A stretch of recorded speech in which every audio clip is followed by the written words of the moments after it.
Hello. Hello, hello.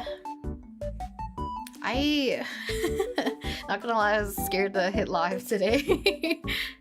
But we're gonna do coloring. Hopefully you guys are doing well. I know I saw you guys like fairly recently. Or talked to you guys fairly recently. Hello, hello.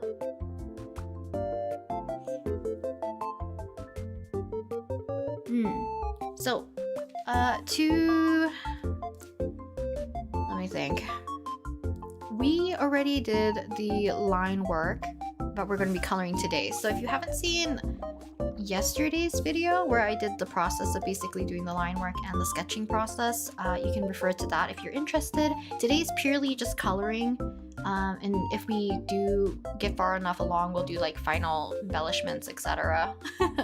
Is that Dan Heng? It is! I thought it'd be easier to draw somebody like more familiar, if anything.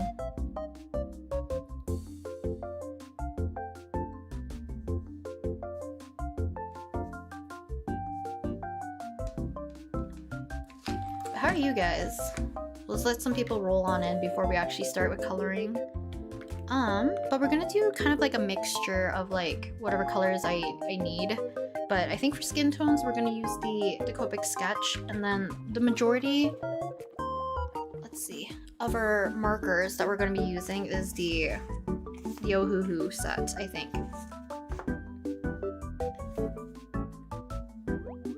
Also, can you guys let me know if the volume's okay?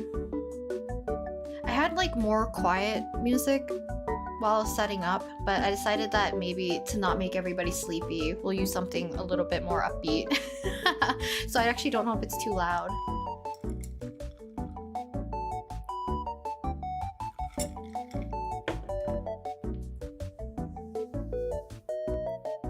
Like the shade of orange you picked for the liner? Thank you. I thought it'd be softer.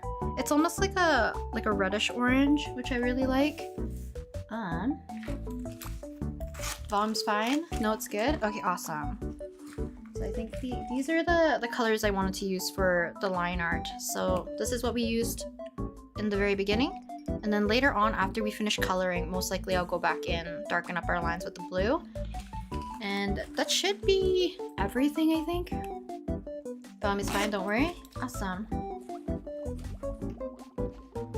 Music down a little bit. Let me see. Where's my mouse?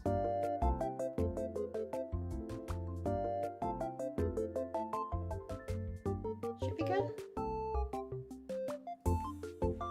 The line art, I always use these, the Magicfly ones. Let me see if I can zoom in for you guys. I have like my keyboard in the most inconvenient spot. Because of how I have my markers set up. One second, let me scooch my keyboard.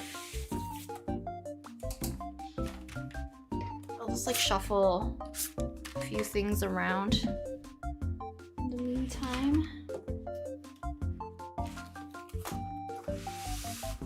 Oy. That way I have access to the little arrow keys so I can... That should be good. So these are the Magicfly art fine liners. So if you see me do like sketchbook doodling, these are like the brush tip. But on the other side, it has the fine liner. And these are just like normal water-based markers from my knowledge.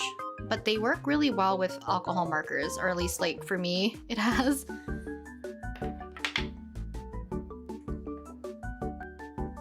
I think like Ohuhu, do they have like colored liners? I always find like liners that are, say they're like water resistant, have an easier time smudging. And I don't know if it's because like they're pigment or dye based or like something else, but mixes with the oil a little bit, or not oil, the alcohol a little bit strange. So I feel like there's usually a lot of smudging, but with the water-based ones, I find that the alcohol markers don't really budge them, which is really nice.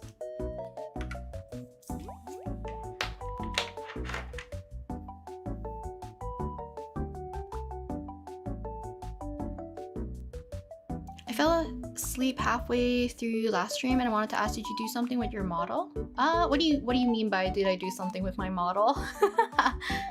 What do you mean? you think Clip Studio Paint is worth it for the iPad? I've been thinking of getting it. Clip Studio Paint for the iPad, because it is subscription based, you could see whether or not you like it for maybe like the first month. And then if you really like it, you can probably continue, because I believe that's how it is. Because I don't remember if they have like a specific annual plan, but you could try it out for like 1 month if you wanted to. So you don't have to commit right away, and then choose whether or not you want to fully commit, you know?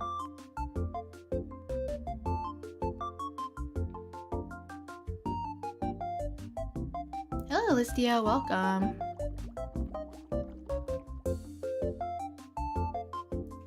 I might see what I can find for colors for mine. I've been wanting to do colored line art, but since I have Ohuhu, I don't know which colors to choose. I feel like I've always had like the black fine liners or like the sepia toned ones, but like regardless of whatever brand I use, I feel like they always smudge with like alcohol markers. But even like, you guys know how much I love using the Energel Clenna. This one. But the, what is it called? The ink, I think, is also water-based, so it's not great for like water-based markers, but like with alcohol markers, they also don't smudge. 1 second, let me show you guys. Do I have any alcohol marker ones in here? They're more like solid color. I think I do. Oh, these ones. I'm trying to remember. I don't remember if I did the lines before or after, but they don't really smudge with the black ink either. And I know for sure that this ink is water-based.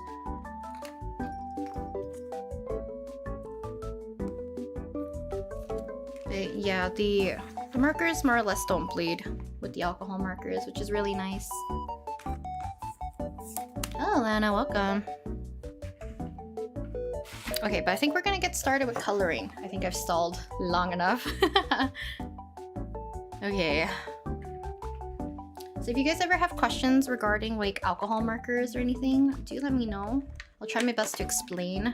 And since we have our hand cam, I can also do demoing if I really need to. I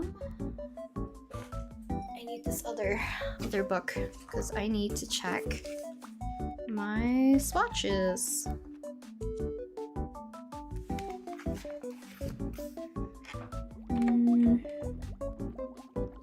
I don't think we'll go that light. So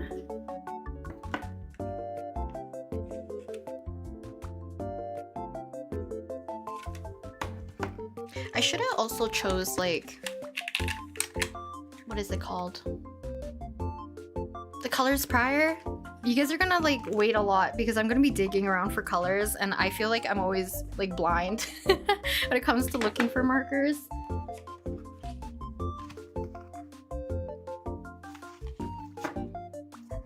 Have an Energel pen too? I'll have to look again to make sure. I don't know if it's made in Japan. Mine, I don't think is, well, mine's made in Japan, it says, but you know, I bought it from a US company.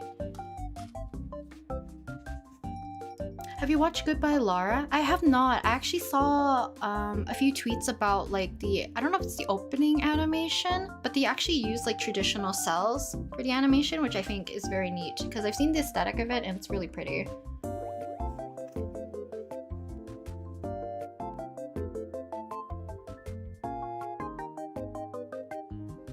Might be just me. I guess I haven't watched the stream in a while. No worries, girly. You don't like using light to dark? I love using light to dark. I am the opposite. Okay, so let me quickly grab a few colors we're going to use for the skin tone.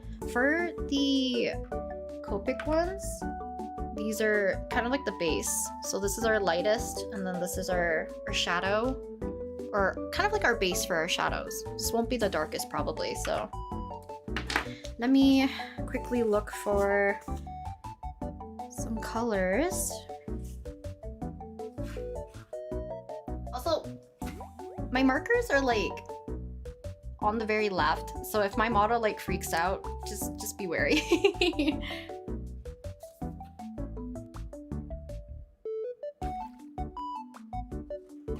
So I think, let's see, R11 for purple. Need some like darker pinks.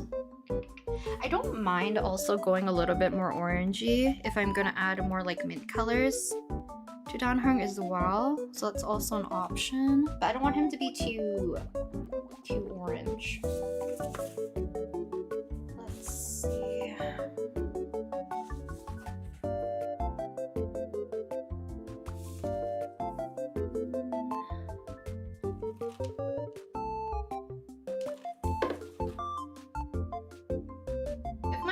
Setup wasn't like in such a weird way, I would make you guys like help me search for colors, but right now we're just gonna have to make do.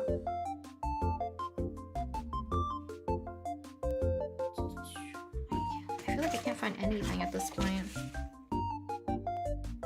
Blue violet, dark violet.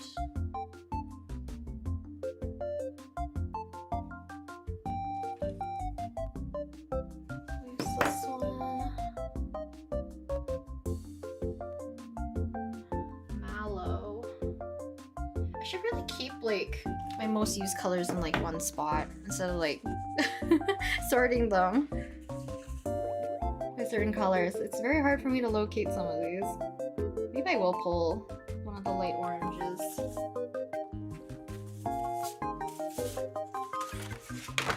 Wow. Yeah, I'm glad you guys some of you guys watched the prepping video for this.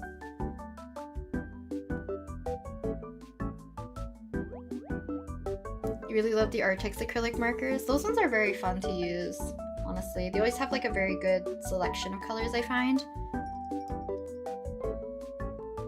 Yes, but welcome anybody coming in right now. I'm still searching for colors.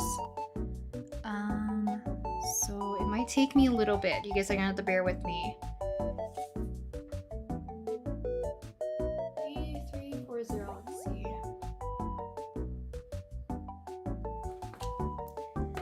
I'm also debating if I want to color the background first or if I'm gonna wait until the end to figure out what I want to use. I mean, we could bring in greens, like sneak them in.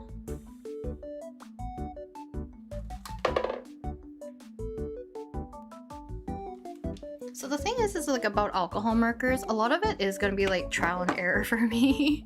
But I do have like some things I solidified into certain steps for myself. Like the skin, I feel like I choose pretty similar colors in terms of the shadows. Usually it's just getting darker or more saturated depending on the skin tone.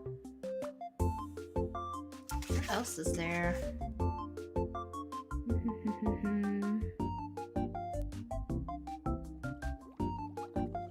Should we just start with this? I feel like I'm lacking a pinky color.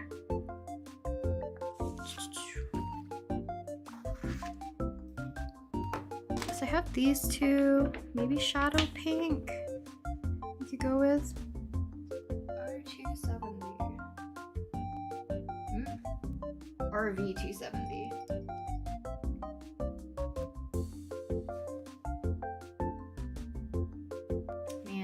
There has to be a better way for me to sort these. This is so bad. So let me know if you guys have been drawing or are drawing along. Let me know what you're working on in the meantime. Okay, shadow pink. And I guess we can choose his eye color as well, which is more our teal turquoisey colors.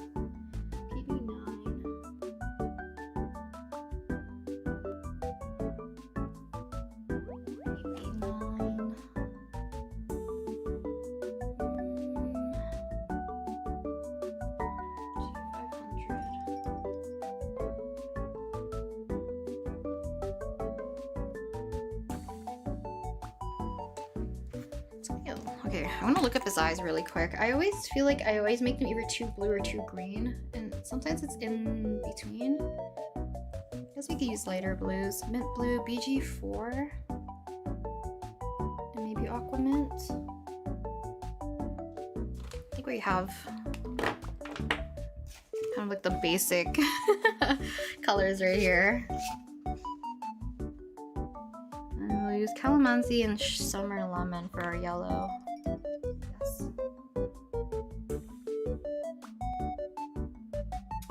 find them. Summer. Let's see. Yes, we'll start off with these for now, I think. Hello, hello, hello.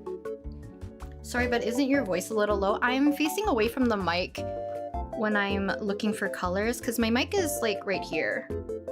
So if I turn my head, you guys probably can't hear me super clearly.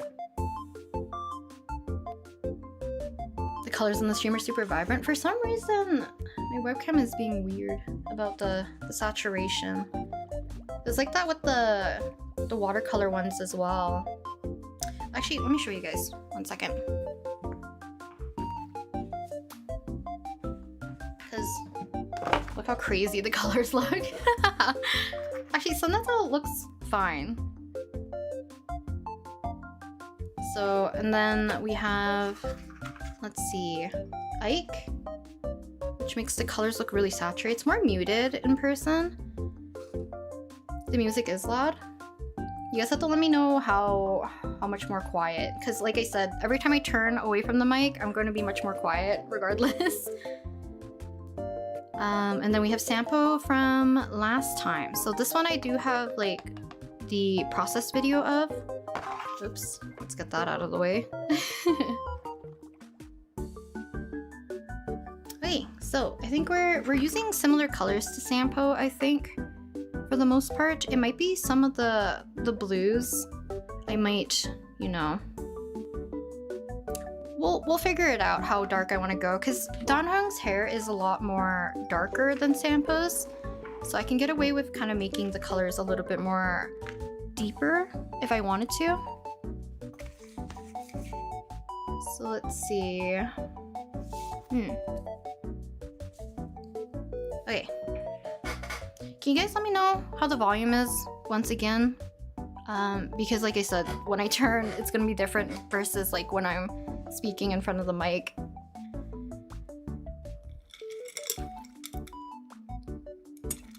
Okay.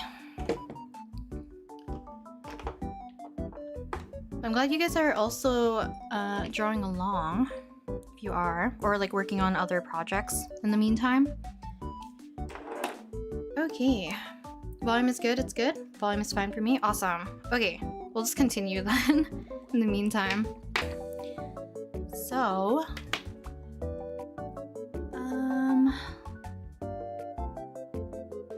just gonna bring up a reference photo of Dan Heng really quick so I don't mess up colors. Because I think the last time I've drawn him with the alcohol markers earlier. Let's see.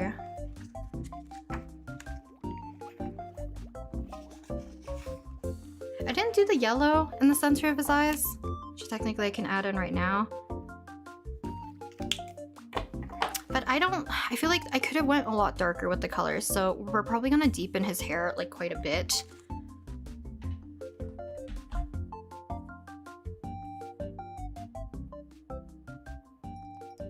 Okay, I'll lower the music just a smidge more. Okay, so I think we're gonna start kind of like with our second lightest color for the skin. I don't like overlapping too much if I can help it, just so we can kind of preserve or, you know, use a little bit less ink overall.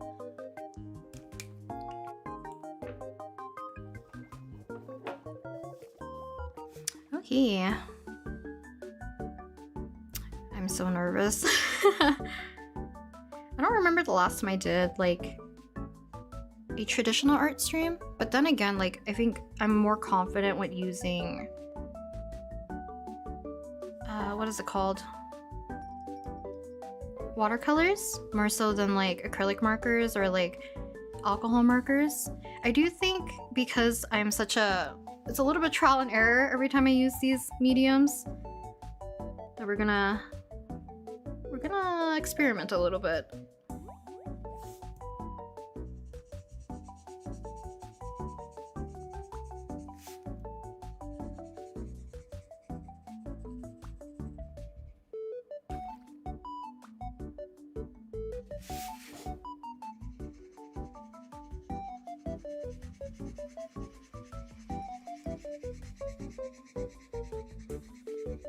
And luckily, alcohol markers dry pretty flat overall.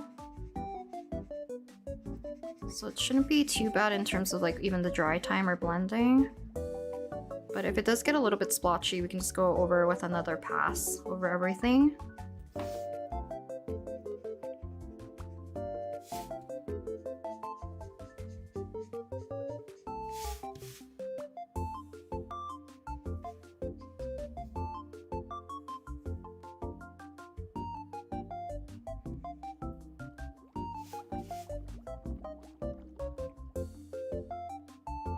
Where did you buy your acrylic markers? Because they look so good. Acrylic markers, I got them.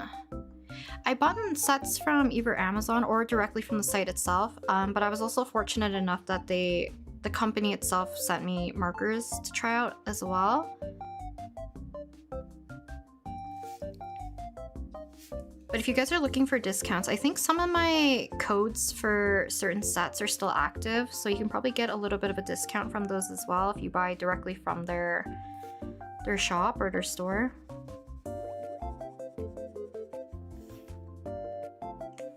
Okay, so I think in my not color comp, I did like very brief planning for shadows in my digital version, and in that one I decided that the light source will be from the top. 1 second, there is a fruit fly. Come on. I really need to find the source of the fruit flies. I do think it's like one of my mom's plants that has an issue.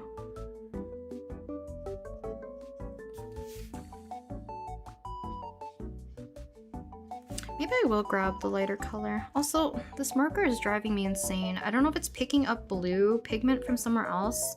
I had this problem with Selwyn and I thought it was from the color lead I was using. It clearly was not.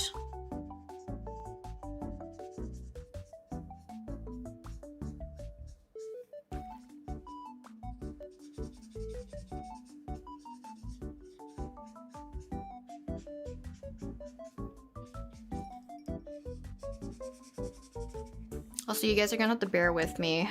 I'm gonna be looking down a lot at the page, so I'm not gonna be looking at chat as frequently.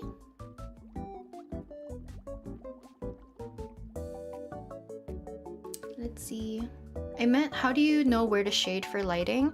I think it's easier if you actually establish like a very specific light source. So oftentimes if you pick like the left or the right, or like above or in front or whatever, if you know how to like shade just in general, like a sphere or certain objects, I do find it easier to interpret like planes of the face or like other objects as well. Because if you know how to shade form, you'll learn how to shade like each individual portion or like different objects.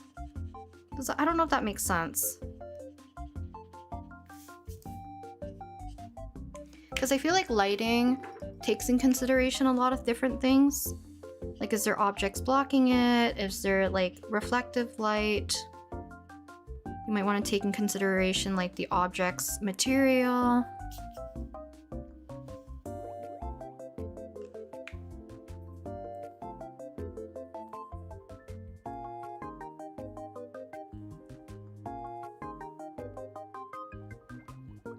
Durin. You guys giving each other suggestions on who to draw? I've only done a bit of the skin, it's already looking— oh, you've only done a little bit of the skin and it's already looking amazing. Thank you. So this is just kind of like planning our planes. So for the skin tone set from the— which one is it? The Copic one, I'm using kind of like the second lightest and then Tea Rose for our main shadow, because I find that it's dark enough to kind of block out, just like, you know, there's a difference at least. And we'll fill in also the neck area.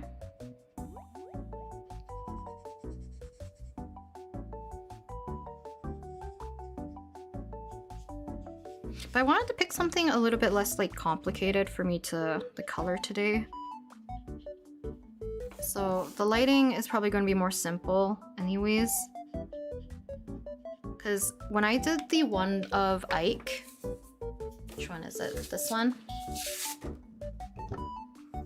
I had to do 2 different phases of planning. So one was like a digital comp to plan out like values and just like general color temperature for the vibe and the lighting. And then I did a very quick like thumbnail version right here.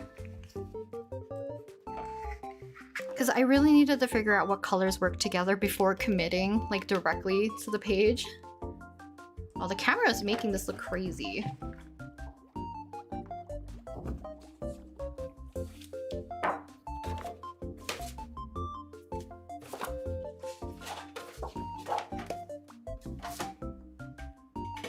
Oh, we're keeping...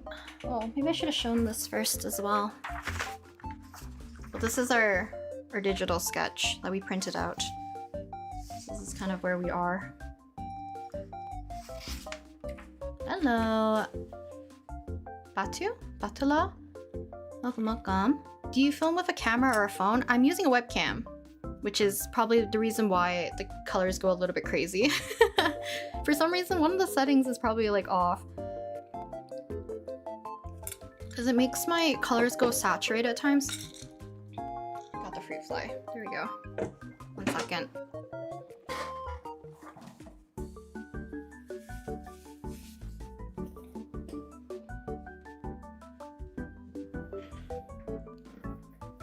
Yes, tea rose, I feel like it's a good color for the skin typically. If you don't mind it being more on like the peachier side, I guess. And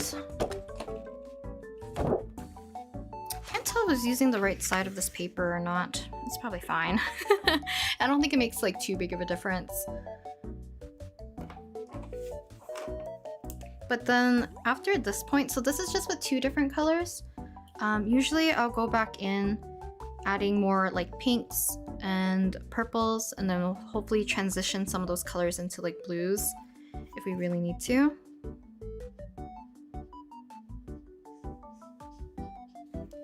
I might fill this in as well.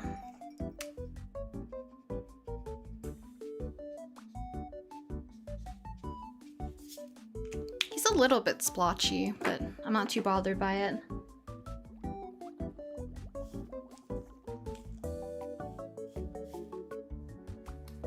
I love using lavenders for everything. Unless it's pink or purple, then I use blue. Although for greens, I've been using blues also since I find it pops more than lavender. I feel like you can find colors that work for like the cooler tones for each different hue. It kind of does go into more of like that blue purple range typically, but also it depends on the color you're using because the look of colors differ when they're next to other colors, you know? It kind of changes how you view them. So it's good to experiment. I also like using a lot of like purple and blue for shadows and deepening colors a lot of the times.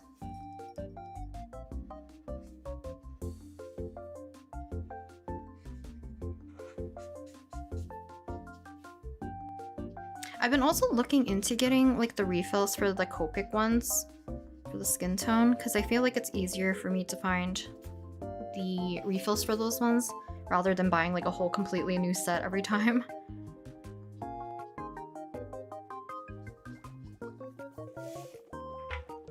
Also, I should have asked you guys at the beginning as well, while I'm doing the coloring on kind of like one focused area, do you want me to zoom in on the area or do you kind of like the more, what is it called? Zoomed out look, kind of like overall, watching it come together? Because I think I always ask this when I'm doing watercolors and I feel like people have different preferences.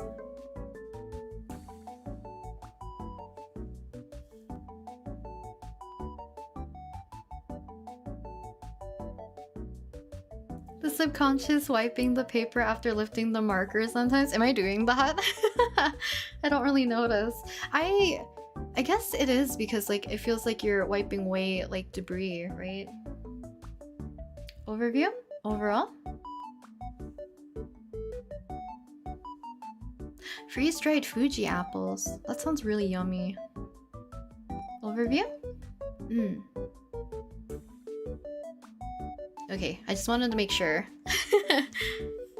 You guys prefer the overview? We'll stick with the overview then. Okay, let's move on to a little bit of our blues here so we can transition them. This part usually makes me nervous because it seems very overwhelmingly dark.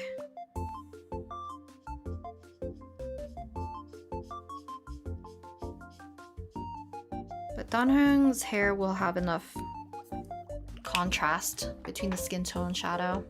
Will this be for a video? Nope. Purely for a live stream. I think I don't really like using my footage for videos if I'm doing a stream, only because like there's too much going on. There's like text, there's my model, there's chat. Like even if I were to crop it, I feel like it would be cropped very strangely. So not for a video.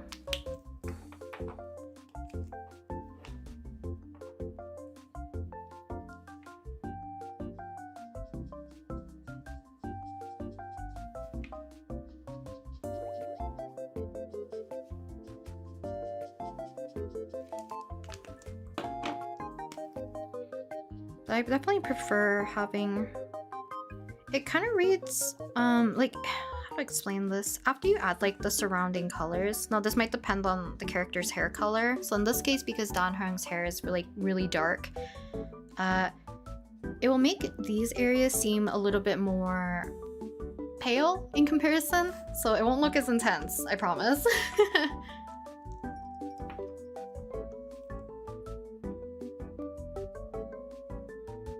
Hello Azure, welcome.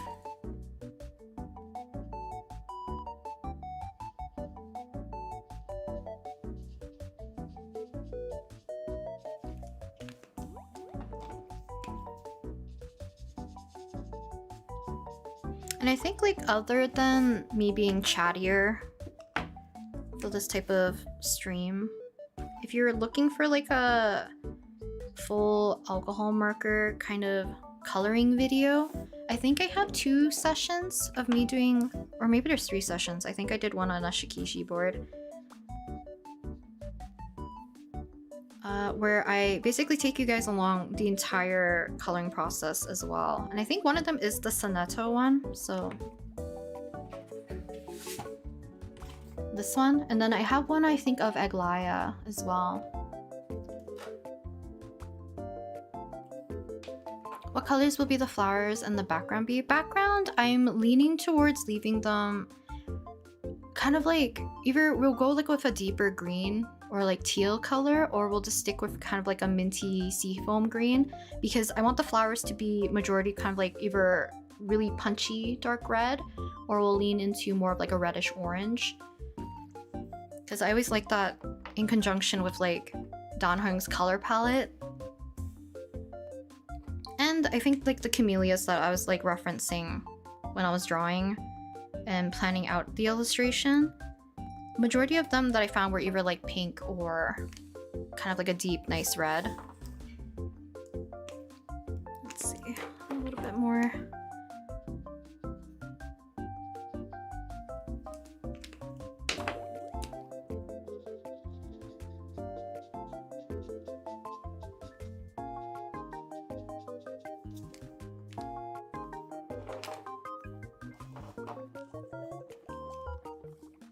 Welcome. Hello, Manguo.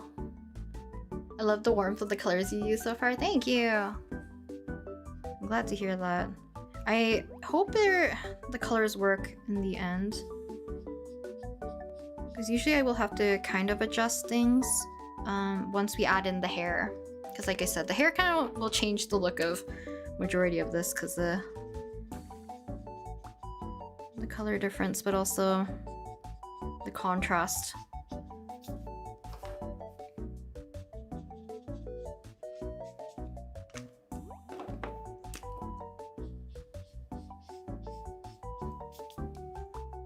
I might have some of the skin tone also bleed a little bit more into our clothing here too.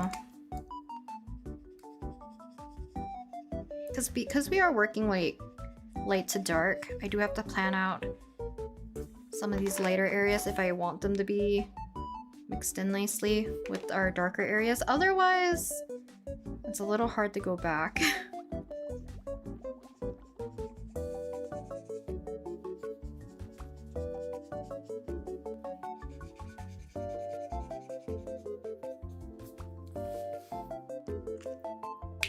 I'm gonna see if my camera can chill on the saturation a bit. Is that a little bit better? Because for some reason on stream versus like my recording setup, it's usually very different. So hopefully me lightening it a little bit, maybe this will work. It's a little bit more accurate, hopefully.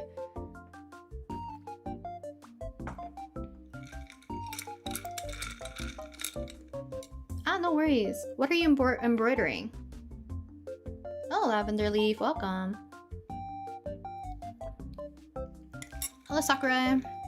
Welcome as well. A bee pattern? That's cute. That's very cute.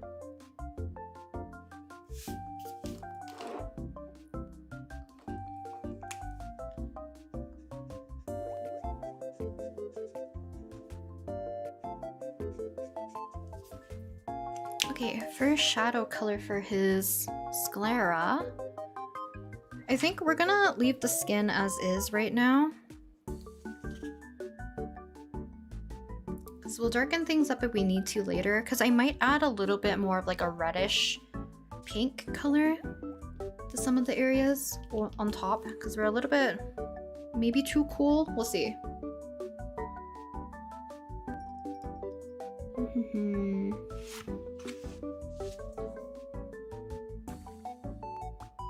think I want to go more of like a cooler gray maybe.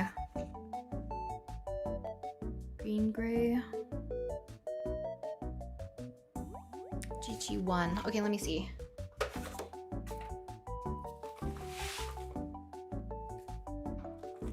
Maybe this will work. You guys have headaches? I hope they will subside soon. I feel like headaches and like migraines are always like the worst. It can really like derail you from what you're trying to work on.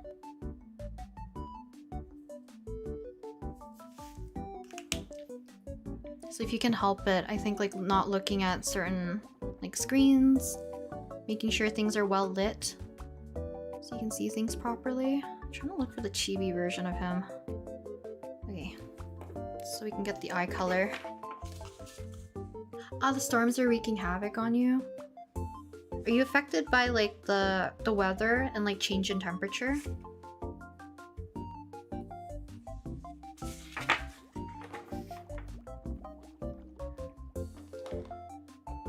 See. I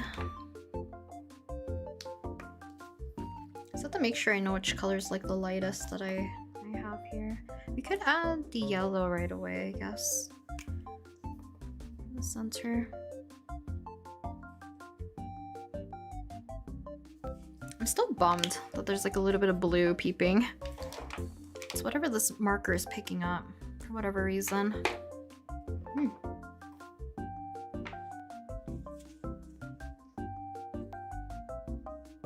You miss your kneaded eraser? No. Yeah, I feel like everyone's been getting pretty strange weather. Like, regardless of where you live, I feel like the weather has been at least like, you know, somewhat not normal this year compared to before.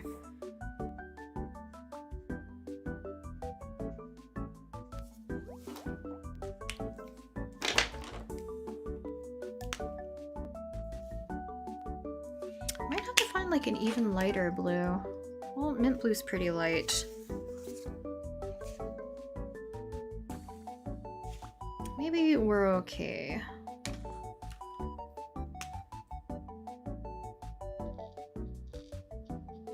So I think in Saturday's video, I didn't plan to put like his highlight into his eyes. So I penciled it in real quick, like right before stream. Don't know if I like it. Want fall to come faster? That's fair. You forgot your water to bring your water with you. Hopefully you can hydrate, even if it's, I guess, your mom's coffee. Well, APR, it's welcome. Mother Nature is angry at us. Very, very true. Especially with what's happening. I feel like some people are still not taking global warming and all the weather problems like seriously. I'm still thinking if I want to add a lighter color at the bottom.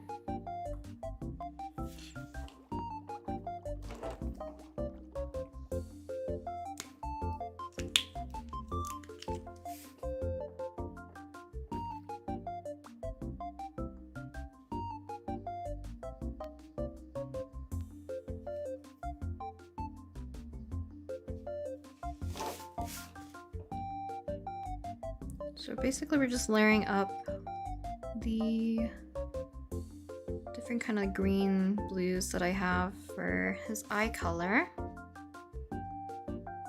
And I always like mixing a little bit of our fine liner color with the alcohol markers for the eye line. So when I do inking, I usually leave a lot of the white of the page available so we can have some of the other colors just, you know, present. So we can see it more clearly. Your pen exploded on your drawing. Oh. Hello, City LJ. Welcome. Actually, that's another thing. I don't know if it's on the one of Salwyn. Sometimes, like, when I open markers, I open it like this. So, like, you barely open it. Because sometimes if I rip it open, ink like splatters, which is not a good thing. No, I hope your aunt can recover, or at least be a little bit more like pain-free as treatment goes on, I'm assuming.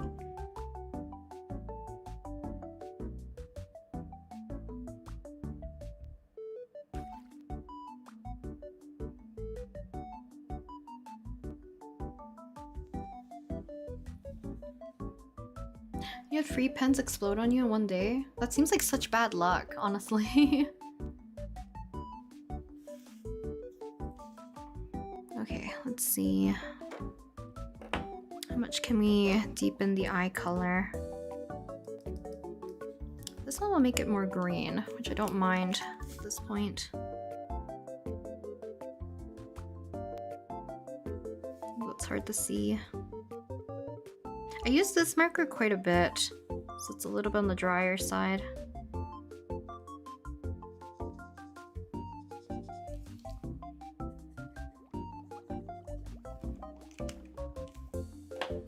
I must continue darkening.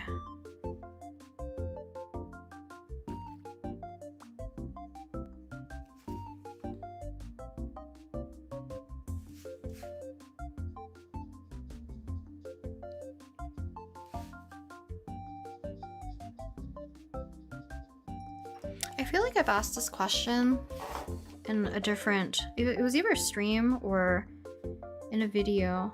If you guys have used like alcohol markers, do you guys use the bullet nib or chisel tip like either at all, or do you use like, you have a preference for one or the other?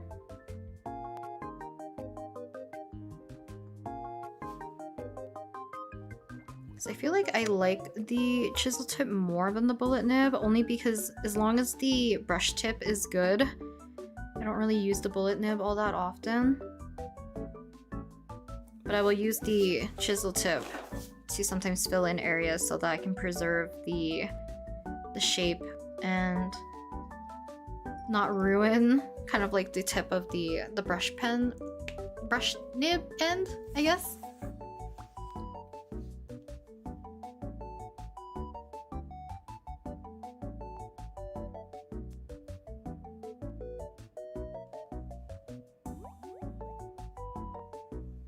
Always brush. Brush is like the main, I think, because it's the most versatile. I can kind of go like either way. You don't use them as much anymore. That's fair. I only pull them out like every so often to use like alcohol markers because the process does take, you know, kind of a long time.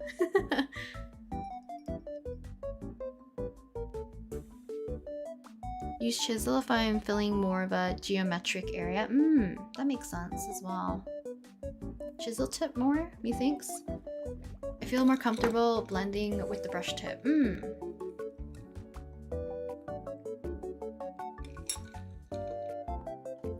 Welcome, Yomi. Because I do like the idea of like the bullet nib. I feel like it's more for like consistency, maybe? I don't know. I don't use the bullet nib super often.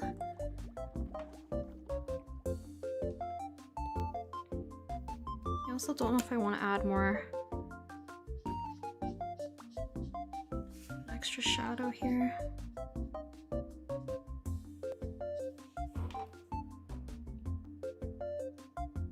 Also, I was gonna subject you guys to listening to Pokopia music with me. I decided against it because I think I mentioned earlier that I was gonna listen to something a little bit more peaceful, but I don't want people to be sleepy. Well, probably we're gonna be streaming for quite a while, so something more upbeat.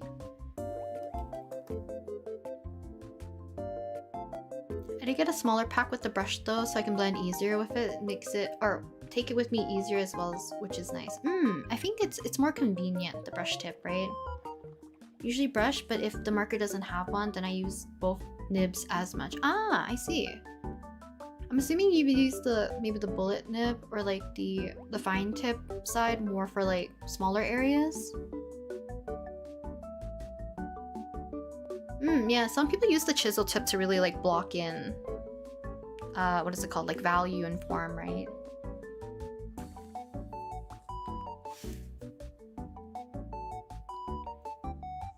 I'm here for it.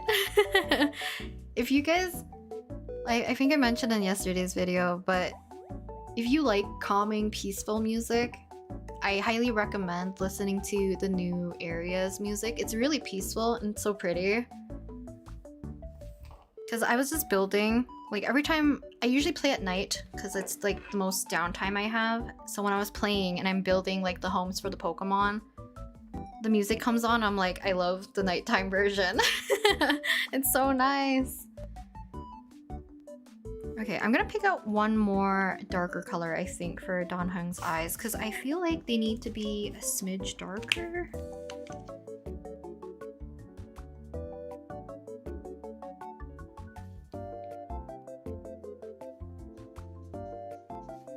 Yeah, because this one's okay. I want it to be a little bit more darker. Okay, so let me look what we have. Because I'm using cloud blue. We can also just use the dark blue in general. Thought we go peacock blue.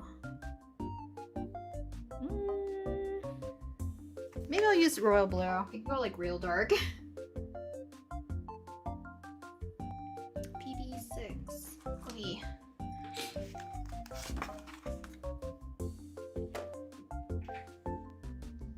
Have you played Fields of Mystery? I'm going for the one man I wanted to marry for ages. I'm curious on who you wanted to marry.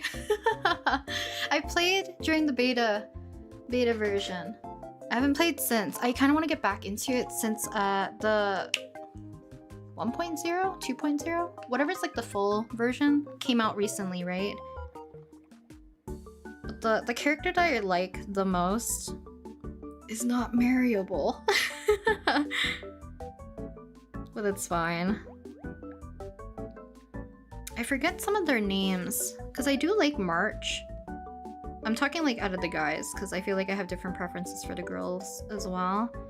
I forget the other guy's name. The guy who has like purpley blue hair, almost like mid-length. But I haven't played enough to fully gauge on their characters, you know? Because I only played briefly. Probably like less than 15 hours, I think. I know my friend played like a heck of a lot. I still haven't messaged her about whether or not she's playing the full version. Or like the fully released version, I guess.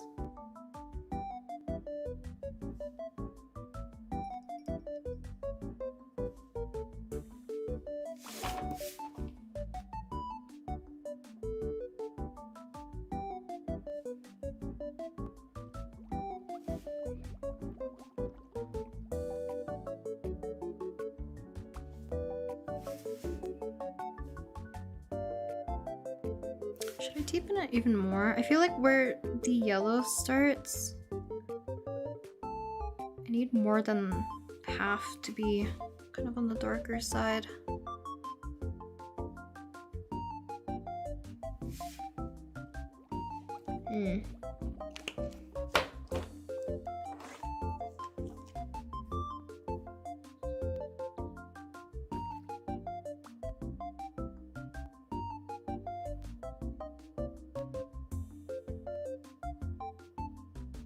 Yeah, more sketchbooks.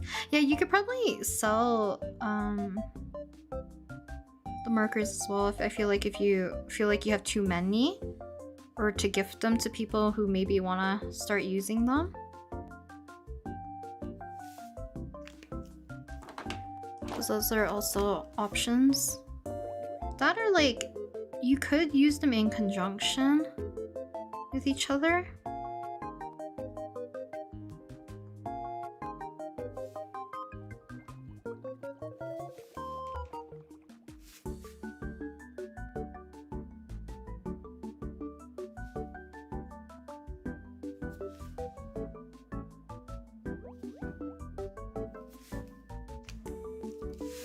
Okay, I think I kind of want to pick still. Maybe I haven't used this. I don't know if this is too orangey for his lips. So I wanted to add a little bit more warmth back in. Might be. Let's go back in with our shadow pink.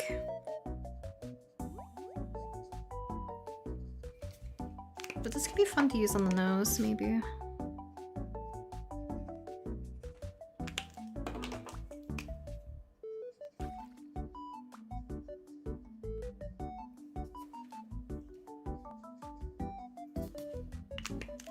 A little bit more of that orangey warmth. Funny thing.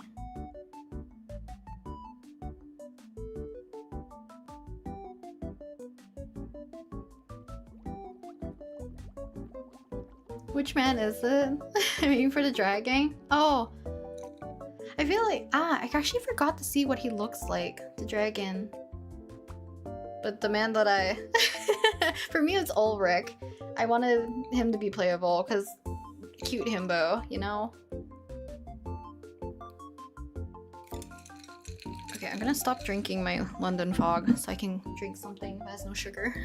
I feel like my mouth is like, has that weird consistency if I don't drink water.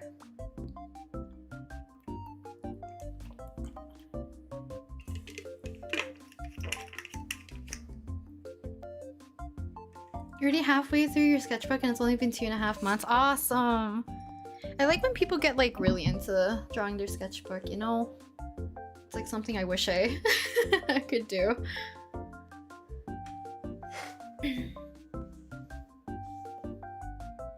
Ever do nail designs based on your OCs? I don't know. I feel like my nails break pretty easily. Cause I don't know if you guys can tell. My pointer finger is like a different length than the rest of my fingers. Only on this one. Even this one has like a chip in it. But usually when one nail breaks, I clip the rest of them. But this one broke so fast, I'm like, I'm just gonna trim everyone until they're back to the same length. I'm so annoyed at how easily my nails break. But I'm also very not careful with my hands. Cause I like fiddling, I like fixing, I like just, I don't know, tinkering, I guess. So I always get like chips and cuts into my nails. It'd be fun if I could do designs of like my OCs for my nails, but I feel like I'm also not confident with doing nail art. I think if I ever want to like treat myself and go to like a nail tech, maybe I would ask.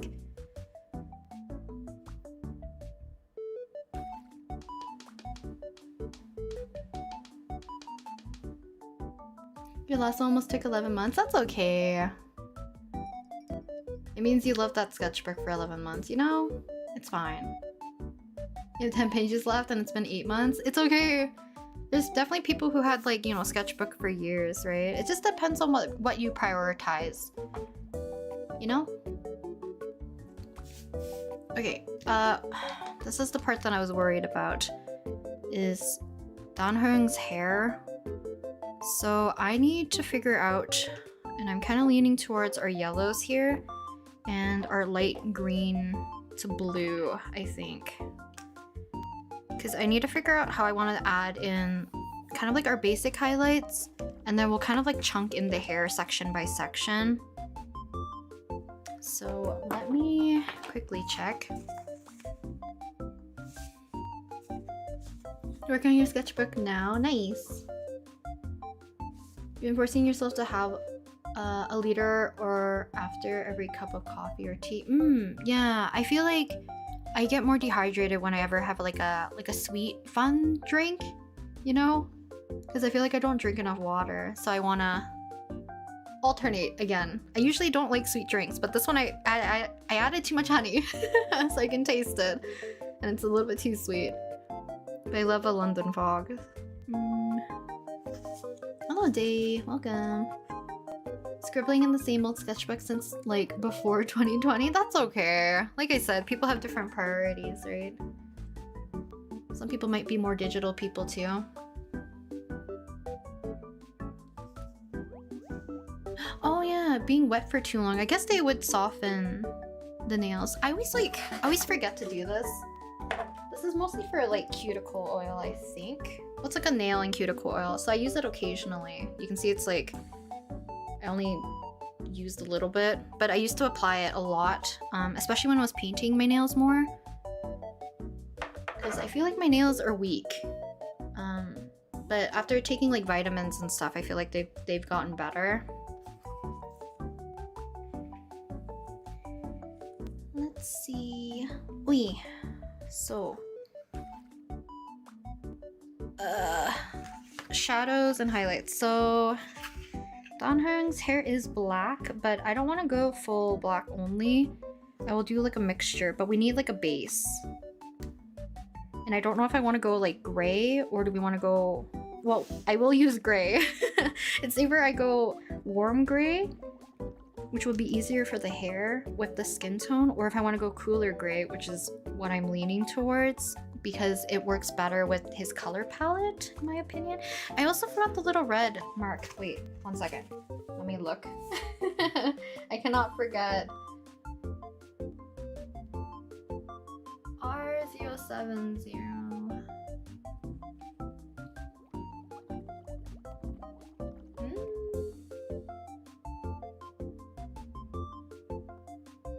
Oh my lord. This is really testing me. Where is it? Too dark. I might as well pick like a few reds anyways, because we have to do the flowers, but no. It'd be great if I can just locate the marker super fast. I'm so blind. Okay, here's agate. Hello Ronnie, welcome.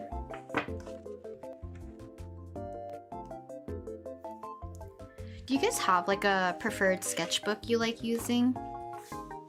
Because I know some friends who only primarily use the like the mixed media sketchbooks.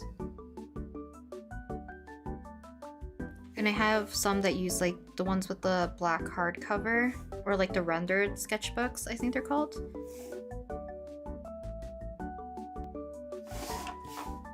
Oof, I feel like this is too orange. Also,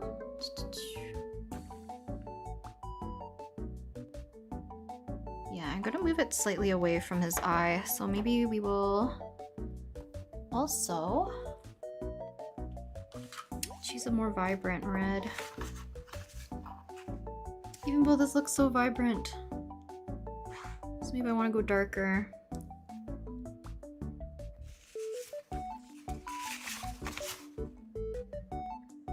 Sometimes comparing these colors makes me go crazy.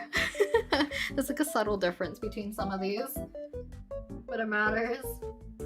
R3. Try this one.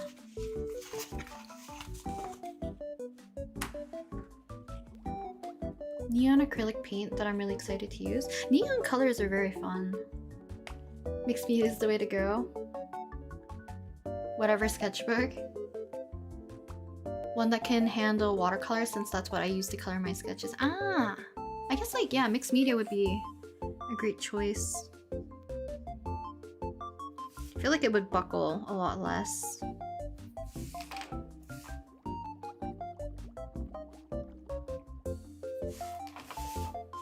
There we go. We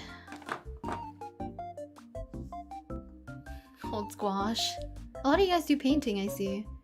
Alternate between mixed media sketchbooks and plain mediocre sketchbooks, so I don't feel pressure to make every drawing perfect. That's always like a good mindset. Like if you know your tendencies, picking a sketchbook that will make you feel like you don't have to make everything look perfect is a very good way. I need to stop running away from my problems. I need to work on the hair. Okay. I mean, we don't have to use the gray set technically. I could go... This is my darkest color. Purple gray. Oh, it's a gray. Dark purple gray. And we can use dark lavender. And kind of just mix it up between dark blues and dark purples. Let me take this and I'm gonna look for markers. I should really have a thing that says like looking for markers. Otherwise no one thinks I'm doing anything. R340. Here's one.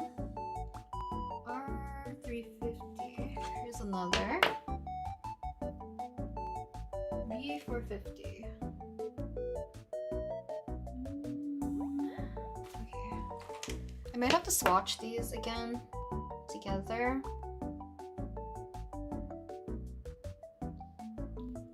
Indigo blue. I always love these blues though. I don't know if it fits for his hair technically. I mean, we might have to use some grays. It might be easier for me to transition, and then we can just layer warmer colors or cooler colors on top.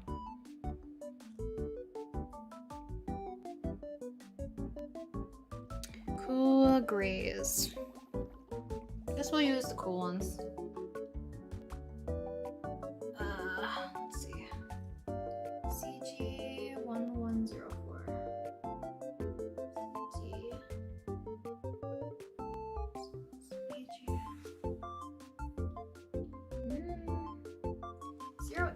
080706.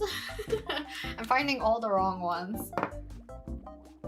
Let's see.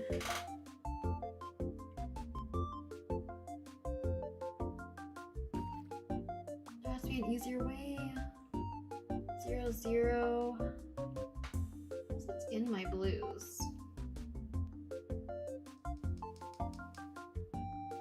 Okay, 04. And I need 07. Okay, 07 I have, so we'll use, I think, is this kind of the gradient we're going for? What else?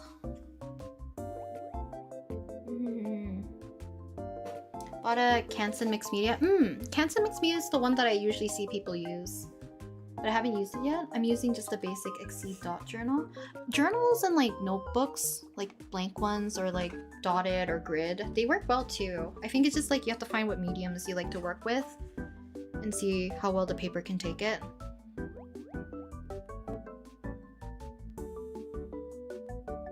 Hello, I really like your artwork and it makes me want to get better with mine. Thank you. I appreciate it, Maya Chaz. Maya Chaz?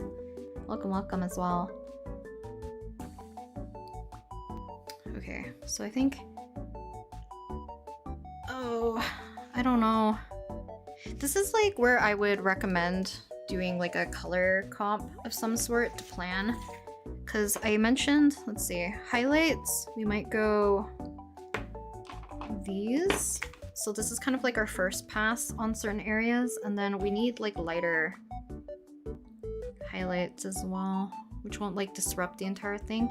And I feel like my colors are fairly warm, so we might have to go with like a warmer Warmer color? Well, some of these are cool grays, right? I might be wrong.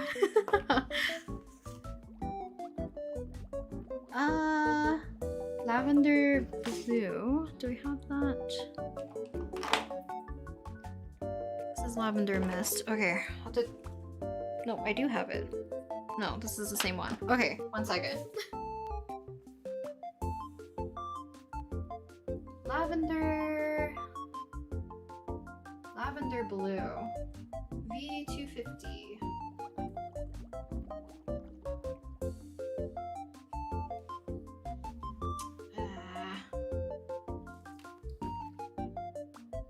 Light lavender. No, we'll use this one. Yeah, so this is lavender blue.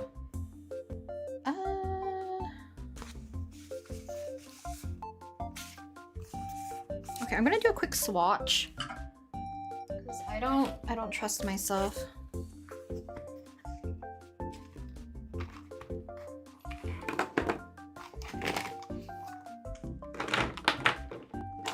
Okay, so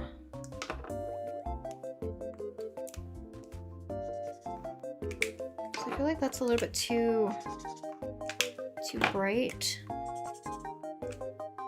These ones for sure, because I can transition them. I can probably find a lighter yellow.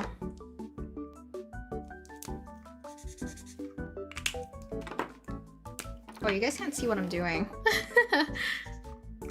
We're just testing just to make sure, because I need to also use these in the correct order.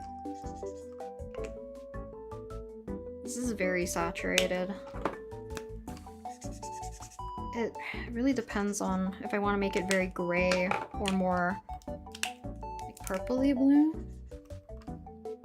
Or do we want to go warmer?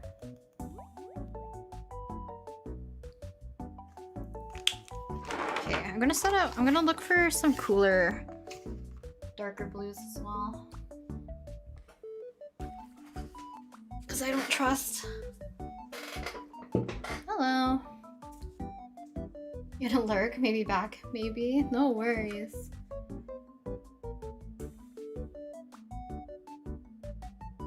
Does anyone have a preferred brand for stick erasers? Because I need one. I don't know what brands are good.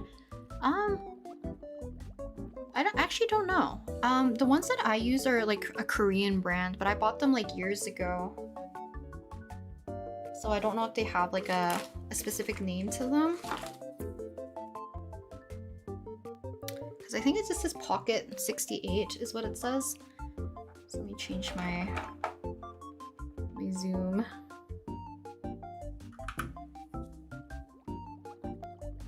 So I'm assuming you need a stick eraser like this. I usually get mine from like, or like my very first ones I got from like an Office Depot kind of store. A stationery, like, not stationery store. I guess it is like an Office Depot.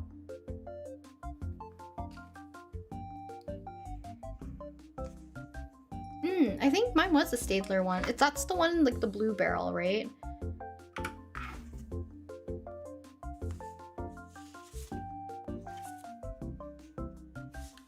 I might just try to find a blue that I can layer on top of the entire thing, which might be PB11. Because maybe we'll just tint our gray colors.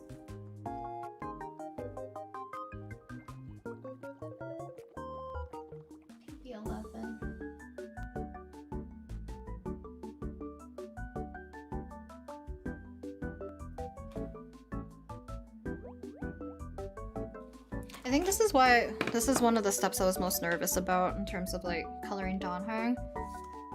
Because black hair is too many options to deepen and do like, because I don't know if I want to go like full gray, you know? I like adding other colors, but I need to plan it appropriately with like alcohol markers, otherwise it can go kind of nuts looking really fast. Okay, we'll figure it out. We're just gonna have to start somewhere.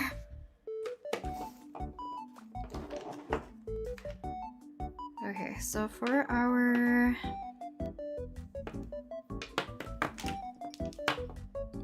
highlight colors, I'm gonna stick with the yellow, the mint, and the light blue. I think I'll start with this. If I can tell what I've drawn here. Because usually I like leaving white for the highlights, but we can also just add like lighter colors since the hair is gonna be like fairly dark.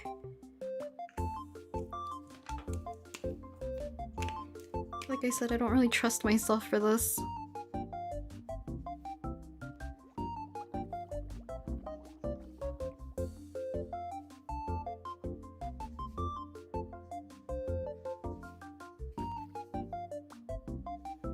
Maybe I should have colored the highlights like afterwards.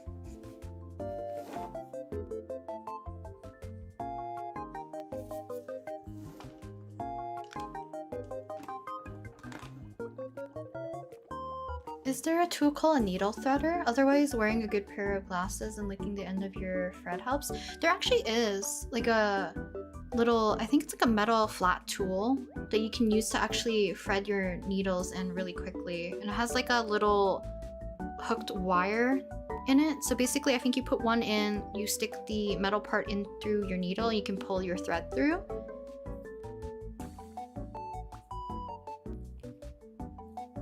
Is this what your process looks like for the marker videos and stuff? Yes. I'm assuming you mean like my setup and my layout.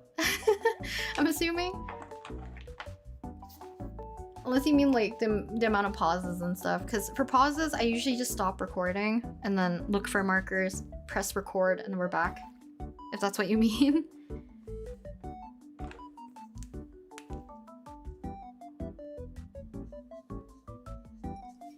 Yeah, I might have to just plan the actual hair itself right now instead.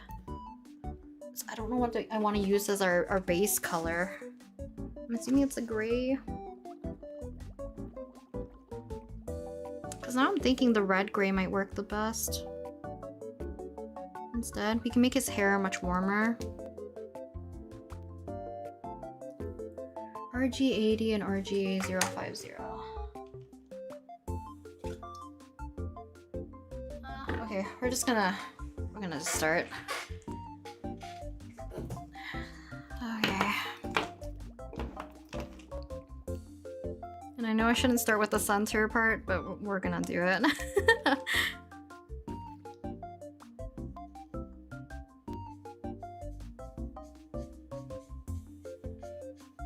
Usually, I'll figure it out at some point.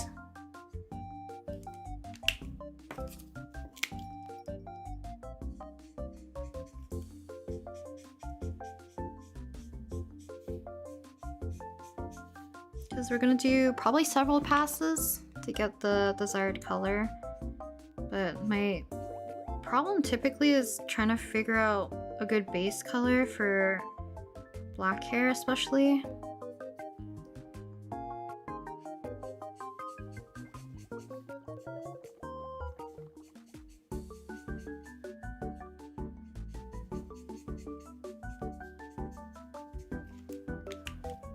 We'll bring back our skin tone.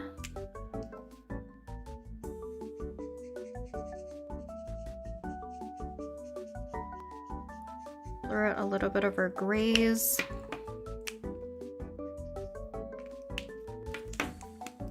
I'll just kind of do it back and forth.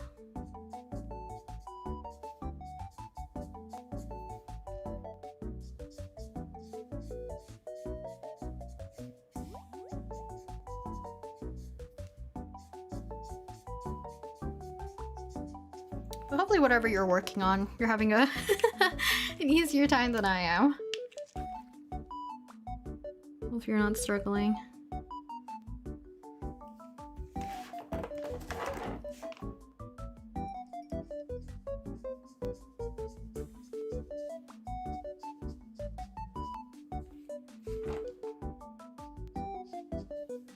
for hair, I usually go back and forth with like making smoother gradient and then going back in and hopefully doing the details.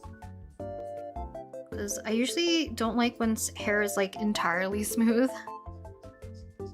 So if we can help it, we can add a little bit more, you know?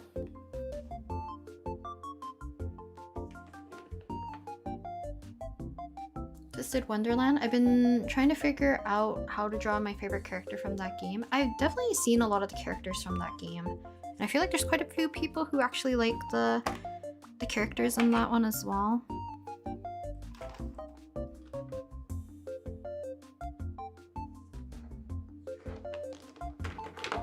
Hisu. His hair piece is in. I guess it's like that. What is it called? It kind of looks like a bamboo pipe type thing. What is it called? I forget what the instrument is called, but like his hair is slotted into like different white little tube type things on the side. It's very confusing, so I hope you can find something that works.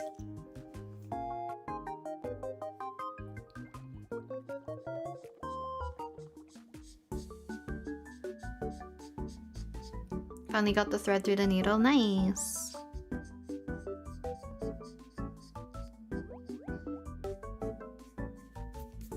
Okay, I think we're gonna switch between using our dark colors and some of our lighter colors.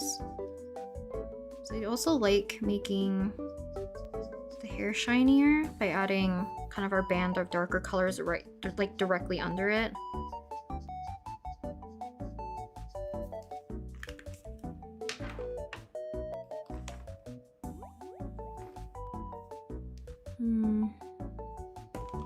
Guess we'll just stick with these for our base, and then we can continue before I forget what colors I used.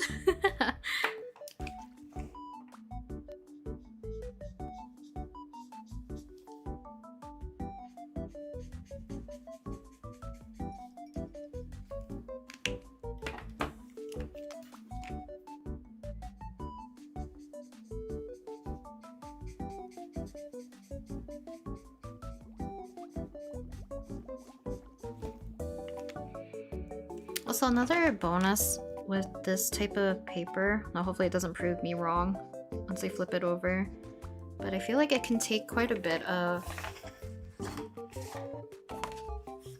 the marker itself, because the bleed through isn't like super heavy. There's like some areas I can see I really concentrated it, but for the most part, like I don't have to protect my desk with anything. But it's a good practice to always have something underneath your desk if you're working with something that's like a wet medium, so you don't stain anything.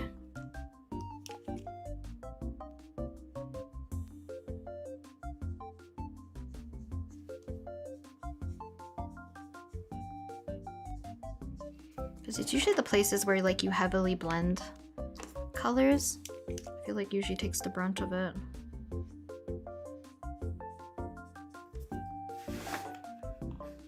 I should have also put the highlights a little lower. That's okay.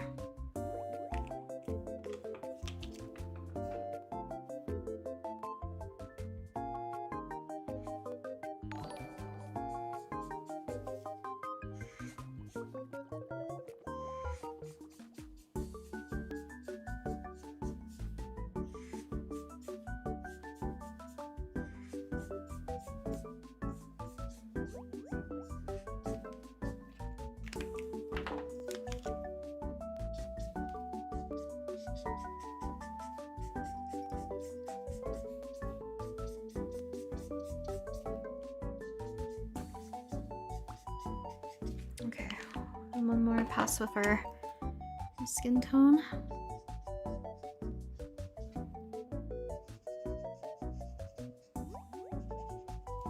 It looks very orangey. What kind of paper does your sketchbook has? Whenever I see you use wet mediums with it, I'm always surprised about the paper. It doesn't just completely dissolve. I'm gonna be completely honest, I'm also shocked how well that paper can take the different mediums, because I've always heard from other people that they struggle using like wet mediums with their sketchbook. Mine is a notebook. Let me show you guys. So it is a notebook. Like the front cover has like this manila paper. Everything else has like thin notebook paper, you know? But it's like really smooth. And that's usually my preference when I want to work with like graphite. Let me see, where is it? Because I love working with like pencil, right? The most, probably. But yeah, for some reason, alcohol markers work well on it. Acrylic markers, it can take. Some like inking mediums and like wet mediums, sometimes it does break down the paper a bit and it gets like splotchy, but it's not like usually an issue. I don't remember if I have gouache in here, do I? Acrylic markers again. Acrylic markers. Inking, so luckily none of the page actually pilled. Acrylic markers. Oh, here's gouache. I feel like it held up pretty well. Like there's minimal buckling. So I don't know. I don't know what this paper has, but it truly is just like thin notebook paper. It's like super flexible.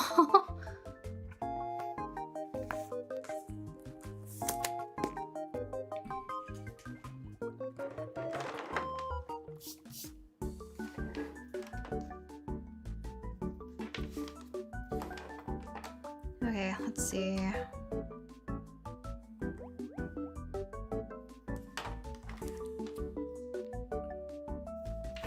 Let's continue with the hair. We're gonna darken this up a lot more and I might add cooler areas after because we can layer some colors, but because I'm unsure about where I want to lay down certain highlights and certain colors, we're just gonna block in with one or two colors, I guess, in that case. Because some of these pieces are gonna need like more definition with some other colors.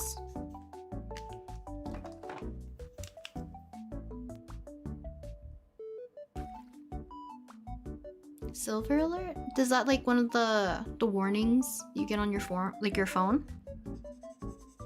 I don't think I've heard of a silver one. But those ones, like, yeah, definitely jump scare. But at least like you can hear it, you know? Which I think is the most important. Slowly working on redoing your art fight bio. I'm thinking of doing cafe theme for it, but I've been low-key burnt out on art fight as a whole. I think you can probably save it for another time, you know? Art fight feels like it just ended, honestly. So give yourself some grace. A grace period. Let yourself have some time to like actually rest.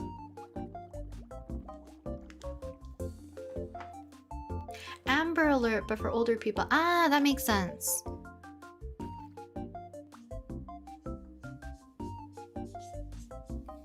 I think silver is definitely very fitting for that.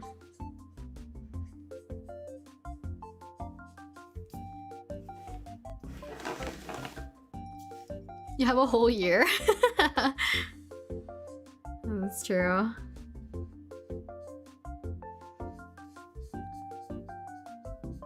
Like you have time to decide. I know some people like go really ham with like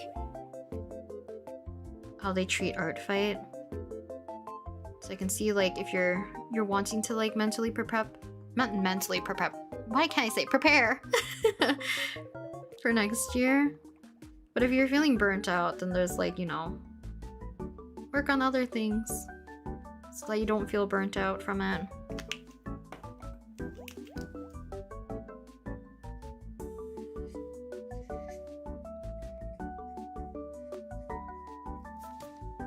We're gonna knock back these highlights afterwards. I always do this where I add in highlights initially, but then either I have to add them in later because I want to change the hue. But it feels kind of dumb trying to plan it out like this while I usually plan it out by having like all the base tone as one color basically.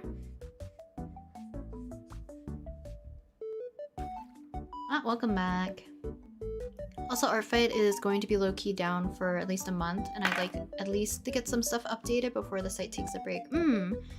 They take a break and then sometimes they have like little mini art fight challenge events, I think, type events. But like you have plenty of time, honestly. Because you could start next year and still comfortably, hopefully I would say, you can still prepare for art fight, you know? But I think it's nice if you want to do like planning of everything, but hopefully you don't have to cram it in before the site goes on its hiatus or like little maintenance break.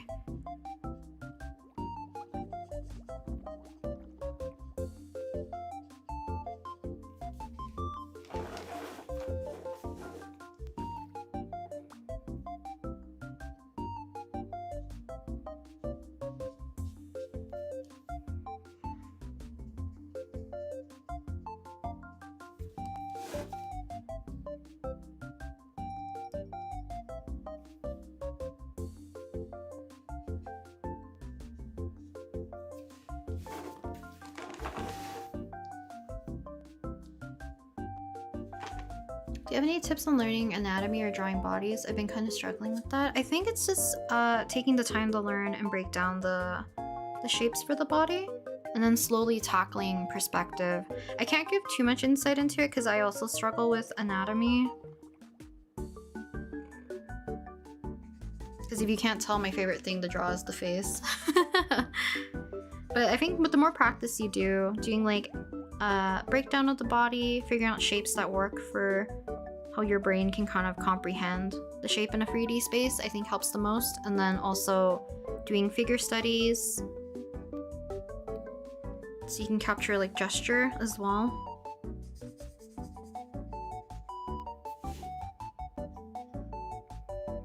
Or if you're like the type of person, you can also like actually learn the anatomy, learn the bone structure, how they connect, all that, and not just like the basics. Because I feel like if you have a deeper understanding, the more flexible you can be later. So what the heck am I looking at?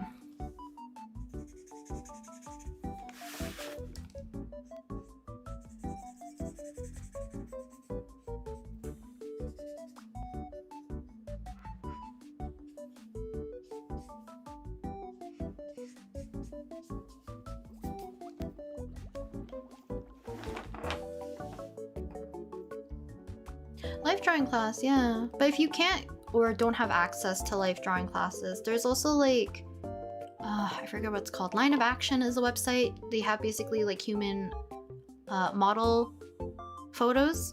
So you can cycle through like a bunch, and then you can also set a timer if you want to. So you can actually take it as like a, what is it called? Like a gesture class almost? A still life drawing, model life drawing class? I forget what they're called. Because I did them a lot during uni as well. Like with a live model coming in.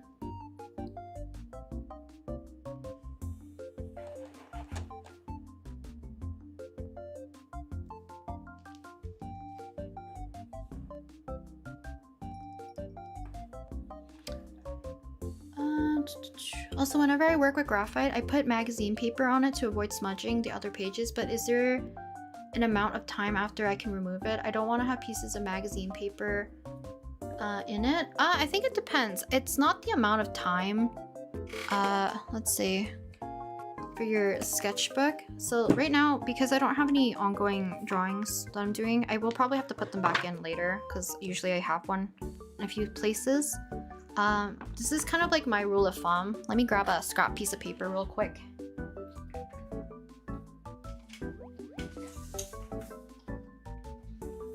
Actually, I have like, yeah, I have a lot of these. Wait.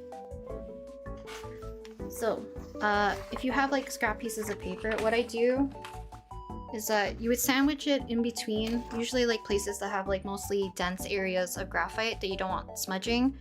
Or this won't exactly prevent smudging as long as like, you know, you're not having the paper like shift around, but you would put it in between just so that when you're drawing and pressing really hard on the next page, you're not imprinting this drawing onto whatever's on this side. So for me, I usually go about like 4 spreads. So maybe around here is where I stop, you know, putting the paper in between, because I feel like there's enough space in between the drawing surface where I'm drawing and like the way it's gonna imprint. I can't like completely prevent it, but I'm not like super precious, I think, about my sketchbook as much. Because I think this one, yeah, there's not really any imprinting on it, despite me pressing really hard with like Ledian. But because my notebook paper is quite thin, I usually do like about 4 spreads. Like if you have thicker paper, you can probably just do like maybe 2 pages or even like just 1 page over. You're probably fine, you know? I think, yeah, this one I don't really mind. I'll just keep the one with the Dan Heng piece, because for some reason, this page laid so flat and nicely. I thought this was like the current page I was working on, but I've accidentally skipped spreads in here because of it, because I was supposed to work on here, but this opened so flat. You use really dark tones with thick paper. I would recommend keeping the page there and taping it in for a little while until you're a little further along in your sketchbook. But I think if you're more precious about wanting to keep things super clean, you might want to invest in... Do I have workable fixative here? Let me check. I don't think I own any anymore. So back during like when I used to do a lot of like still life drawings, charcoal drawings, workable fixative helps a lot. And because it's workable, you can go back in and erase and stuff. Like it's not locked in forever, but it does keep things, you know, like really clean, I guess. Hopefully that makes sense. Scrolling back up. Art Fight is low-key the only season I'm actively coming back online and sharing art. So now that the event is done, I've been relaxing maybe a bit too much. I feel like you have a very healthy relationship with art and the internet day. Makes me like a seasonal art oompy. That's cute though. I think it's a good way to not like overexert yourself, you know? So no worries. Yeah, life drawing classes definitely helped though.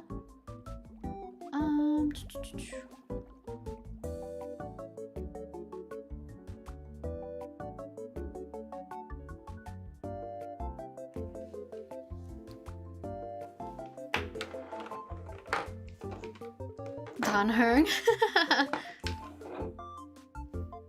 I want to avoid 2 pieces smudging together. I would keep the page there as long as you can. I've had it where especially if you have, let me show you.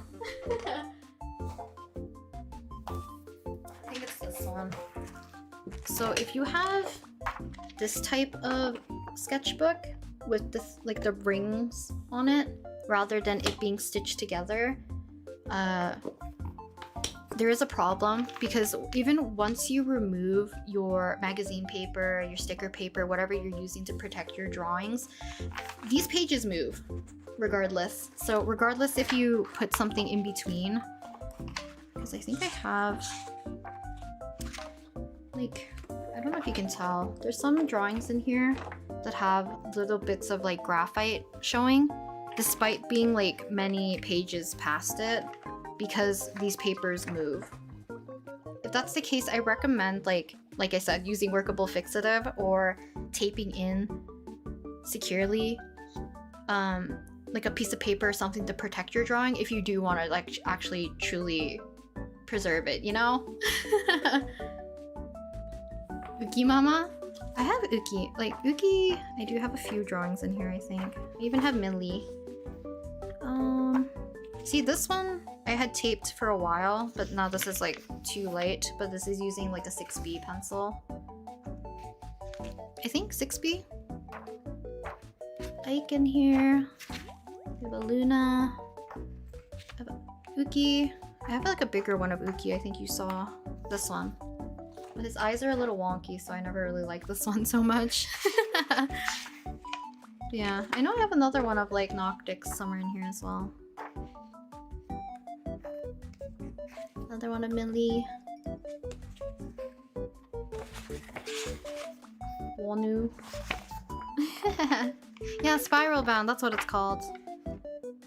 They're a little bit of a pain, but like these ones were gifted to me, so I like using them for like, you know, graphite drawings occasionally. So we have a bunch of different ones in here. You know? My OCs. Shoe. TTT. Lazulite. Navia. Garena. Realism. I haven't done realism like forever. It's very few and far between now. And this one's with colored pencils, so it's like it's a little bit out of my comfort zone. Wherever the Wanu one went. This one.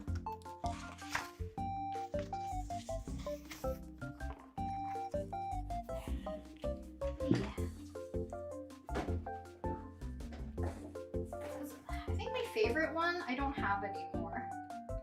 For realism, well, I guess I have these. These ones are super old. You guys want to see old art? Super old. So these are from 2015. This is like old art. GB from GOT7. Takuya. Shin. Yeah, this is like over 10 years ago. Yin. Jin. Shua. Minghao. Another Wonu. Jonghan. So I think this is when I was like grasping how I wanted to do graphite art. Shua. Shua. I had like a really pretty one of like Minhyun from Newest, but it was a birthday gift, so I don't have it anymore because I sent it. I think the rest in here is like, yeah, stylized stuff.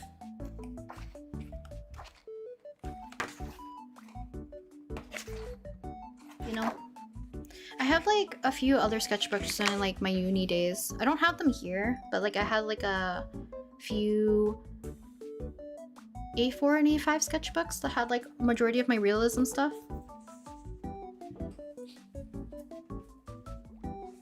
Cause I did a lot of realism during like my what was it called? My uni days. Cause you know, professors and like my instructors don't really like stylized art.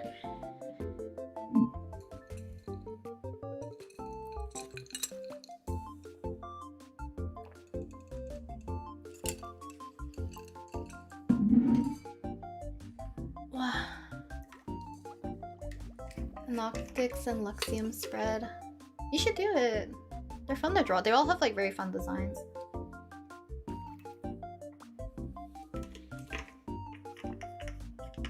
Venti sketches? I don't know if I have any like as of recent.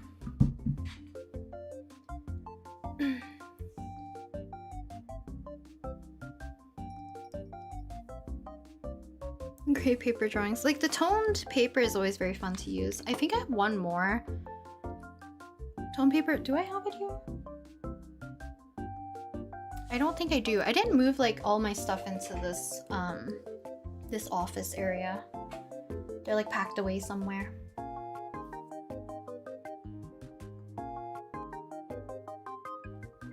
My advice is always follow your heart when it comes to elf ears. The possibilities are endless. Shorter, longer, up, turn down, droopy, softer, sharper. They're all wonderful. Hopefully you just let yourself do what you want to do, Emma. No real advice for me. I think it's fun to just let yourself do what you want to do. Just let yourself play, right? See what sticks and what doesn't.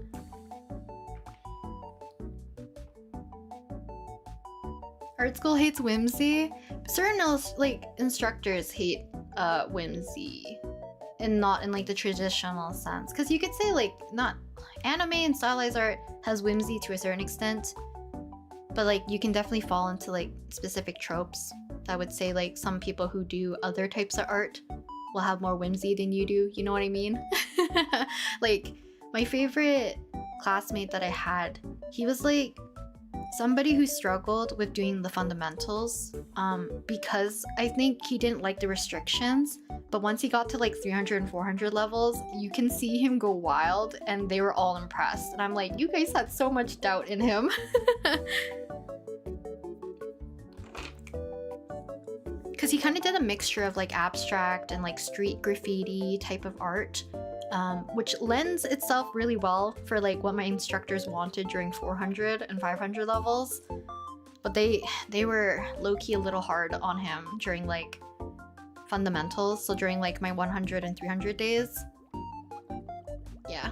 Their biases change so fast too, and I'm like, you guys are you know.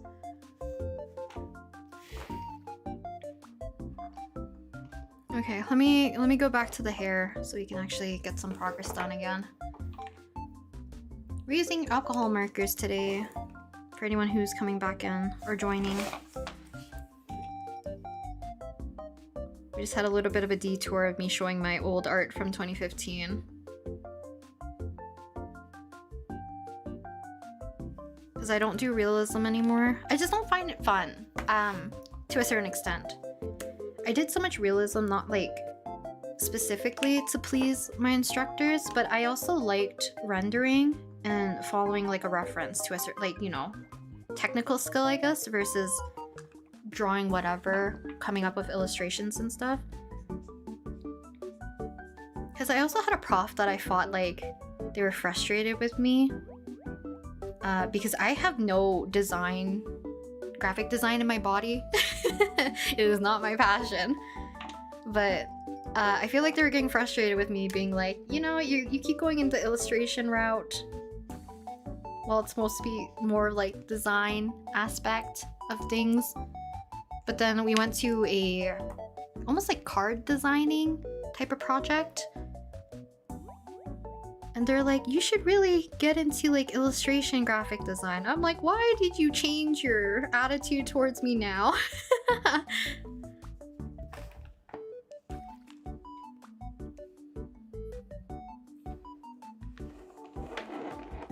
Oh, it's Father's Day in your country? Forgotten about it. Ah, I didn't know that other countries celebrate to the same extent, I guess. Because I know some people, like, not some people, some countries have like Parents' Day or like Children's Day.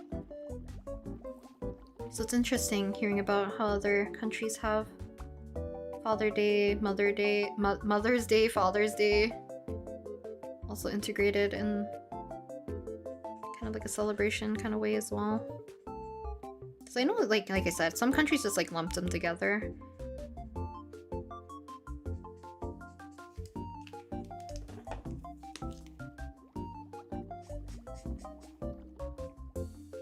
Oh, wrong color.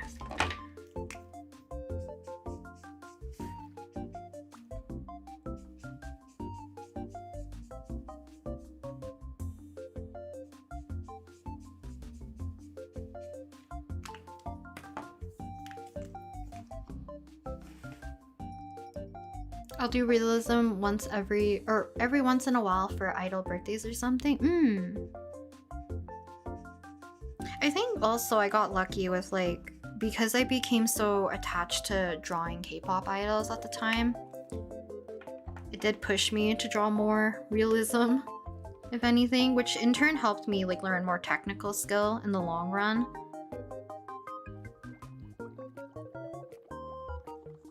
But I do think like if I were to draw realism now, I would struggle more than I did before, despite drawing more often, because I feel like I don't test my observational drawing skills as much anymore.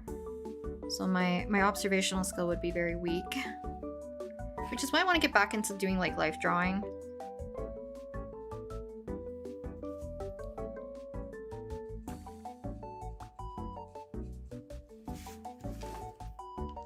But stylized, like, it has its own charm as well, you know? It's just not applicable everywhere. And like why I recommend doing either realism or like life drawing to some extent, because there's a lot of transferable skills still, especially with like observation or learning how to render, learning how to draw like certain types of objects and that kind of stuff. there is a benefit, you know, but you can tailor it towards like your interests.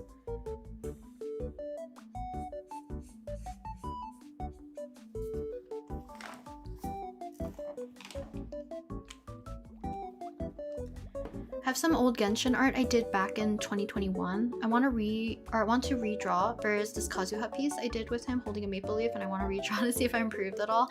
I always have that urge as well, especially because of like the Genshin art. I'm like, I want to do another redraw.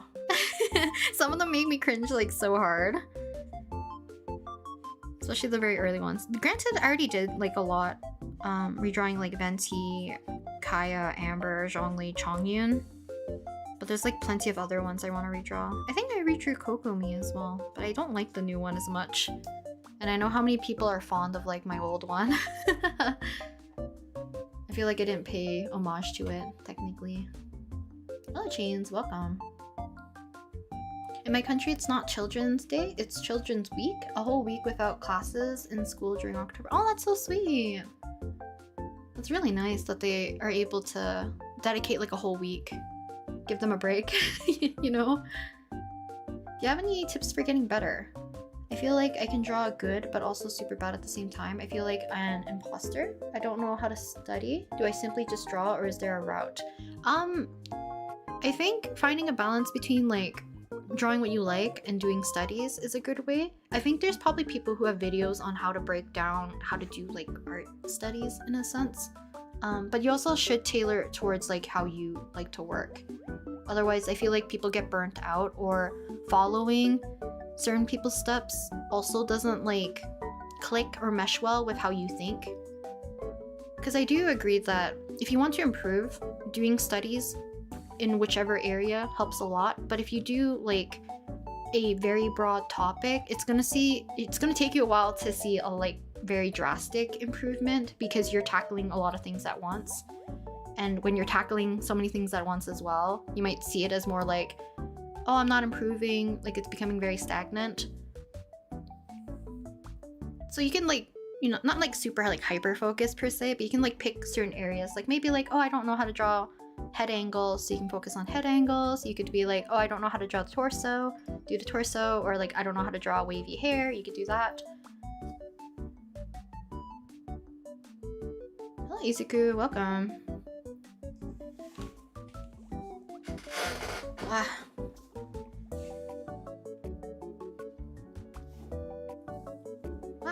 Okay, let's see. Semi-realism. Semi-realism is cool though. Do you think it's hard? I think sometimes to bridge the gap sometimes. Like if you primarily do stylized, realism might be hard, or if you like primarily do realism, it's hard to switch between the two, you know? Because like you kind of work different like muscles in your brain for both, I feel like.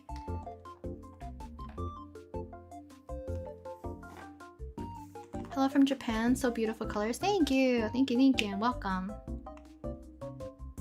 I am V now. Welcome, welcome.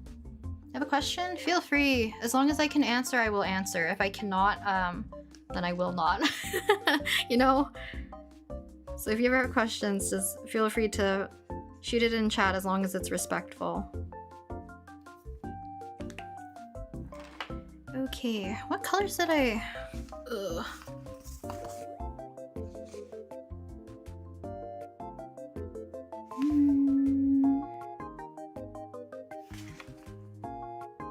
I mean, I also like the blue-gray.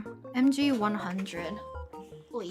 You could try using this one as well. You want to do some plein air studies to get better at environments?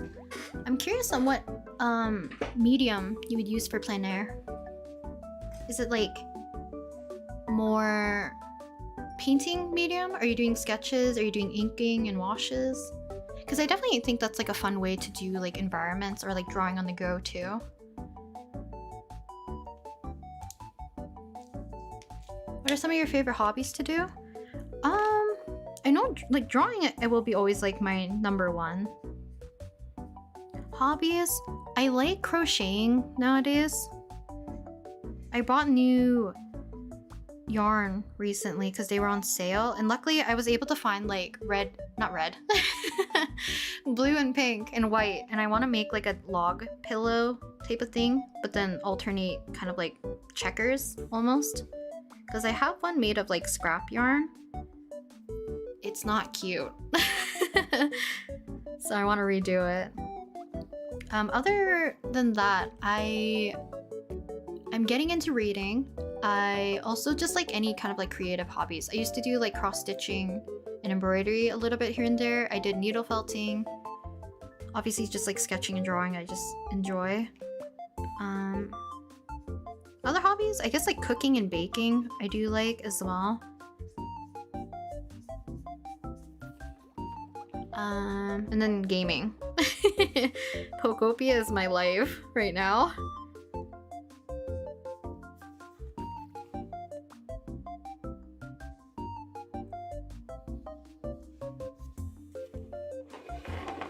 Oh yeah, do you guys have plans for Inktober or like a drawing challenge for October this year?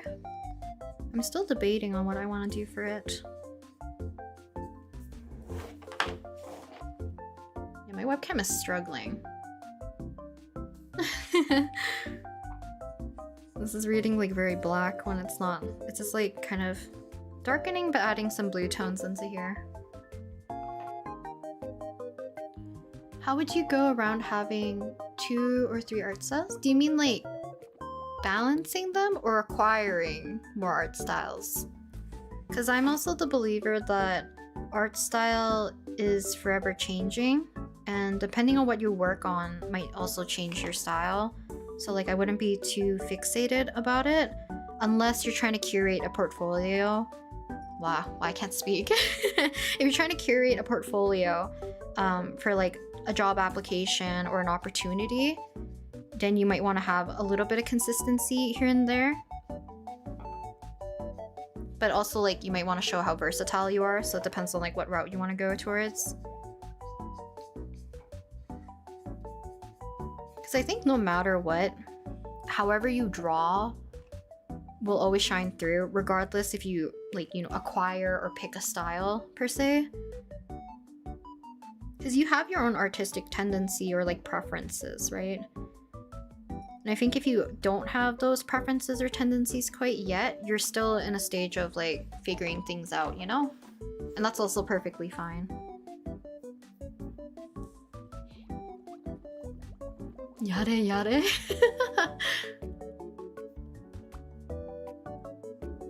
You can use any medium really, but I specialize in acrylic and oil. Ah! So you're more of a painter? Charcoal for portrait studies and such. Ah, I see. I know a lot of like plein air artists. Like I didn't get the opportunity of doing any plein air during like my uni days.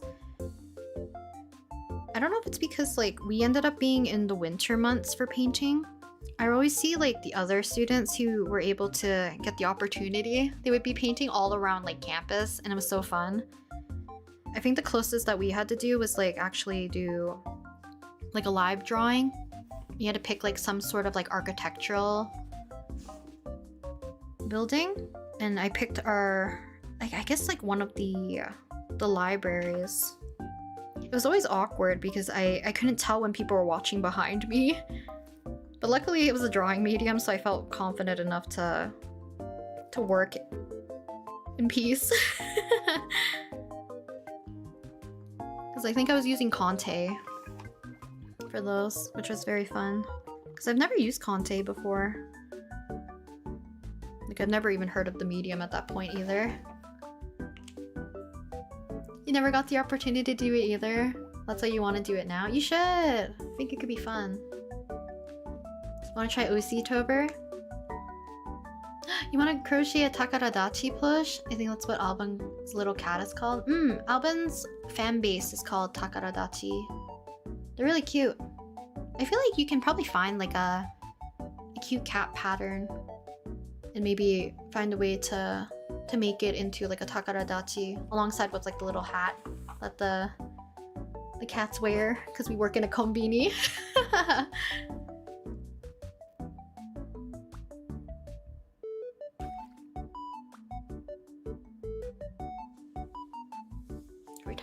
hair behind my headphones. My model freaks out. Crochet becomes easier the more you learn. Because for me, I like making cushions and stuff. Cushions and like larger plushies for the most part. I don't like the tinier stuff. I feel like I mess up the details and it's very apparent.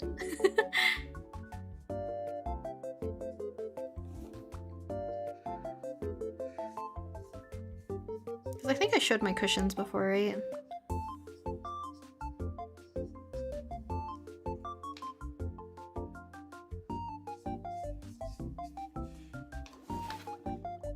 And then I have like a little bear plush based off of like Kaisen's bear. And I have like little Junimo.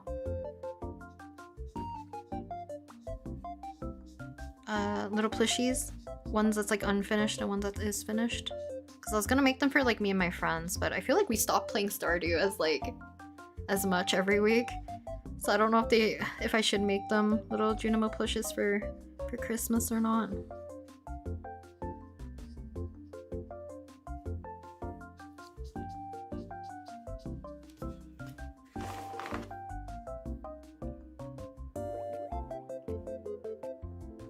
Thank you, Sanrio Yone. Thank you.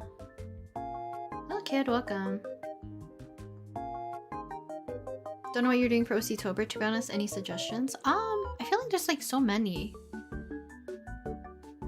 Or for Inktober, October. Some people do like OC challenges. You can do like just a monthly doodle. You can do inking. You can do... I think there's a lot.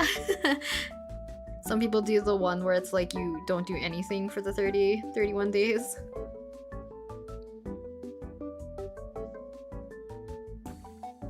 Because I was also debating if I would skip October drawing challenge and do Huevember instead.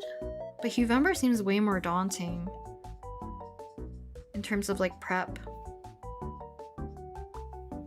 If you do choose to prep, I guess I should say.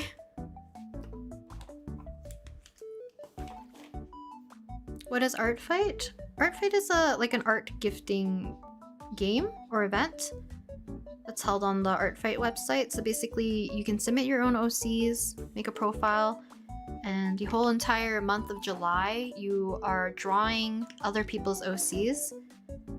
And basically there's usually 2 teams and you're racking up points based on drawing people's OCs. It's just a giant art gifting game is like the easiest way to explain it, I think.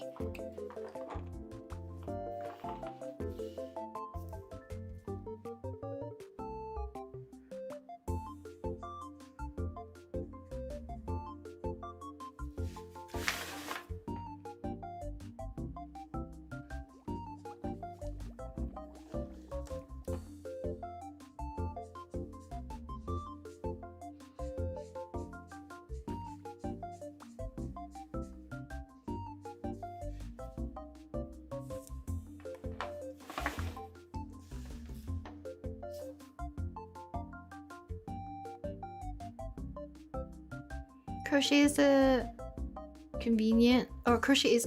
I made gradient hair ties before and a cursed octopus that was kind of crying red. No, but that's cute. You made like a gradient hair ties. Sounds like a very cute idea. I follow like a lot of crochet YouTubers. I feel like I like watching people make things and like talk about their process.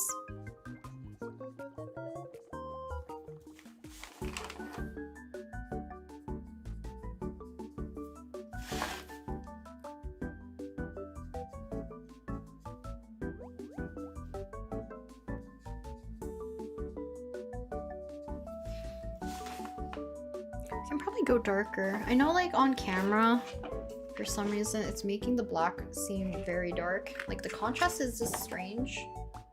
Here, I guess that's closer. So it's gonna look crazier as we move along.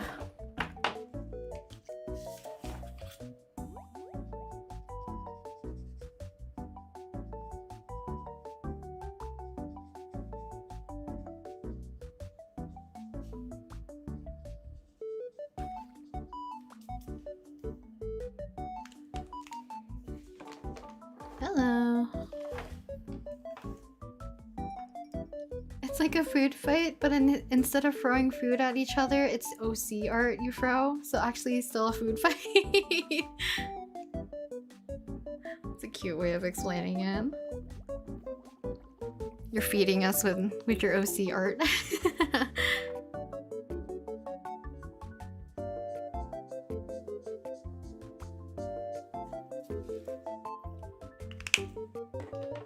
I know I chose these two colors as well, but I don't know if I want to use them.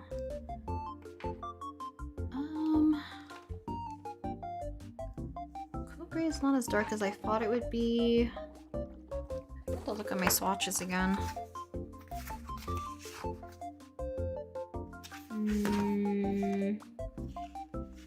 Which one is it?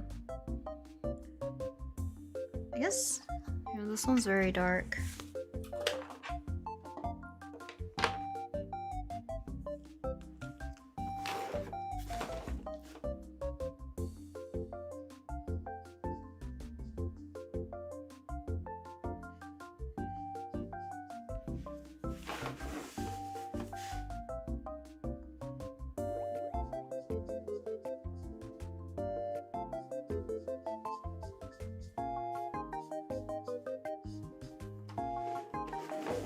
I don't know if I like how I did his hair. We persevere.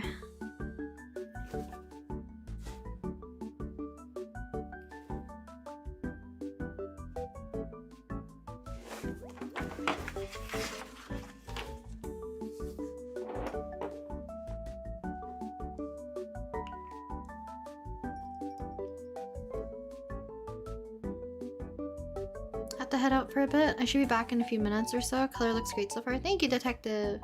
Appreciate it. No worries. We'll see you a bit later.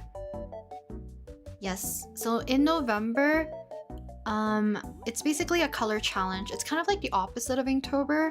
Like Inktober, a lot of people did like, you know, traditional black and white typically. So in Huevember, there's like a whole color wheel. And each day is assigned a different color. So primarily you would use that one color for your entire art or your drawing or whatever you're doing for the challenge. I think it's a fun way to, like, you know, challenge yourself to get familiar with how to use specific colors. Because in its own, like, Inktober in its own right is, I find, difficult as well. Like black and white is difficult, or like grayscale. For some reason I can't fathom doing Huevember without treating it similar to just like a monochromatic drawing. Because I would probably want to go ham, but then I know I will get burnt out from like just the third day probably.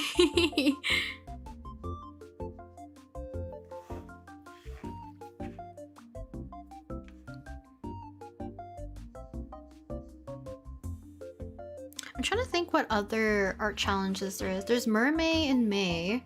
We have Inktober and Huevember. Is there other art challenges that you guys are aware of?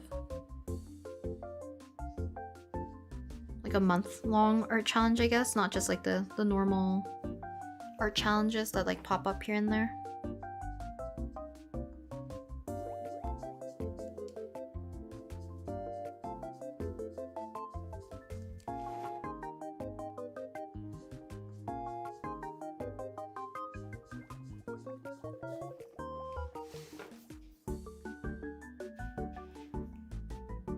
Yeah, Mermaid.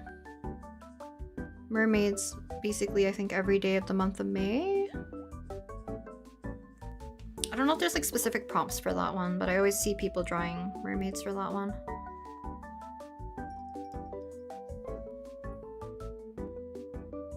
Figure drawing January. I've never heard of that one. Coloring in general is so hard. That I agree with.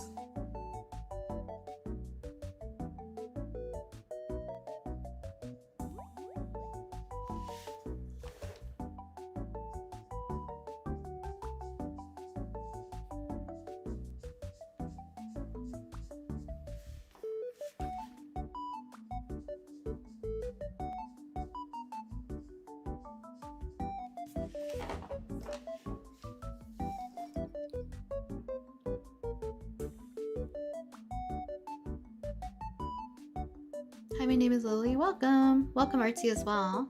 25 days of Christmas. A lot of artists come up with their own thing.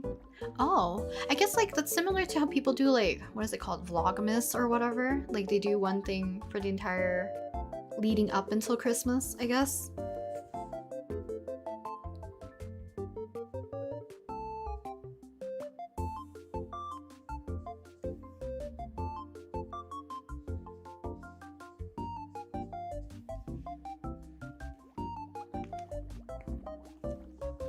It's so pretty. I love how vibrant it looks. Thank you. Just know that my webcam is intensifying the contrast quite a bit. My webcam hates me.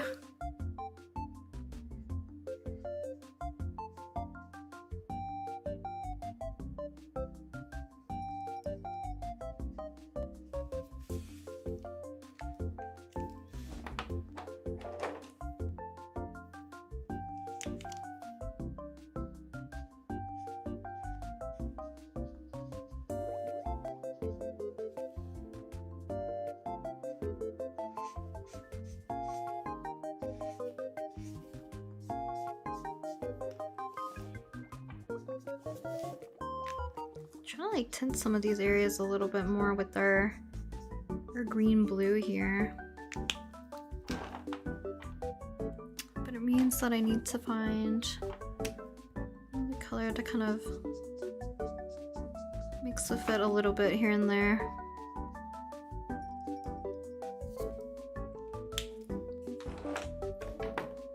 Vlogmas. I don't watch enough people like vlog to do vlogmas. There's like one person I watch that like does crocheting, so she does like a crochet video basically every day for the month of for the month of December leading up to Christmas. But it's like, you know, they do different things. It's not like primarily only a vlog. But I always love those types of videos. They're very chill and casual, you know.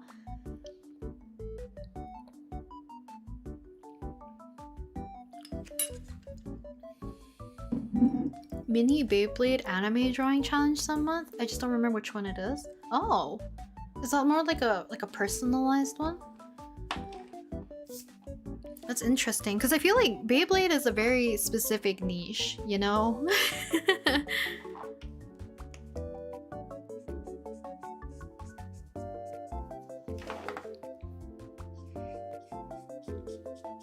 Beyblade, let it rip. Is it Beyblade Let It Rip now? I forget. I watched Beyblade as like a kid, but I don't remember too much. And I owned like the little Beyblade toys before as well. With the plastic like stadiums. I've done Huevember before where I allowed myself to use a limited color palette with a few accent colors to go with the main color of the day. I drew- Wait, that's so cute! A Pokemon for that month is such a cute idea, Asa. Wait. You're making my brain buzz a little bit because I'm like, do I do OC-tober but make it Pokemon? We'll see. I might change my mind. Mayblade? That's cute. Figure drawing January is something that I heard about from... Ah, Joestar! Ah! Oh, I did see that, actually. The figure drawing January one. I've definitely seen it. I didn't know they were the one who made that.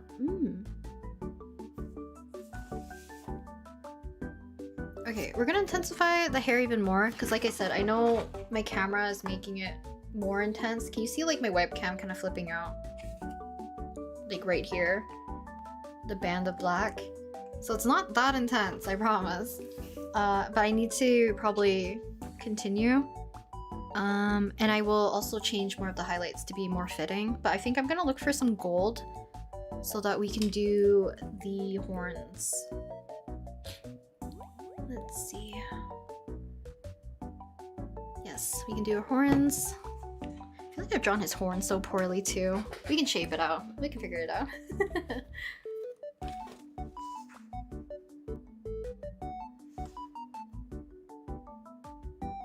We can use dull yellow, olive yellow. I think our base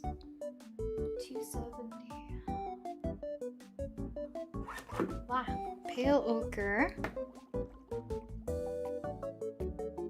olive yellow, white, excuse me.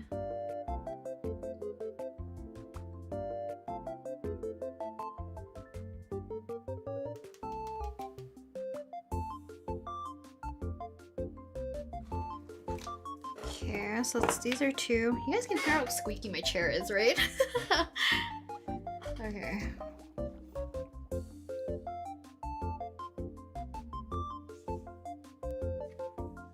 Use the same calamansi for highlight. Kind of adding little bits of green here and there, so maybe we'll add this one. This to darken, and one more darker color I think I want to use. Probably a purple. Well, we'll see. We can also add it later.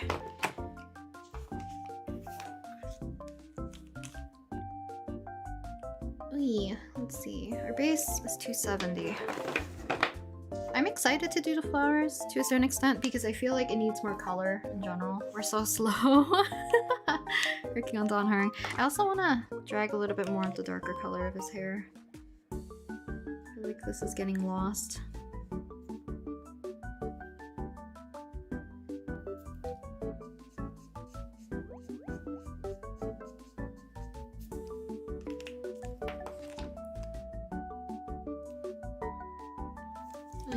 Let's see.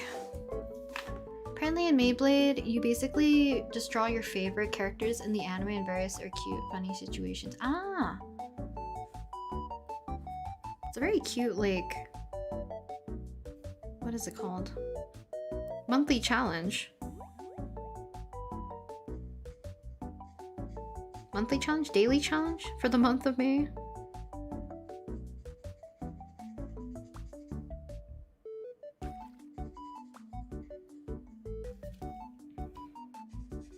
You can see I completely forgot about the highlight immediately.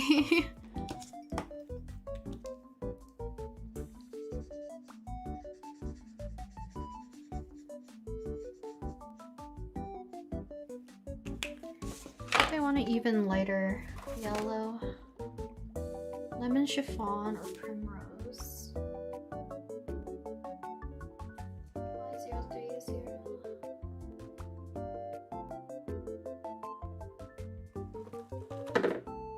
Use primrose. I feel like primrose is dry because I use it to blend out a lot of my lighter colors. Yeah, this marker is dry. Lemon chiffon. We can use the sun.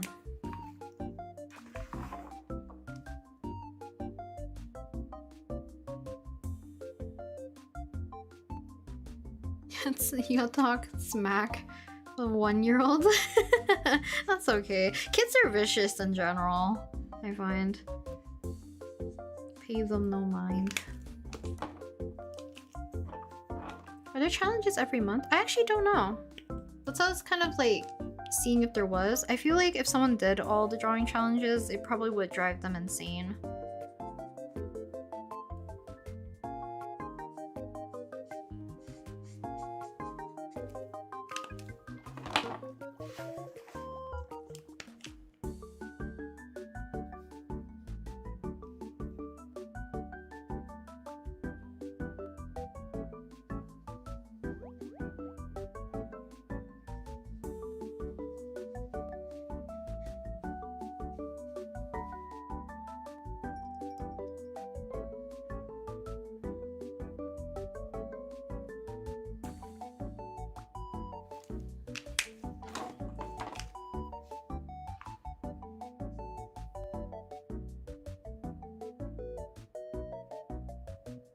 Not every month, but you can invent some over the months. I feel like, yeah, people make their own challenges all the time. I think they're just like, there's a few like just larger ones, right? Or like the main larger ones that people more or less like to participate in. And I feel like for October, the spirit of like Inktober has like just made people want to make their own monthly or daily challenge in the month of October. regardless if it actually is like actually Inktober. That's why there's like OC-tober. Some people make their own themes for Inktober per se, but it's mostly like not primarily focused on inking.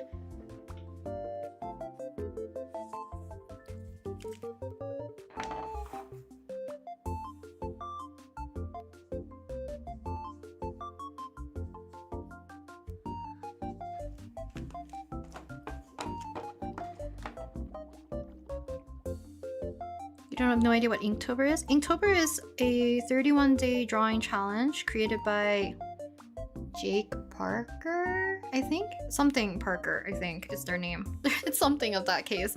It's basically a monthly or daily drawing challenge in the month of October where you do traditional inking. I think it's to push people to do more like, you know, to do traditional inking to get practice in. And usually there's like an official prompt list associated with it, so you would draw with ink something to do with like that prompt for that day, and it's for the entirety of October. But a lot of people have kind of like reclaimed Inktober, like October and Inktober to fit their needs, you know? Something Parker, Peter Parker, not Peter Parker.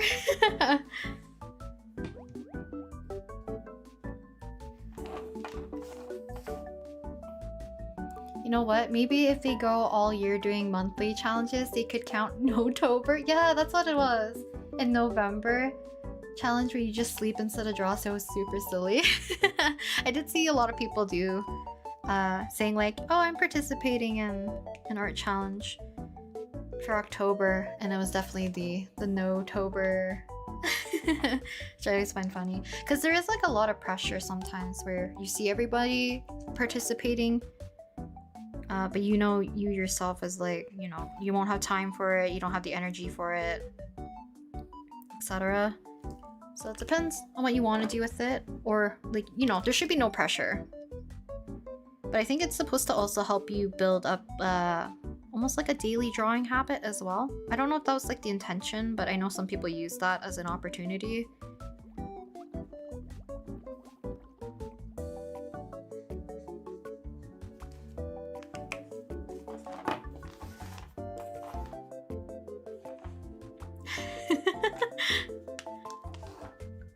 They're spreading around misinformation at this point. Artist FOMO, yeah. I feel like also Artfight had probably a little bit of that, right, for people, the FOMO.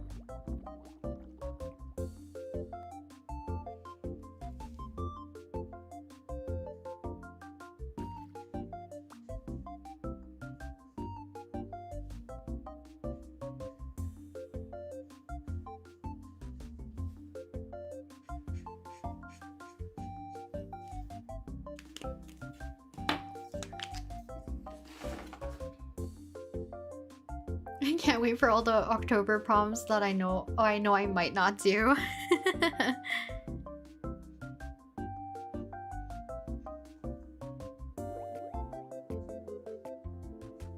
If you guys like drawing like cute girls and you want a prompt for that, there's Cute Girl Tober that I know Ocean in Space does. She's like one of my favorite artists like ever since I was a teen. Like a young teen. Like when I first got into drawing, she's like one of the first artists I really looked up to. And I still adore their art. They do a lot of like shoujo art.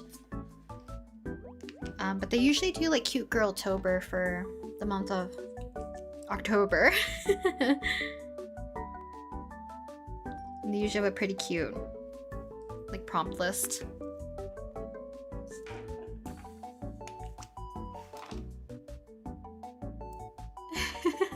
You think he would like Inktober? Interesting.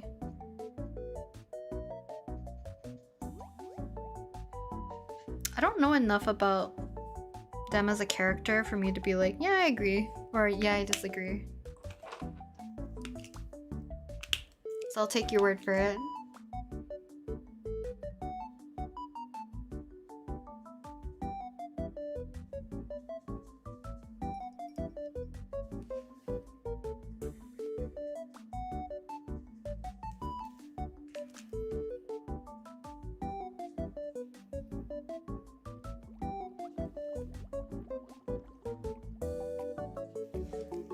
like I'm working so slow.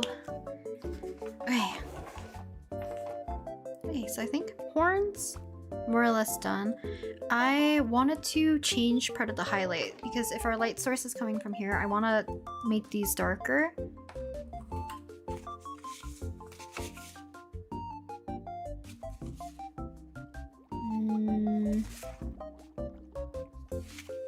Which colors do I have? PB9. This actually might work. Let's test it. It's a little dark. Maybe not. Yeah, this is what I was using to like add a little bit of that greenish blue to the hair. So maybe not this. Something in the middle.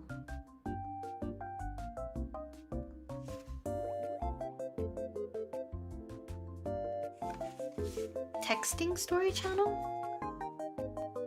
I don't know what that is. But 2-hour video. Bless. Let's see. I could make it also just like a muted blue on top. B260. 270. 270 is a little too dark.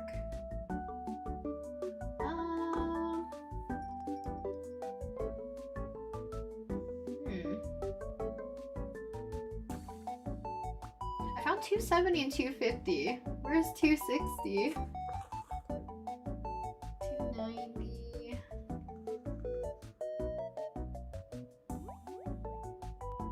250. What the heck? I don't have it out, do I?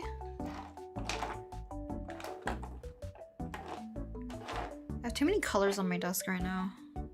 Is this also too dark?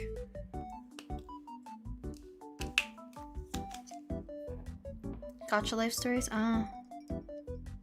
This is also way too dark. Where is this color? Holy, my VTuber model's struggling.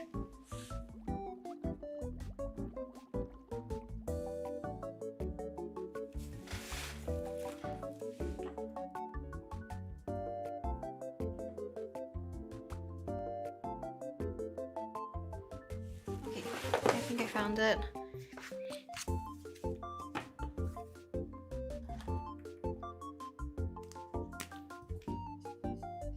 Yeah, this works. We can just use it on top.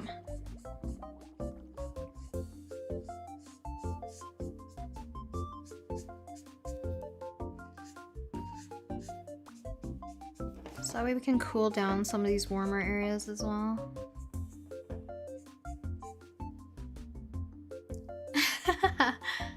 For some reason, I don't know, usually when I like turn around, it doesn't do that.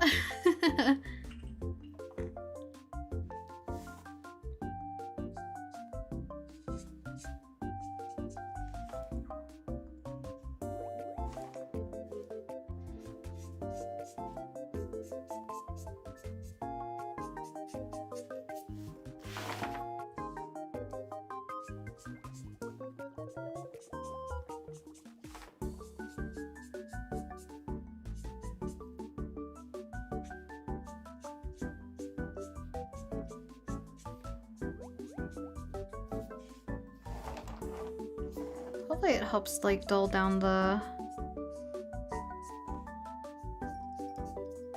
highlights that I had placed. I do wish I gave a bigger band of highlights. You know, it's okay.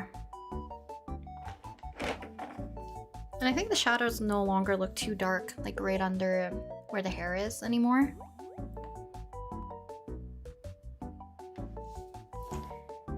Okay, so...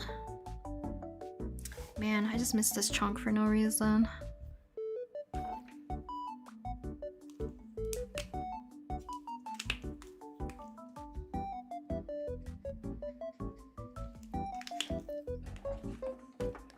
If you guys had to pick like one traditional medium that you could only use forever, what would you choose? Because I feel like for some people it might be harder for you to choose, and then for others it might be really easy. Rhea, welcome. I'm glad you think it looks pretty right now.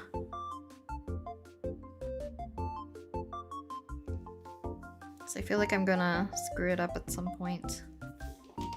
Not on purpose.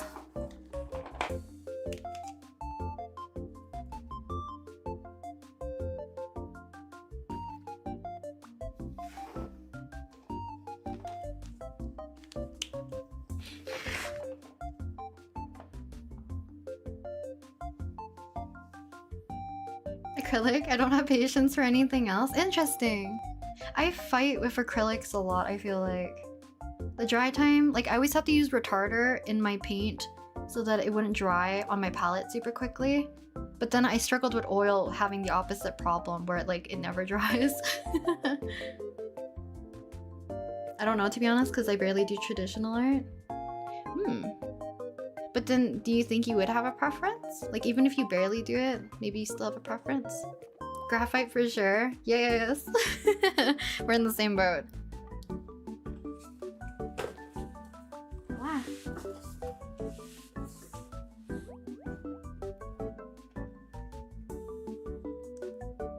One second. We're gonna work on just making sure I still have my reference. Dan Heng. There we go. Oy. Ah, Melly! Welcome. Welcome, welcome. Hopefully you're doing well.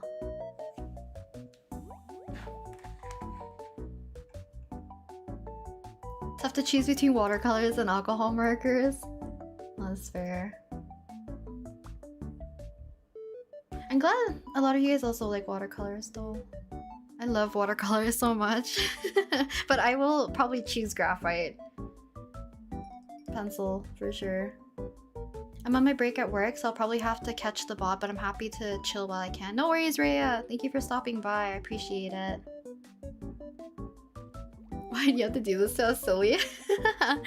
You guys have to let me know. I'm interested because like I always like watching people work with traditional mediums the most out of like art videos.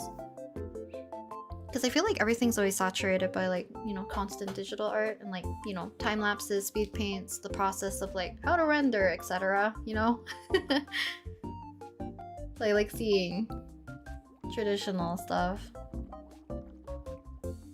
Don't know. Normally I only do sketches and doodles in traditional. But what do you doodle in then? Excuse me. Honestly, if graphite or pencil didn't smudge so much, I would stick to it. Have you used ballpoint pen? Probably watercolors, but I need an ink pen. I will allow it. Ink pen, I will allow. Like, I feel like if you had the supplies to make the art piece with that medium, it's like, you know, I would count that as together. If I had to choose one medium forever, alcohol markers or watercolors? A lot of you guys have similar preferences. Pens for sketching. I think we'll use the same colors as his hair for his outfit. I'm just debating if I want to do his top first, or maybe I'll just do the gold. Gold would be faster, since the horns didn't take too long. Excuse me. Let's see. Highlight. I can do without. And I think it's just these ones, and then we can sneak a little bit of our green again back in. So let's do his the claw hand. A little new here. I love to draw manga, and I know she watches these, so I decided to drop in. This is such a beautiful picture. Your coloring is amazing. Thank you. I appreciate it, Michaelia. Thank you. I appreciate it. Graphite or markers? Good old pencil and paper for day. Maybe, perhaps, most likely, surely. But ballpoint pens are also my beloved too. I like your pencil sketches a lot there. So I'm glad you would also choose graphite. Hello. And good? I'll be making art alongside ya. I hope you're doing well as well. Thank you! Let me know what you're drawing as well. I won't force you to always chat and chat so you can focus on drawing as well. Haven't used ballpoint pen? I should though. It might be a way to prevent your drawings from smudging. If you find like a good pen, you can find one that probably works the same way as like whatever pencil you're working with to a certain extent, you know? Ballpoint pen is peak. Use a lot of graphite, so graphite is my answer. Pencil? A lot of you guys are actually using pencil. I'm quite surprised. That's like a happy surprise. I will always be in favor of just like sticking with pencil and paper.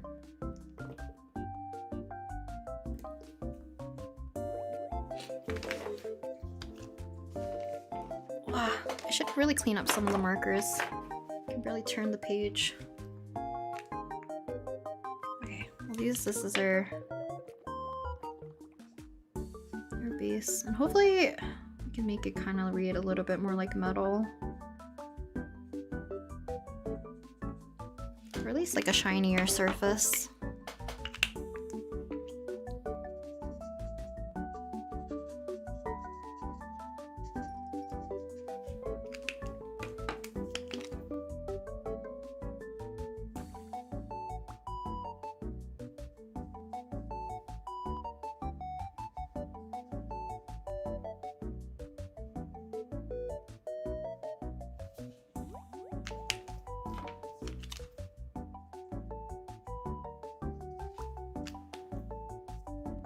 Maybe it's okay. I can't tell. Let's see. Scarvado, nice. I always love watching your stories so I can see the bits and bobs of just Scarvado. All your sketches.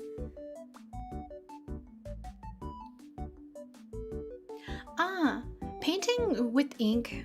I don't know if it's because I rely a lot on like blotting for watercolor as well for like lifting pigment. Ink is a little hard. It's a little bit more like it gets sucked into the page. Because I've watched like Ocean and Space use a lot of like colored inks. I think it's like the Dr. P.H. Martin ones, I think. Like the Inktense ones maybe? Not Inktense, I'm mixing them up. But because of that, they're hard to budge. I think they're good for like the way you can layer up colors with like such vibrancy. It's awesome. As well as like you can use very little diluted and get like so many different values. Because I used to use like liquid watercolors and they kind of had like the properties of both like ink and just normal watercolors, but the staining property is like very strong. But it was great for like layering because I would do like big sections of like gradients, and then on top using watercolors, a lot of the gradients were already like kind of locked in really nicely. I would be scared of using ink.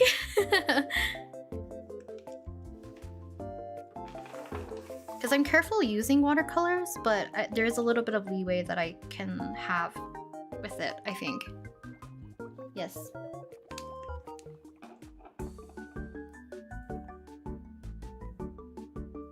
You did graffiti on the school wall? Is like permission or we just vandalizing?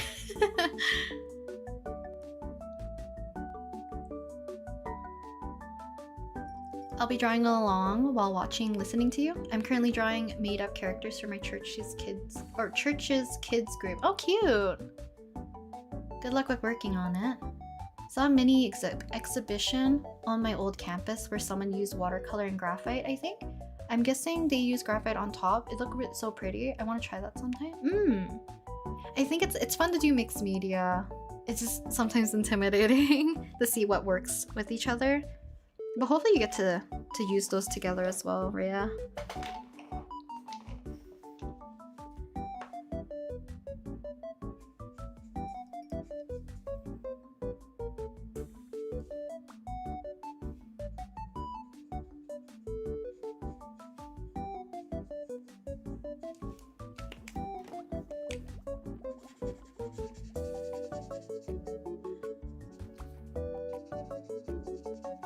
add one more darker color.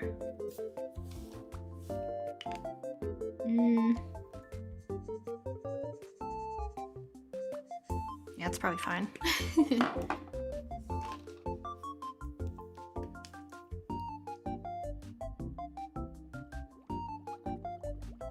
Oh, you did have permission. Okay, yeah. Because like, I can't imagine you just randomly wanting to do, you know, vandalism by doing graffiti. Because I feel like if you did get caught, it's pretty bad. You know, the repercussions. Or at least I know like where I live, tagging and like graffiti, you know, it's not a good thing to do. And at least what I've seen from like local shops and stuff, they're doing like a local cleanup of our Chinatown area to get rid of like all the tagging and graffiti to make it look a little less, you know, of a scarier place.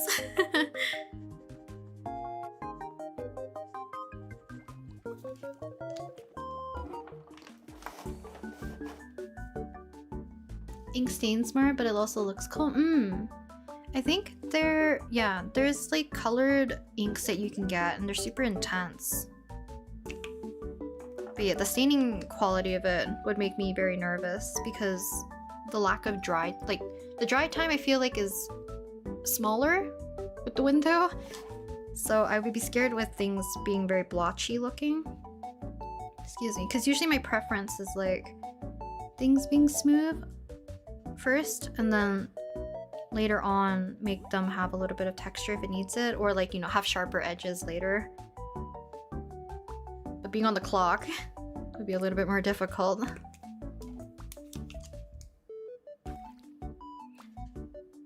Inktense watercolors? Inktense is... because I know I misspoke earlier, but the Inktense ones, isn't it like the... I feel like it's Derwent, but it's the watercolor pencils, right? I think? Might be incorrect. I can never really like get used to using watercolor pencils super well. It's definitely a struggle for me. There was this project at my school where they were going to choose some students to do graffiti on the wall of sports courts, and it's one of... oh, I was the one that was chosen. Oh, cool. I guess that maybe it's treated more like a... almost like a mural? Because that's awesome, you get to do it for your school. Like, I guess like... yeah, like maybe as a mural, maybe? Oh, there's an Inktense palette. Yeah, I find watercolor pencils difficult. Like, if you're laying down smoother areas or like larger areas, it was just very patchy and the texture was just not up my alley. It was hard for me to like it.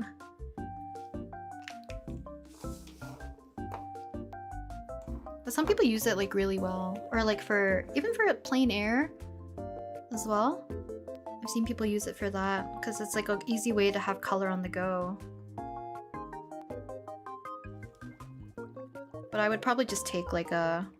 what is it called? A travel watercolor kit or set. Have like a little bit of water and then have all the paints in there. It's easier, I think.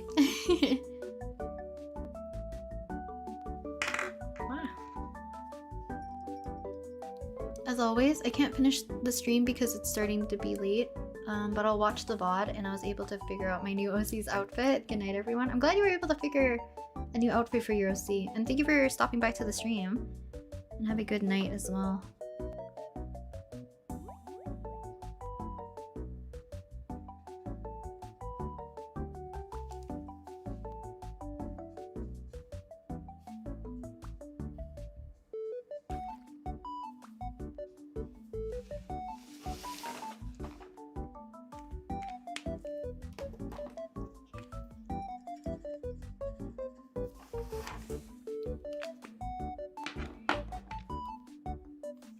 So I don't know how many live streams I'll be able to do for August. I feel like I have higher hopes for it than I did during Art Fight because my anxiety got pretty bad. But I think I've asked you guys before for suggestions on what mediums you want me to work with. Kind of like similar to what I'm doing today. So I'll ask you guys again if you guys have like a change of heart or a different preference now. Because it is fun to do the coloring portion at least. It's a little less intimidating that way. Because I know people mentioned gouache and or watercolor, which watercolor, no problem. I will always be down to do watercolor. Gouache will be up in the air. I feel like you guys will just watch me crash out.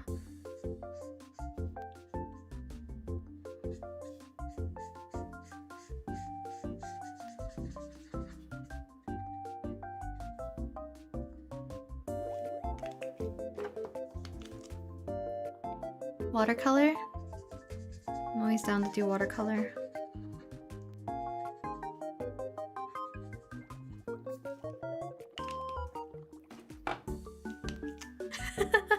Rhea.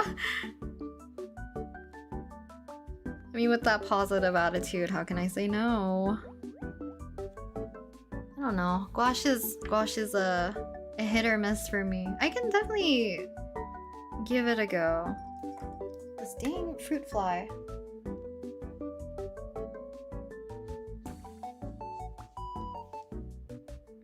I really need to inspect all the plants. There has to be one plant that's like the problem with the fruit flies.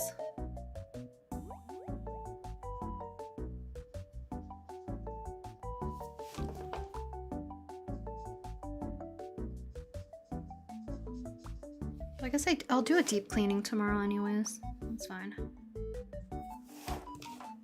Should get that out of the way. Multicolored pens? I don't know if oh, I guess I have the paper mate ones if you mean like the ballpoint pens. Because I've seen people with those really, they look very funny, but like they're kind of like a chunky multi-pen with like 10 colors each, I think. I've seen so many people make like portraitures and stuff with those ones and I'm like, you guys are insane. The layering capabilities. Unfortunately, vandalism is very common here in my country. It's everywhere and there's no major punishment unless it's against monument or something like that. I think... I could be wrong, but I feel like unless the person is like caught in the act of vandalizing, it's hard to really put a punishment on a person, right? Unless they had like some sort of lead on the person. Because at this point, like even for us, it's like they're doing more of a cleanup rather than probably catching whoever did the vandalism. You love gouache more than watercolor? Some people are built different. My brain primarily works like light to dark. So acrylic, oil, gouache, it's hard for me to work with.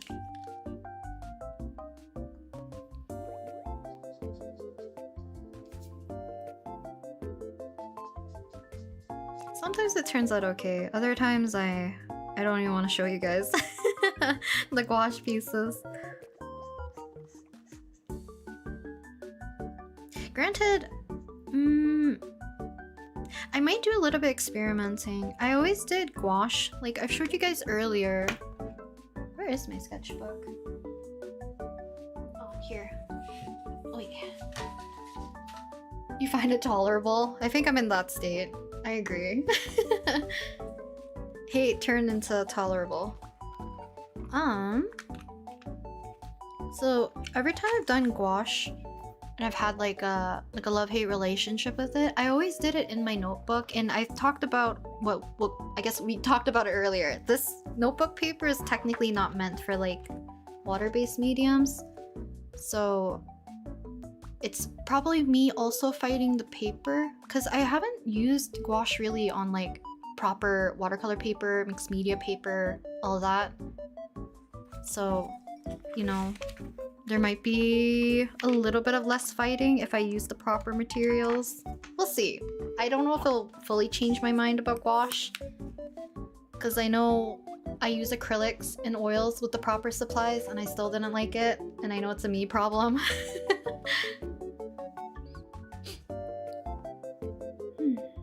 Do you think you'll finish the piece in the stream? I'm hoping, but the pace that we're working on today, it might be unlikely. We'll see. I'm yapping a lot, so. Because the one I did of Sampo, I think, along with the little Dan Heng in my sketchbook, like this Ike one took me forever. I think Sampo was 3-ish hours, including the Dan Heng one. But when I stream, I talk more, so I'm less locked in, you know?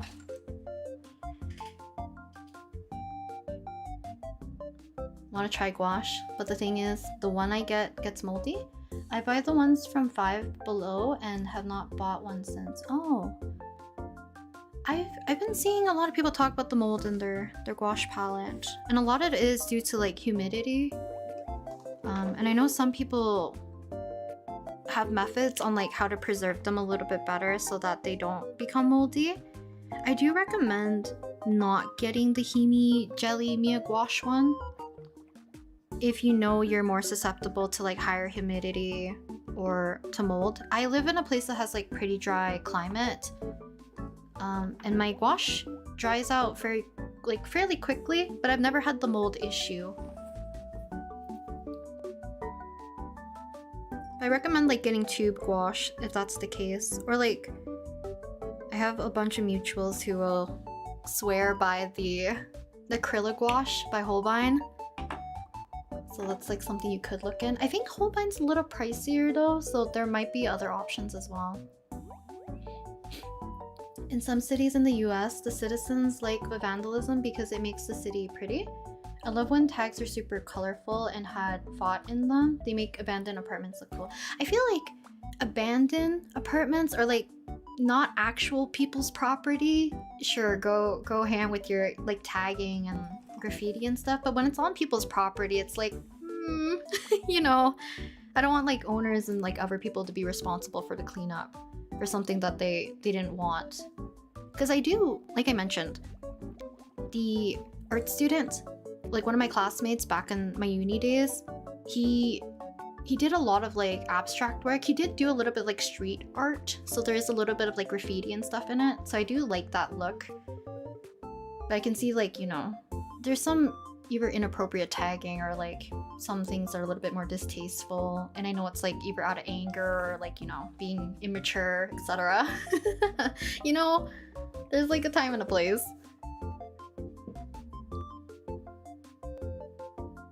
Thick paper is nice for gouache. Yeah, I might try. I remember this is probably a few years ago. So like when I was like super into ensemble stars, I had like a gouache piece started of like Tsukasa. I didn't finish it. I think I swapped to doing watercolors only because it was a lot faster for me. So I don't know. Random, but tomorrow is my 1-year anniversary with my girlfriend. Congrats! Congrats!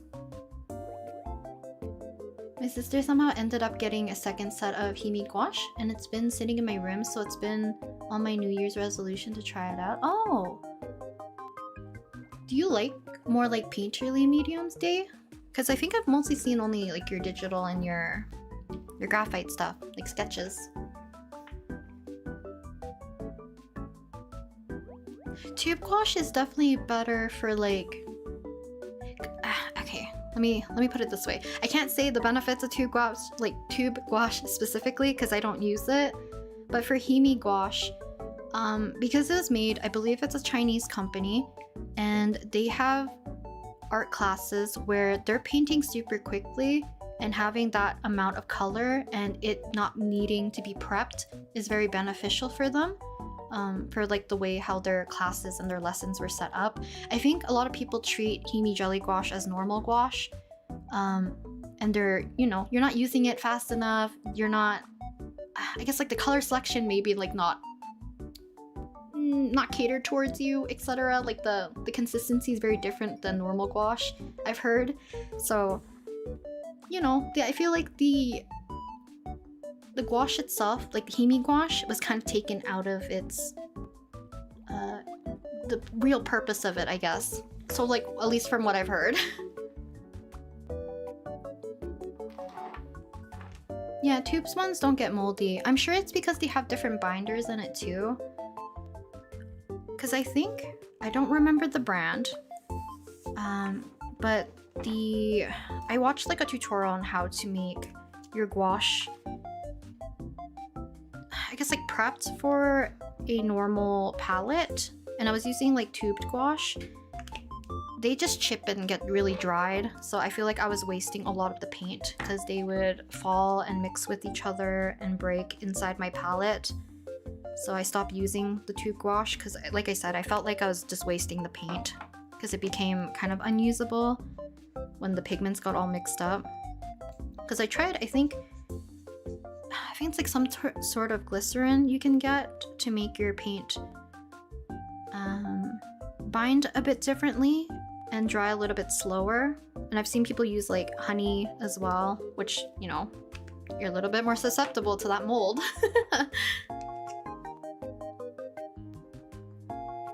But acrylic gouache, I've seen a lot of people really like it because once it dries, I think it doesn't move. So it's like has the property of gouache, or not gouache, acrylics, but then the capabilities of gouache, I guess. Which I can't tell if I would like because I also struggle with acrylics. I make do with acrylics, I guess. Maybe is a better way of putting it. The chit chat is contagious. I apologize. I need to lock in.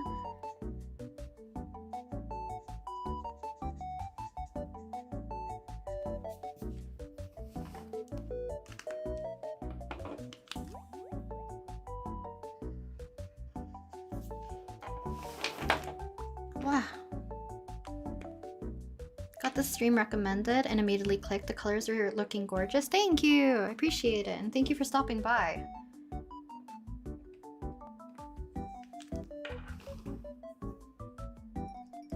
We're trying our best today for working with alcohol markers. Because I feel like my alcohol marker drawings, it's a mixed bag sometimes.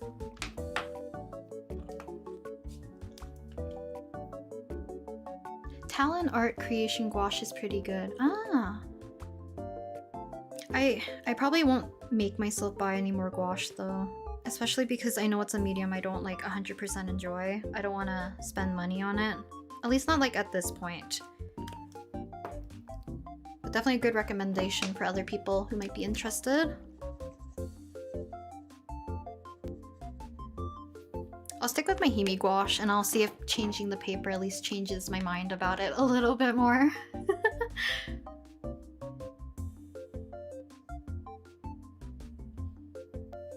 Yeah. Graffiti, time and place, I feel like. Because I always see them on like train cars too, right? And I don't know what that's considered.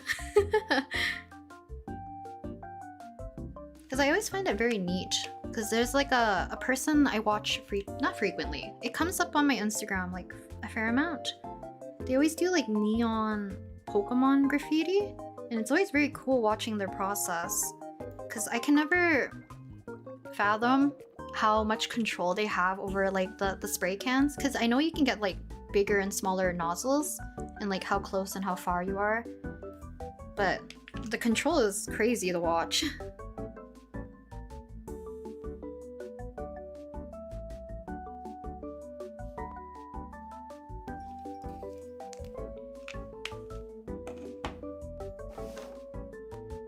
I'm curious, is there a Honkai Star Rail character you don't like? You seem to like everyone. Instead of like, and I know some people might say like hating a character is less, no, let me see. How can I phrase it?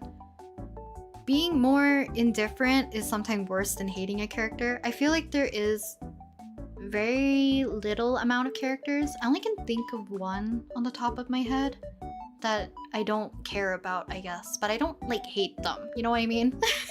I pay them no mind, so there's like nothing for me to be like, I hate this character, you know? Which is, I think it's the Dahlia. I was never attached to the character. I didn't really care about the design. I don't really remember story or anything for her, you know? But I feel like I'm behind on story, so maybe if she has like redeeming qualities, maybe pushed out of indifferent, I don't know. Well, we'll see, I don't know.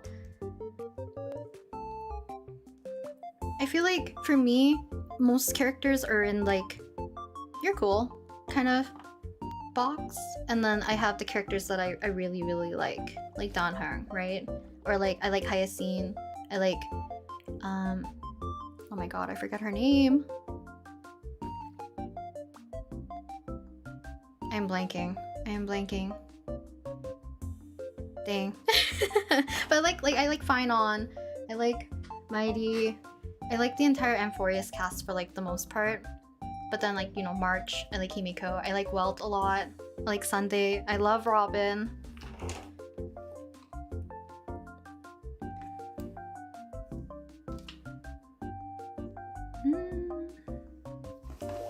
I think Genshin has more characters I'm like not indifferent. There's too many that's in the like box, but not like love, I guess. Does that make sense?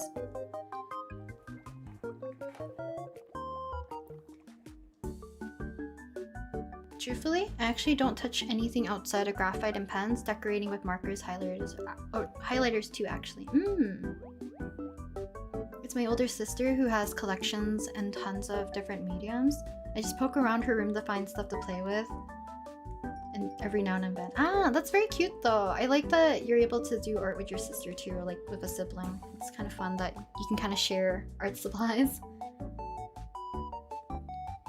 And luckily, I know my older brother doesn't watch me. He better not be watching my stuff. But he's also been into art for like the last few years, and I'm very glad.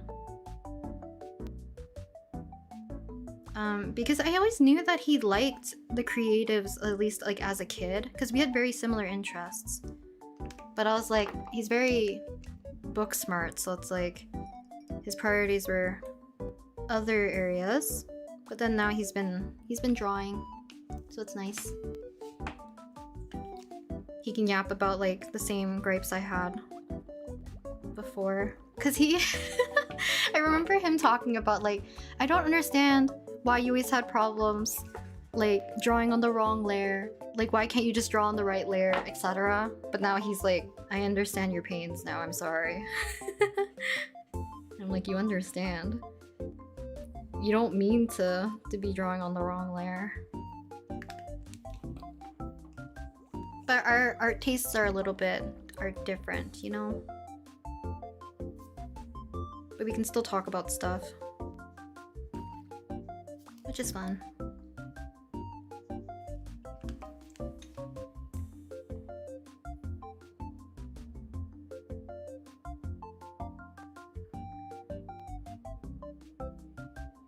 Only brought my iPad today, but I'm happy to still draw along for a bit. This fruit fly. Oh, I caught it. Nasty.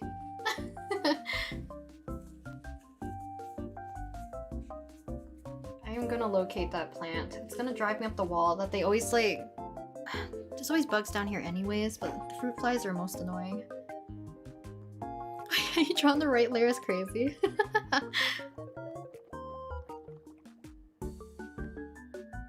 I'm glad you're able to draw along as well, Rhea. If it's on the, like only on your breaks as well.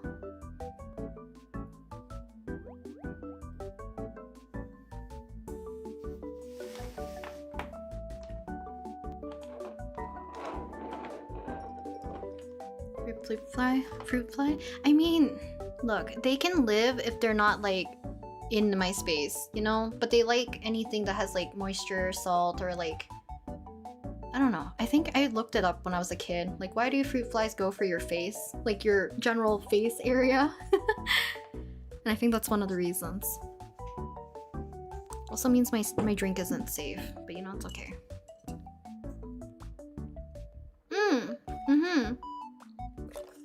It's fun. So I'm a fan of Drawfee.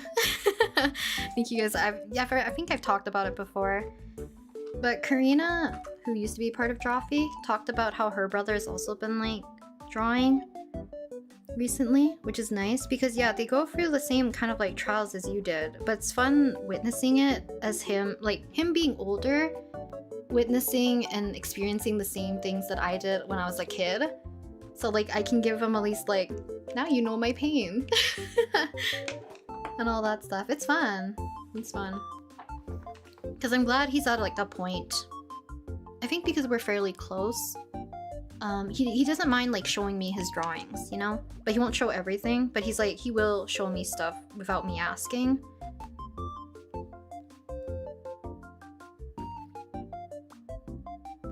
Because we had a whole conversation about like people referencing other people's art and what is considered like heavily referencing versus like just referencing via almost like inspiration or like getting the essence. Excuse me. I have to stop drinking my London fog. The sugar content. It's like coating my throat.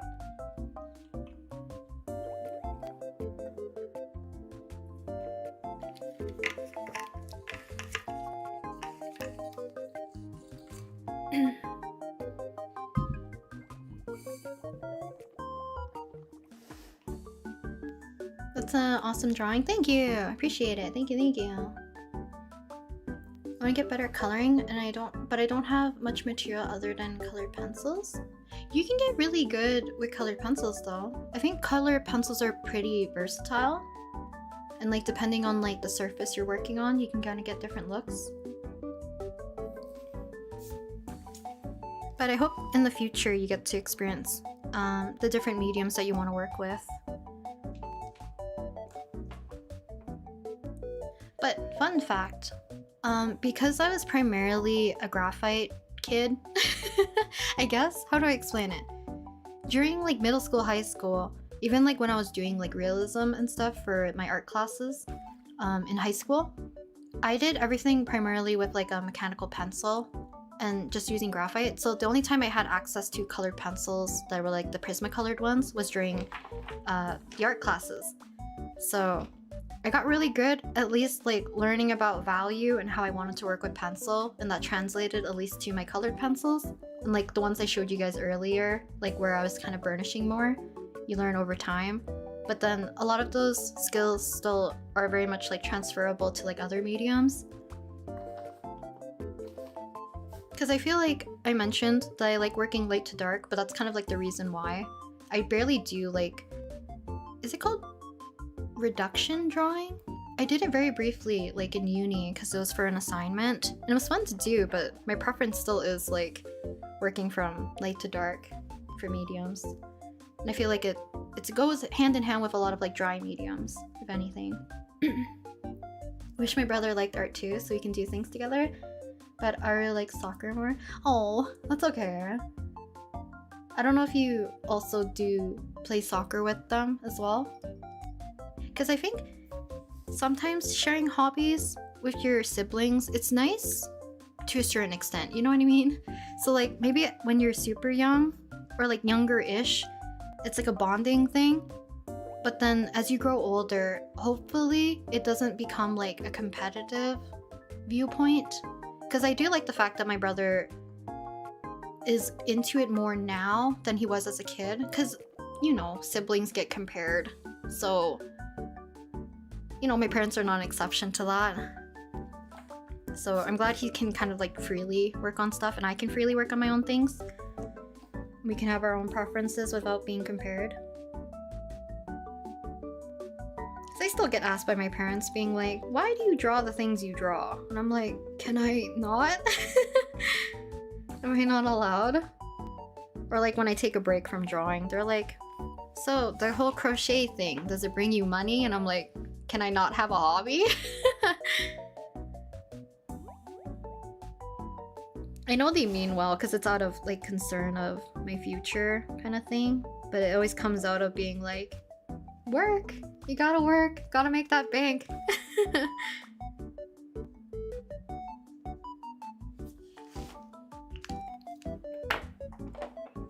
And at least like I can hope he has like a little less pressure from it, you know?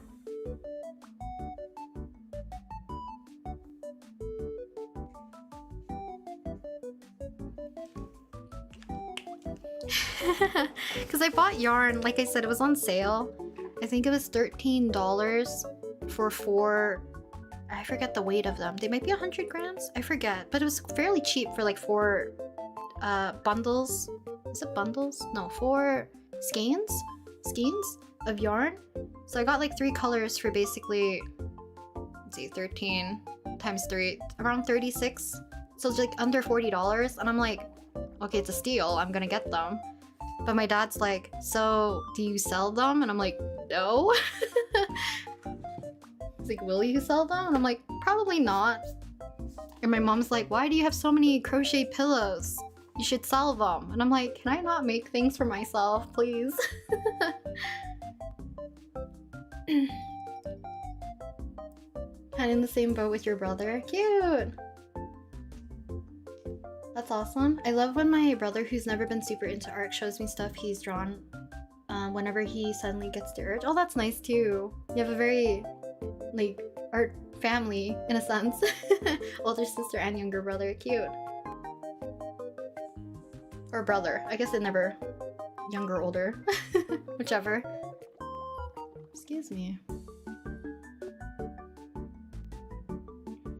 Whenever I play with him, I feel humiliated. They're much better than me. He's much younger, so I always feel humiliated. That's the thing I would worry about, you know? The comparison. But it's okay. Like, I feel like if you have fun playing with them, that's all that should matter, right? And hopefully they appreciate you playing with them. And it's not like a power tripping moment. My older brother does draw, but I'm not allowed to know what he draws because it's a secret. He mostly draws elves and stuff. I like how it's a secret, but you know. That's funny.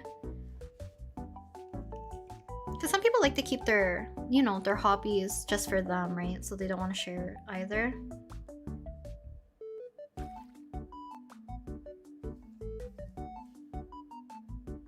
I feel like my brother hit like a little bit of an existential crisis. Because he's like, when I was 13, what was I doing? When you were 13, you were drawing. And I'm like, yes. And for him, it was like a lot of gaming, which I still think it's like, it was good for him, you know? But I think he's at a point where he's like, I wish I learned more skills and stuff. But I think there's nothing wrong with doing that now. So I'm glad that he's taking advantage of time to work on those.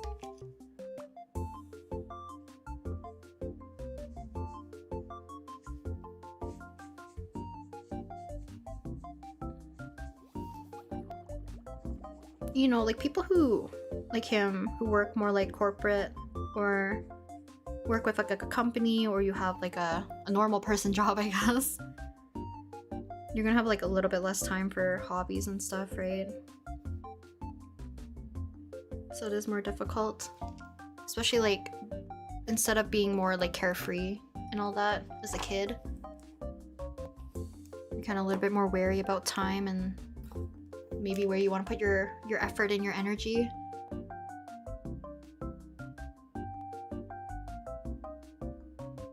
What about doing stuff we enjoy with love in the heart? It's prolonged livelihood. Yeah. But unfortunately we live in a society.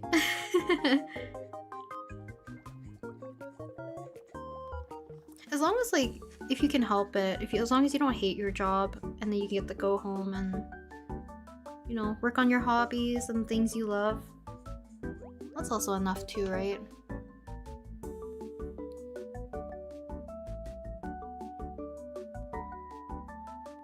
You can also just rest on your break, Rhea.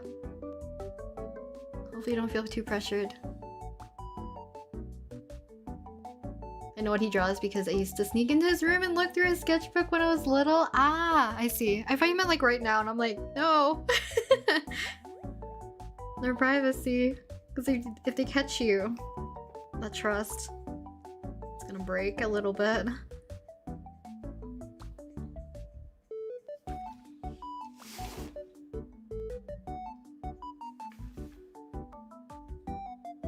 Actually, question for you guys. If you guys drew a lot when you were younger, I mean, granted, I feel like I'm the older one here.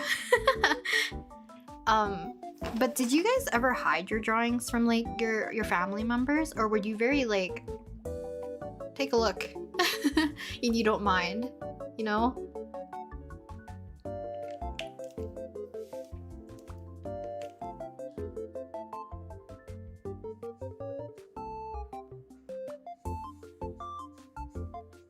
Because I kind of was in both boats where sometimes I would draw freely and like, you know, my parents can look at it, my brother can look at it, I don't really care. But then other times I was very like secretive. If I hear like footsteps, I would like hide my supplies, turn off my computer screen, that kind of stuff.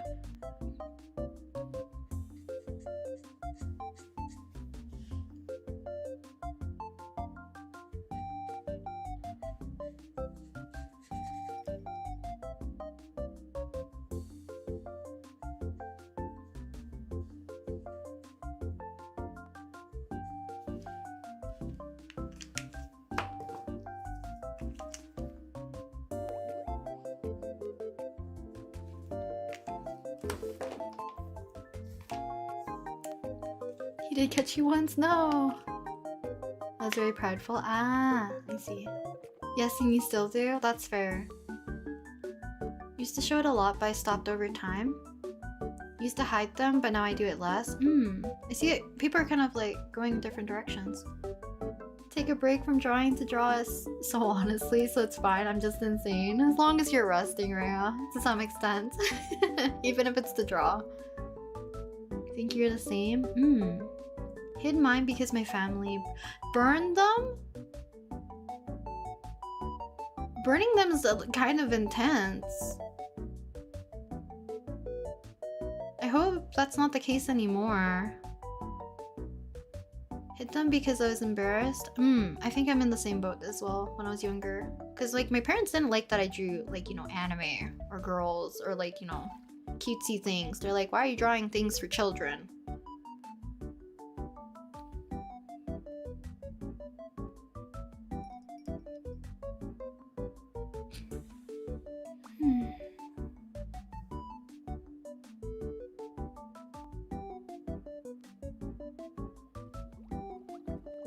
Hello, I'm from Japan. Welcome, welcome, welcome.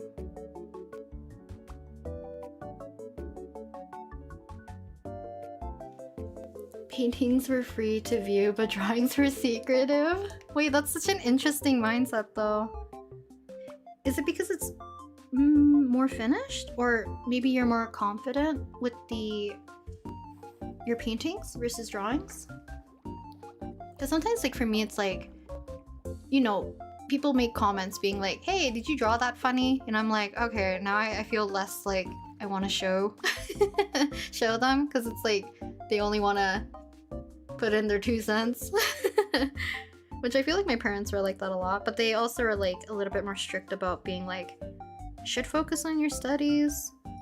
Stop drawing like your random K-pop boys and all your anime and all these like magical girls, all that stuff.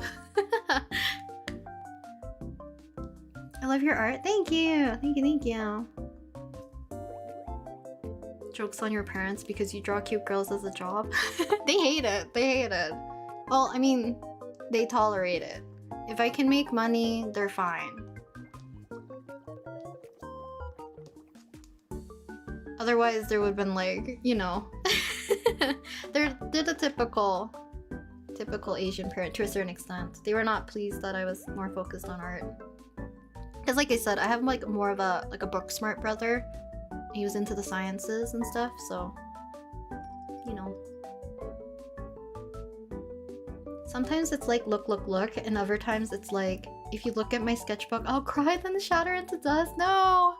But I understand the sentiment, yeah.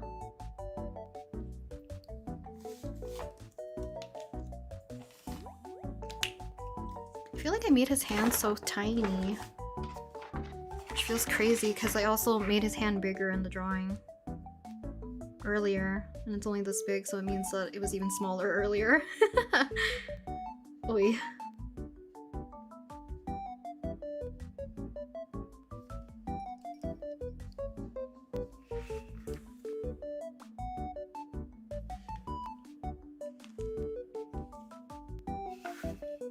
You had weird punishments as a kid? As long as you're doing okay now. Put those things behind you. It's okay. I used to show mine all the time, but my parents made fun of my admittedly lacking skills, and I reflexively hide everything I make. Ah, I guess that's the unfortunate thing, right? Because if anything, like, you know, parents are usually, I guess, like recommended to be like encouraging to kids' interests and stuff, so they don't do that, right? Because unfortunately, I did become that kind of state of also like, you know, like I said, if I hear people have their, like they're walking up the steps, right, I'm gonna be like, oh, gotta hide my stuff, right? Because I can't have them look at it, because I was in the same place where, you know, skills are not up to what they believe I should be at from how much I drew, so they're gonna be like, you know, why do you spend so much time on this? That doesn't look super great, etc. My parents are nice, by the way. I don't mean to make them sound like they hated me drawing like a super big amount, you know what I mean? It's like a healthy amount, technically. Well, not health. Maybe healthy is not the right word. Something of that sort, you know? Used to draw my imaginary friends a lot because I was an isolated child, still am, just a teenager. Ah, that's fine though. I mean, like, if they give you inspiration, there's nothing wrong with drawing them. I'm back. Whoa, the coloring looks so good. So far, Ren. Thank you, Sakurai. Thank you. Welcome back. Sometimes some of my family members say that I should draw more traditional characters, not Japanese, but I keep drawing anime characters.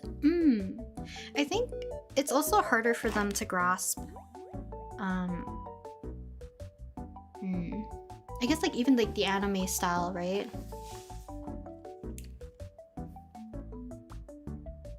But I'm sure it's the same for people who draw primarily like, let's say, cartoony stuff in general. Because my parents were very much more pleased when I was drawing realism, right? Doing still lives, doing, well, I was gonna say when I was drawing more portraiture and stuff, realism, they were fine with it. But then when they came to pick me up, because I was moving back home after my last year of uni, they hired these movers, which were my dad's friends, but like they speak no English, barely any English, right? But I can understand them because they speak in Cantonese. So they were driving me back in this truck or whatever, but they're moving like all my stuff because they're low-key kind of like a odd jobs moving company.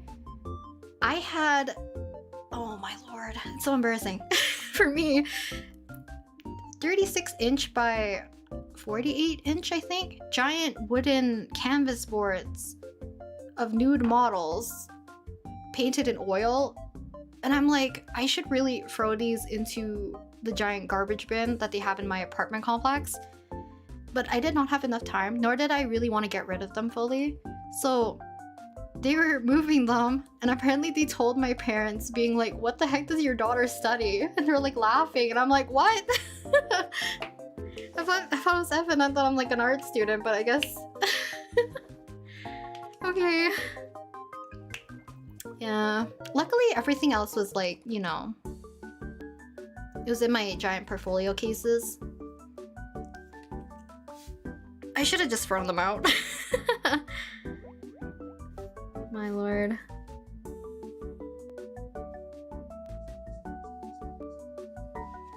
Because it was definitely one of the... I had 3, I think, different ones. Two of them were like still lives. Acrylic paintings, and then one was the live model one that I still had. I should have just thrown it out for their sake and my sake, you know? Ah. Oh? Is the audio cutting?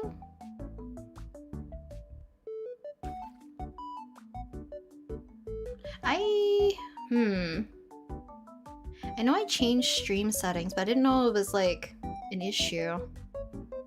We can't hear you? Is it quiet or cutting out? Because I feel like they're different issues.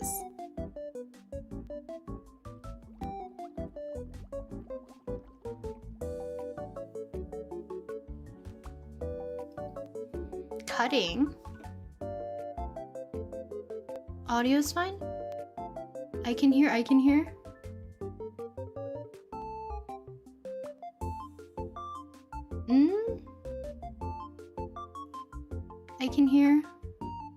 Cut out but sometimes mutes.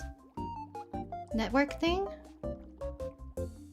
Okay, because I can see my audio levels. So, okay, so yeah, refresh if you cannot hear me and or have bad audio, I guess. It's interesting that's multiple people though, so no worries.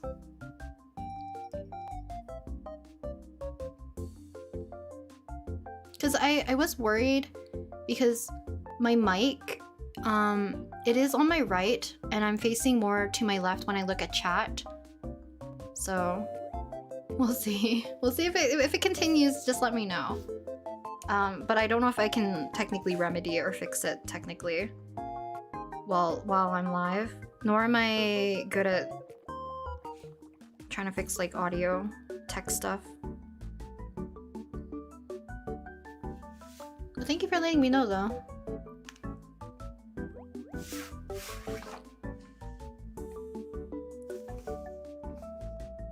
Okay, so let's work on, I think I have about 2-ish hours to work on this. Maybe 2.5 hours left. So we'll see how much we can get done.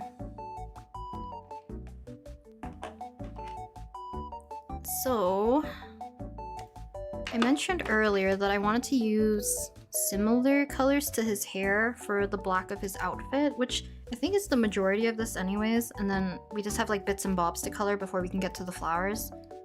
And then hopefully one more pass of doing like the darker inking as well. But I'm thinking I'm gonna go to the washroom really quick because I have consumed way too much tea. So I will be right back.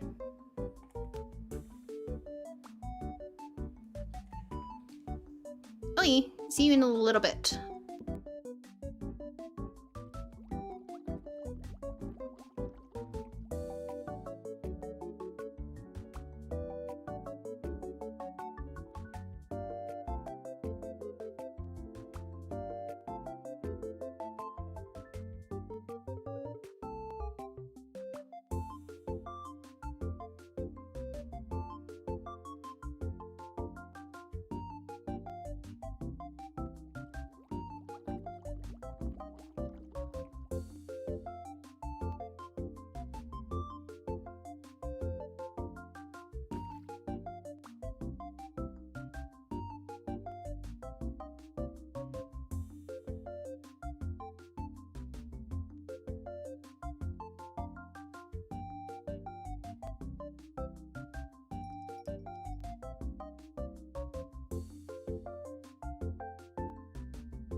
Okay, I am back. I also have to put hand cream. My hands are always so dry.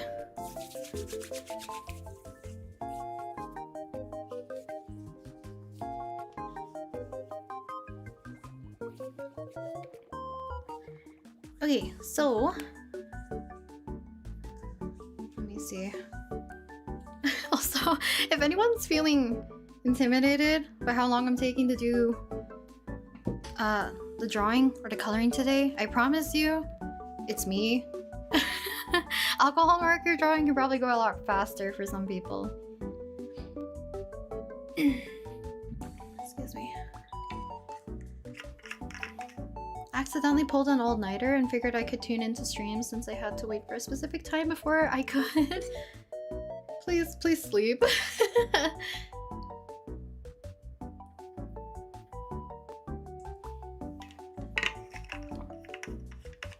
I had to wake up at 5 a.m. to go to school, but I don't feel like it. You guys need to get your sleep, though. Don't prioritize stream, there's always a VOD.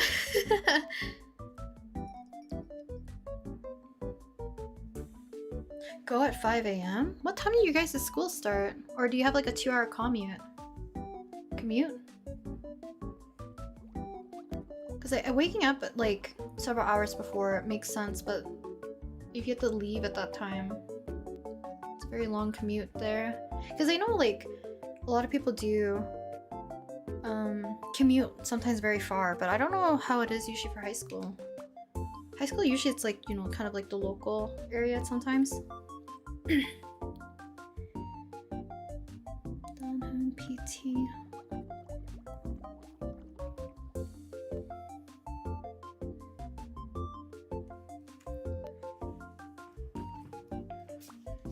Okay, let's get rid of our be right back and we can resume.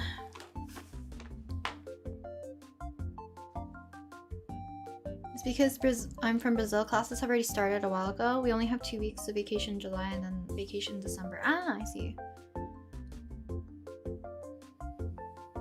Mostly schools usually start at 7 or 8 a.m. at the US, I think. I think that's the same here. I think my classes were around like 8 for high school.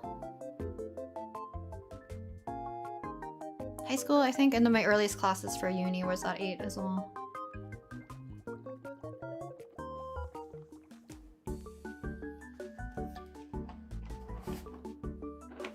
But my commute to school was typically like shorter. And I get ready in the morning super quickly. Because in high school, I think I mentioned this, that I was in a school that required me to wear a uniform. So it's like, it's not like I had to pick clothes or anything either. So it made things go very quickly. Just get ready in the morning, eat a little bit of breakfast, head off.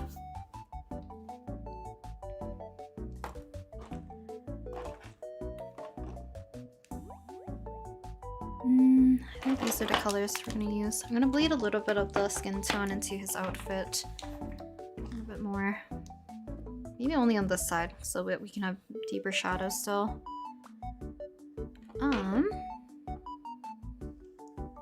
So we'll use this. And hopefully, if I have his model up, we can figure out where I can lay this. I just have to make sure the darker areas get much, much darker.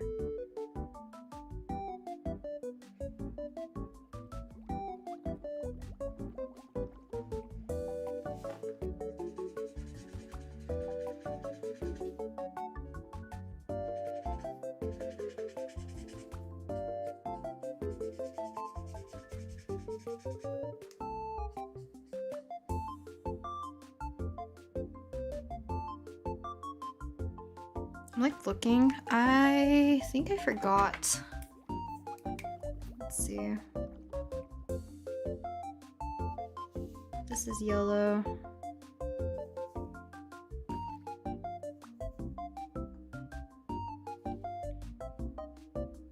I don't know if I'll fully keep that on. I can always like get rid of it later.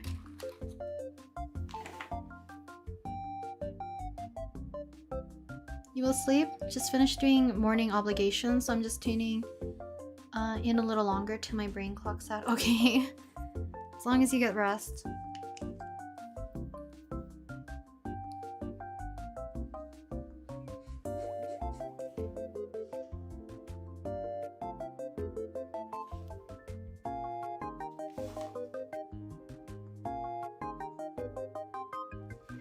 should have blocked this out with like tape or something. Straight lines are not. Not my favorite to do, freehand.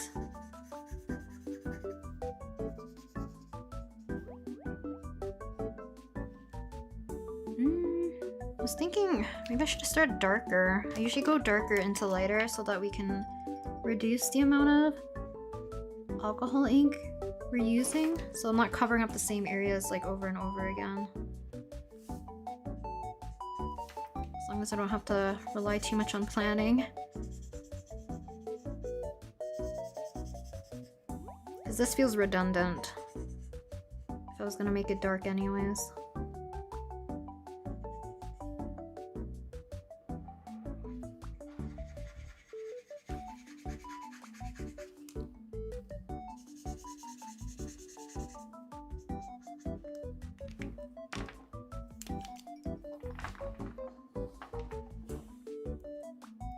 Hello, welcome.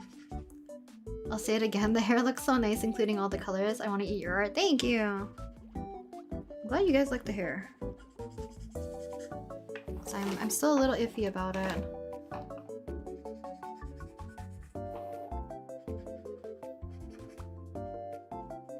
I think the webcam makes it even more, because it's so much more concentrated and like contrasted.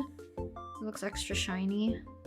For me, I kind of want to deepen the colors a little bit more.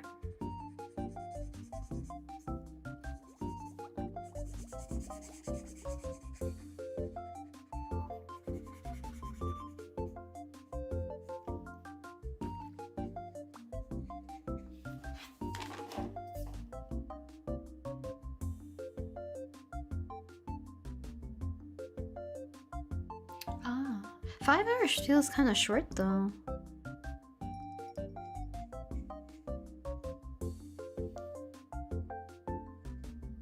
I feel like high school and maybe middle school as well, I feel like they're always like 8-hour days at least.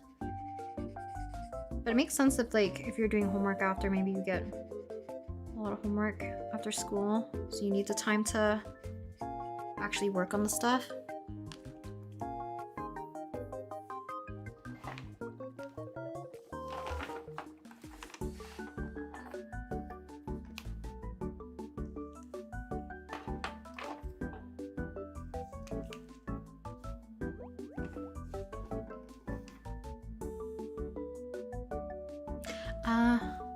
AP classes, man.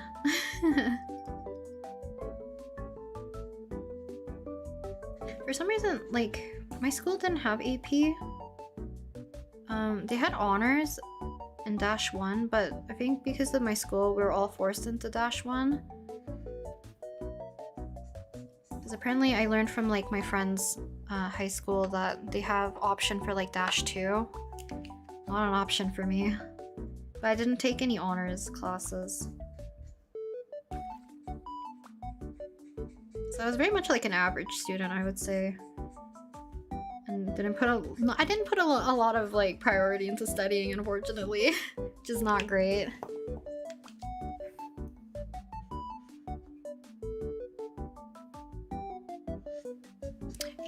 Or 8 AM to 6 PM. That's fairly long. You live 1 hour away. Oof.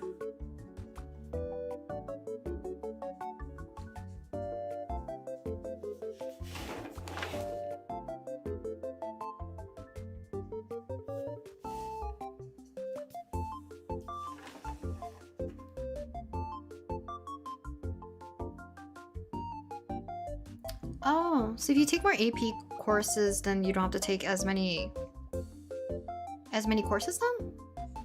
Wait, is it because it counts as more credits?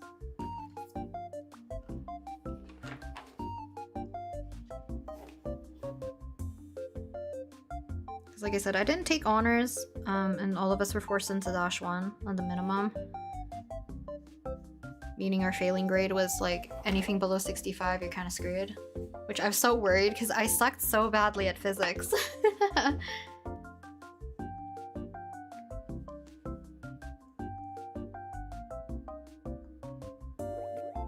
7 AM to 2:30. I think that's like pretty normal, like 7 to 2:30. I think ours was like 8 to 3. Or middle school I think was like 8 to 4.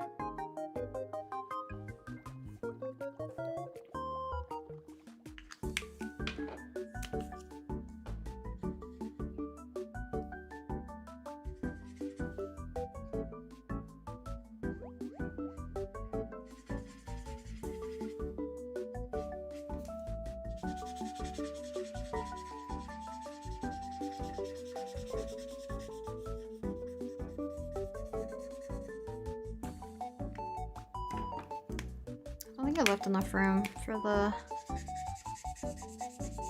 lighter color. It's okay. It's like faded out very subtly.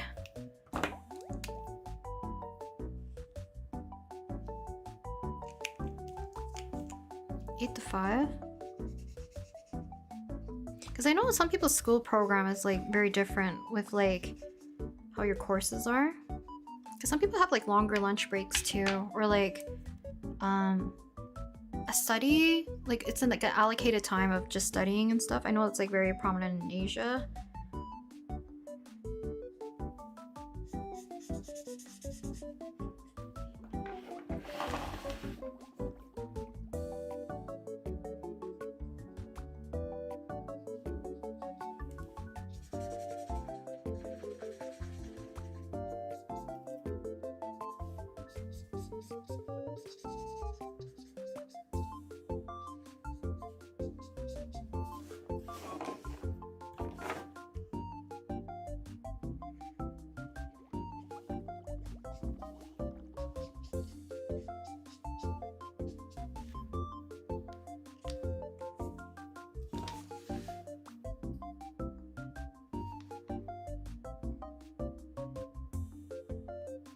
You usually have to get a 4 or 5 on an exam?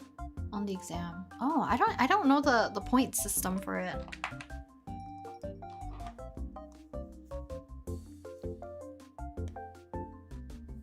don't know what parabens are, but your art ASMR are really cool. Thank you, Slip Art. I appreciate it. Thank you.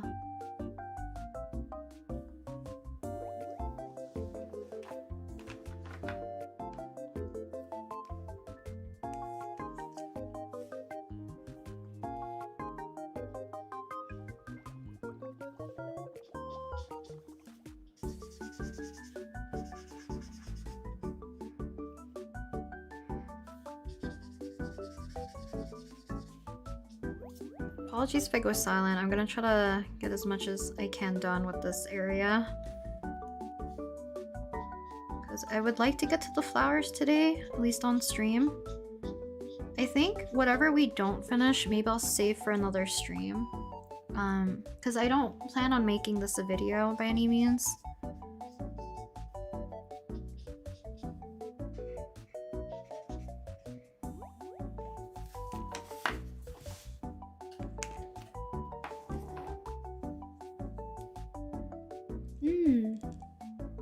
Ben started middle school was just mural painting? That's cute. It's like a cute way to get everyone involved in painting.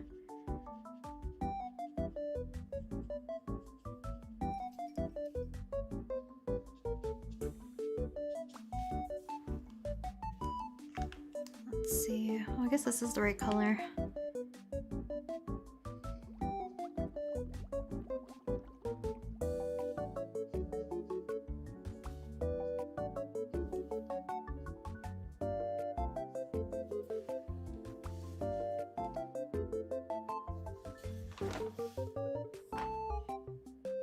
Wish I had art classes in high school too.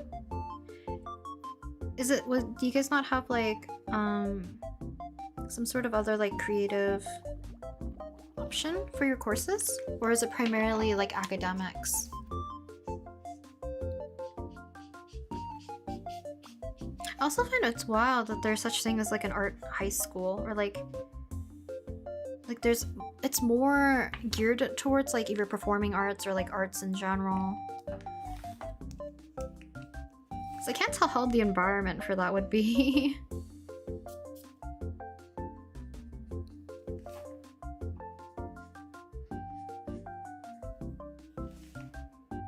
Cause I hear people talk about it, I'm like, whoa. I feel like I would have some like resentment towards art at some point if it's like absolutely everywhere. Even though like I know they have to take like normal courses as well, but I think they have like a more extensive like art program.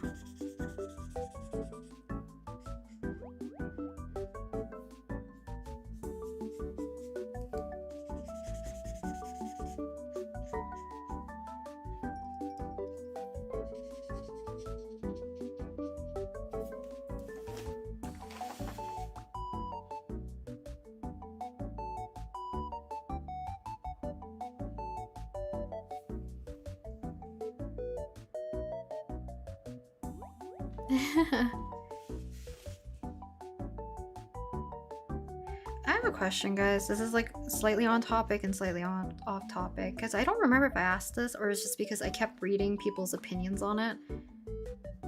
What color did you assign to each subject? Like math, science, language arts, so like whatever is applicable to you, because I know it's not English for everybody, and like social studies and or history. Because it's I find it funny that some people have very different versions, and I feel like it's depending on whether or not you had a like or dislike for the course, and then whether or not you like or dislike that color.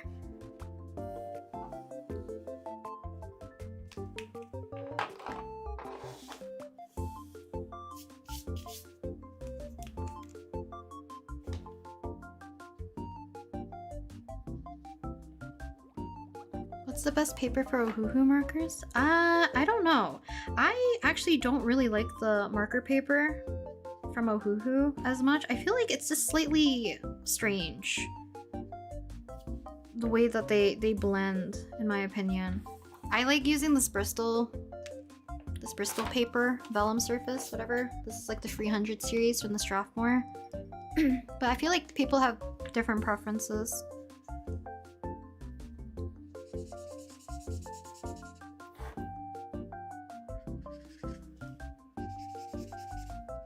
Some people like using like those shikishi boards. Some people like using like cardstock. I feel like I have to keep clearing my throat.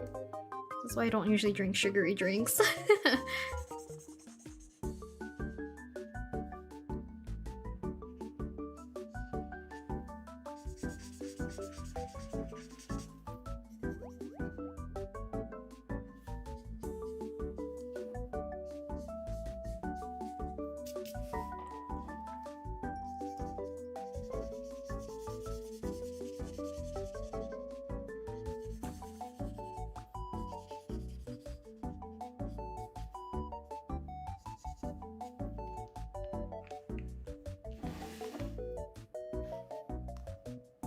Cool colors.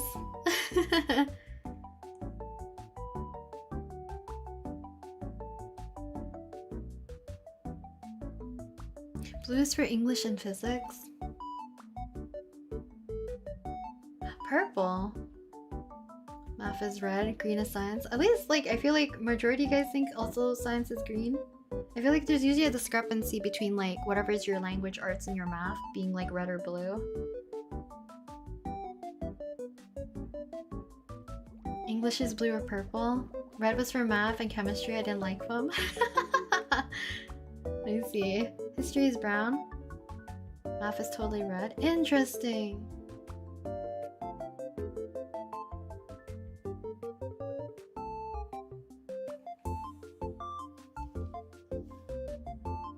Science is lime green. Oh, thank you. I'm about to order one off of Amazon, so I need some help. Guys, if you use alcohol markers, can you give like sketchbook and or paper recommendations? Because I've only used a few different paper types, and I know Strathmore is not like available for everybody. Because I know some people said ELO sketchbooks. Because I do have the Ohuhu one. Give me 1 second. It's this one. I swear I've done drawings in here. I don't know if I liked how the markers blend. I want to find something more simple. Yeah, this is fine. Canson Bristol and Canson Graduate Manga. Oh, I didn't know Canson had Bristol. Awesome. Art is rainbow. Math is yellow. Interesting. Or red. Guys, I'm like a math is blue type of person, but I like the math more than like language arts. So I always made language arts red because I like blue more than red.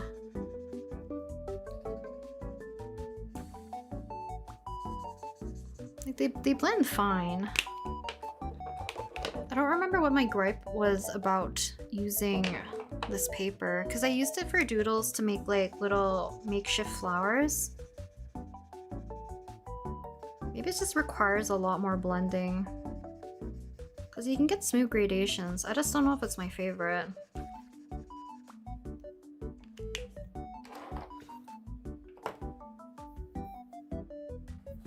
Math is blue. Math is blue to me. For me, it's like math is blue, language arts was red, science was green, and social studies, which I think to you guys is like history. For me, it was yellow.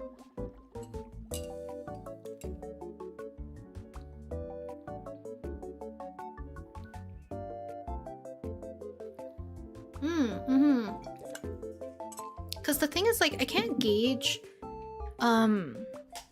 certain papers because this is notebook paper. So it's like super thin type of paper. But I've used it with alcohol markers and they work really nicely. So I don't know what properties technically it would make, you know, good paper for alcohol markers specifically. But it seems like a lot of people have different preferences here.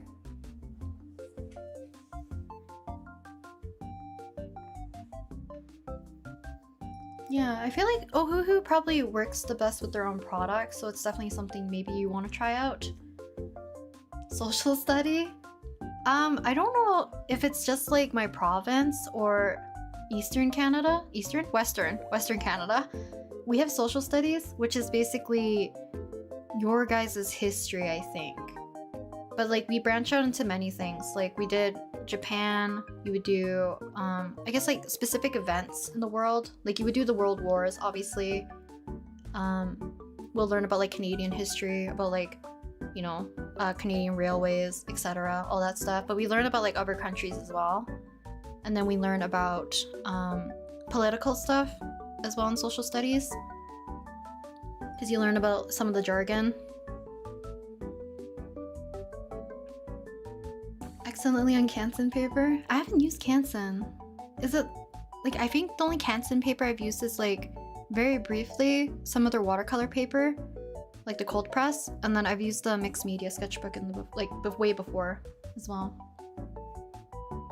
Yeah, history, geography, politics, I guess, maybe. I usually see people separate. You guys separate like geography and history, right? In the US? Or like some places in the US? For us, like primarily it's usually called social studies. But I've heard like maybe it's in Ontario because I feel like they adopt a little bit more from like whatever the US system is as well. But I know my province is a little weird because I know people's like high school is very different as well. Like ours is elementary is 1 to 6. Junior high is 7 to 9, and then high school is 10 to 12. Because I know you guys are like middle school sometimes is only grade 7 to grade 8, and your high school is grade 9 to grade 12, because that's why you have like your freshman, your sophomore, junior, senior. And we don't use that terminology. You're grade 10, grade 11, or grade 12, or it's grade 10, grade 11, and you're senior. Basically, we don't really use like freshman or sophomore, junior, etc.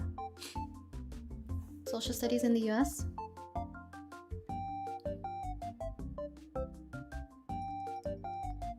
History related things? But I know a lot of you guys also have like history is separate, right? Or like I've seen people call it, oh, a history class.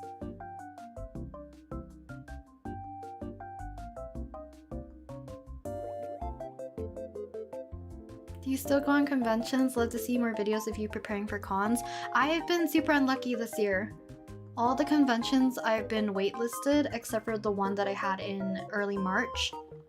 I'm waiting on one more. It's like a a market, I guess. Or it's a convention, I guess. It's like one of the bigger ones in my city. Oh, Europe. Europe is separated.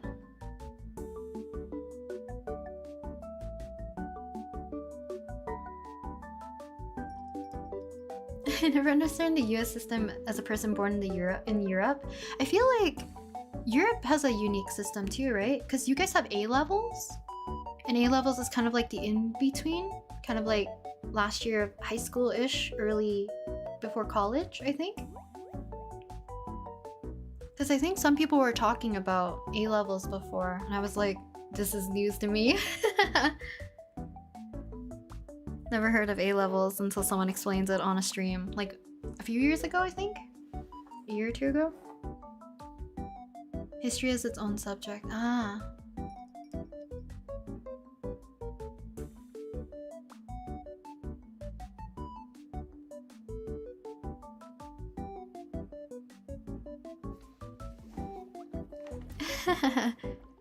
No, I feel like I can always make like more behind the scenes stuff, because I feel like whenever I prepped for conventions, I never show the convention part because I'm very shy when it comes to like filming in public.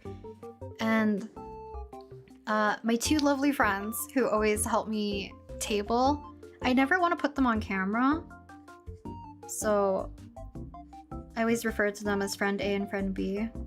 And when I'm with them, I'm like, please, I don't want to film in front of them either. It's very awkward. So I'm like, I have very little footage. But if you like seeing behind the scenes stuff, I will definitely consider doing more in general. Because I like doing general prep for different things. And I keep pushing back the store reopening. That's like another thing I need to get back into.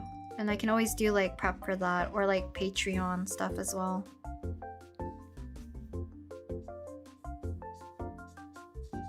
But thank you. Literature is its own subject. Interesting. We, I think, looped that into language arts, I think.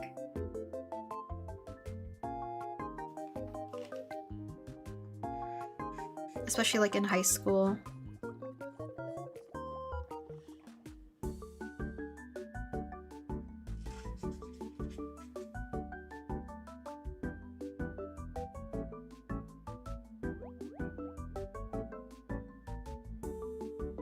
Yeah, you guys have 4 years of high school, right? I remember like not really consuming a lot of like media, and especially because it's usually based in the US. I think someone asked like, oh, are you a junior or a sophomore in high school? And I'm like, a what? Because we don't really use that here, because we only have three different years for high school. And we don't even use like freshmen typically either. I feel like it's more of like just more as like a joke, like, oh, you're a freshman kind of thing. We don't really use it as like a way to differentiate people technically for your years. The only one that gets like special treatment is that if you're a senior. I also hated the fact that senior gets like special treatment. Because my uniform back in high school, everyone has like the exact same color. Even like your ties and stuff, exact same color, except for like if you're in middle school, I think it changes. Because I was only there for high school. But when you're a senior, we got like all black basically for our sweaters and everything. Like sweater, cardigan, vests, our socks were all like a darker color instead of like our school color. And then we had like a fancy tie. I'm like, is this not just a cash grab for the school? Because it would have been great just to wear the same uniform that I could throughout the entirety of high school. Because I never grew. I stopped growing like 7th grade. But suddenly have to buy new clothes because I'm a senior for 1 year. Hello Rin, I miss watching your videos and drawing, but life happened and ran me over. Oh, I'm sorry to hear that. It's really good to make some time to watch your live. Thank you for stopping by, Owen. I appreciate it. And I'm sorry to hear that, you know, life got a little rough for the past few years or months.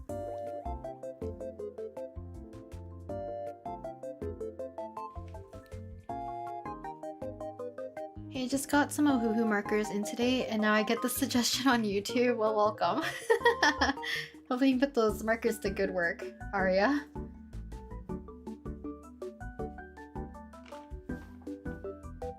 Thank you. Watching behind the scenes actually is so inspiring to see. Like, it's a learning curve also for us artists on what to consider, but also knowing you on a personal level. I enjoy watching people's behind the scenes as well. I feel like I'm very awkward with like filming. That sometimes I do just gravitate towards wanting to just record videos that require no talking. I'm just drawing and vibing. But it makes sense. I definitely will consider it. I also highly recommend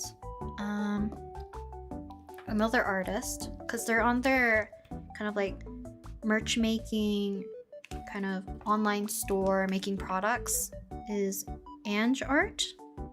So ANJ, I think. I might have to look it up. I don't know if it's Anj Art. Let me look it up. It's another mutual of mine. They have a super lovely stuff. And they have such cute merch, and I feel like their filming style is probably something a lot of you guys would like.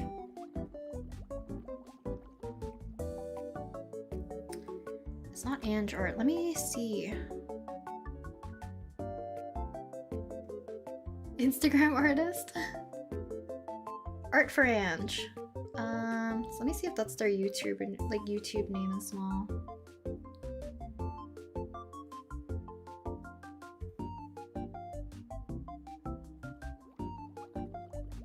Yes, on YouTube it's Art for Anj. So Art, A-R-T, for like the number 4, and then Anj, A-N-J.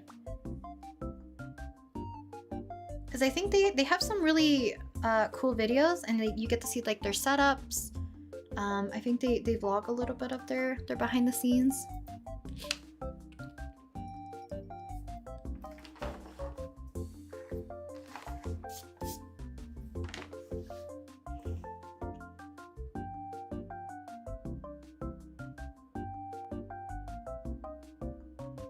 Yeah, it seems like everyone's schooling program is very, very different.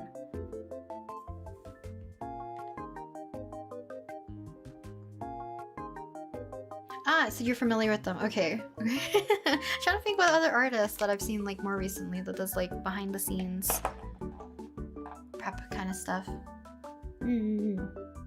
Yeah, their acrylic stands are cute. I missed the what's it called, the drop, because my notifications are so bad. But I wanted to get their Keyfree and Oruggio one, because they have like really cute ones where they basically can sit at the edge of your desk for their acrylic standees. They're so cute.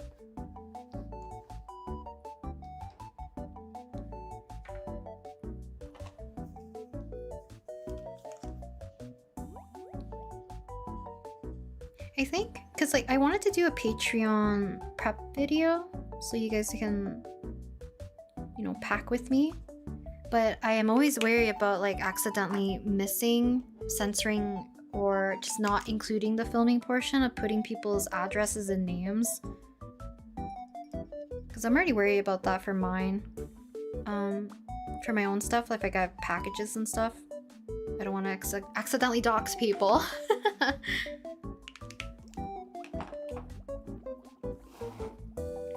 Okay, so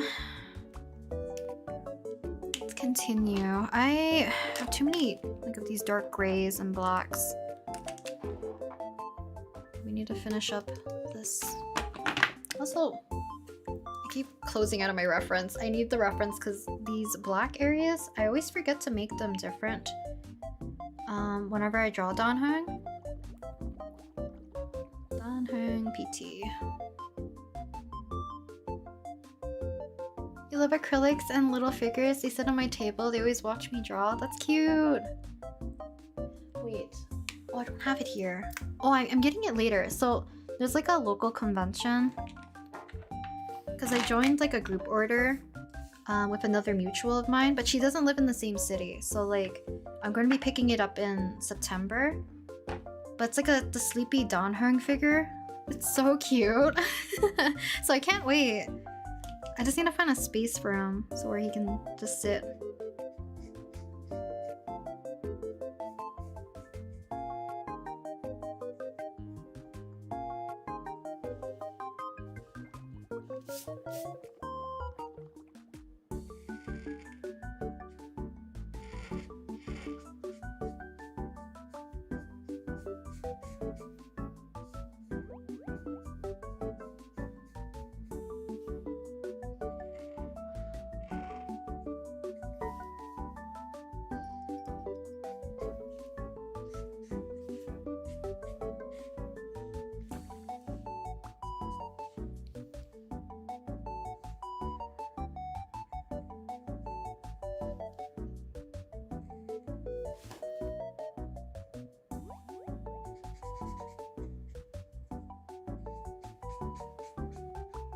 I'm gonna try to lock in again. We need to at least do the flowers today.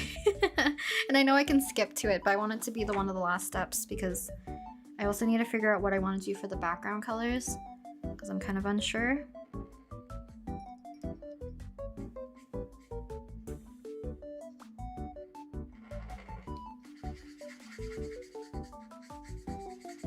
I feel like I've been more yappy for streams, but I always appreciate you guys chatting.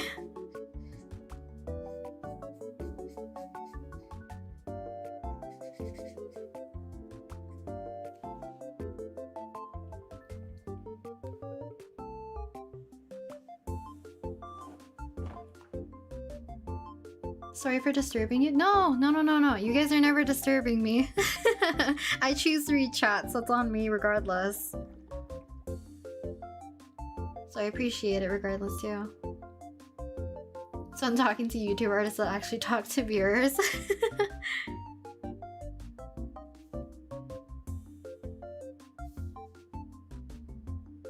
That being said, if I do end up finishing this drawing in this session, which like I said, I don't know if that's going to be the case, but it probably won't be an entire stream next time if I do end up drawing or finishing this up in a separate stream. So you guys can let me know if you want another like continuation of a traditional art stream, or if you would rather see me work on something digital. Because I always have stuff I can work on.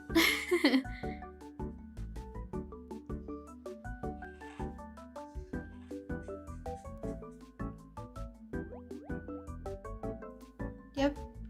Recommendations for marker papers. We were talking about it earlier.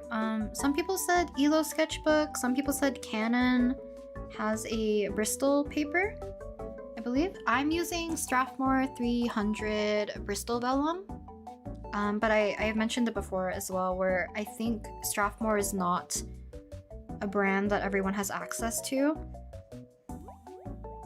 I'm just like remembering from the top of my brain that I've suggested this paper and somebody was like, oh, Strathmore is not like an available brand for them. So I do recommend this paper. It's great for like colored pencil, for graphite drawing. It's like really thick and very smooth. So if you like thicker, smoother paper, I recommend it. Because I mentioned it before too, but hopefully... Ah! Okay. The bleed through, I usually don't have to worry about. So you can see some areas that, you know, I really pulled in the alcohol ink. But I don't really have to put down like a separate paper or surface to prevent like the bleed through from happening to, you know, make my desk all messy. Yeah, no worries, no worries. Yeah, and some people I think suggested like Canson Mixed Media as their favorite sketchbook. I don't know if it was specific to markers, but that's like another one that people like as well. Thank you for coming to the stream though, Akira. Good night.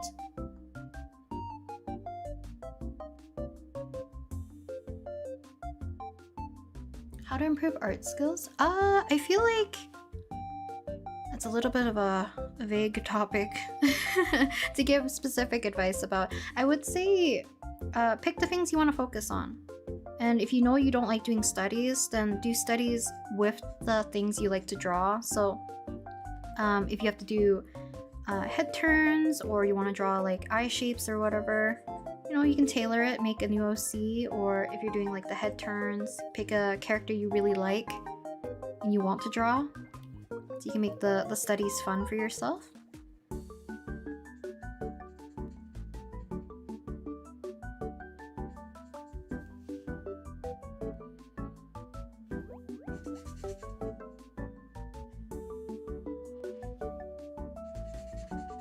I think a lot of like hands-on practice is important.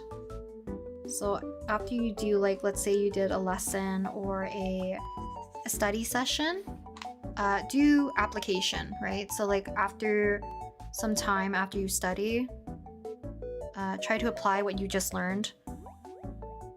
so that you know you're not just relying only on the source material for you're basing your knowledge off of. Like, you should be able to use that and hopefully interpret it, because if you can do that, you have a better understanding hopefully of the subject. If not, you can always, like, you know, go back, do as many as you need until you kind of hit that point. So I do want to use I think the cooler gray. Do I? I've already blocked these ones out. Maybe I don't.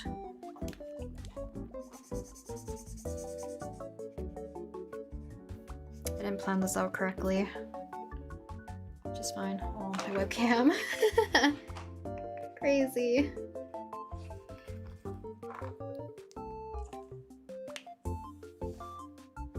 Use Strathmore too? Strathmore is only available through Amazon. Hopefully the price isn't crazy.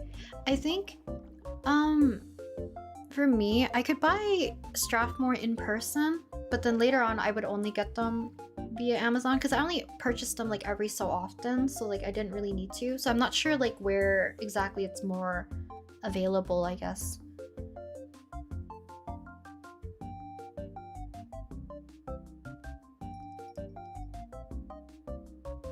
A genderless OC, yeah! You can create a genderless OC if you have troubles picking.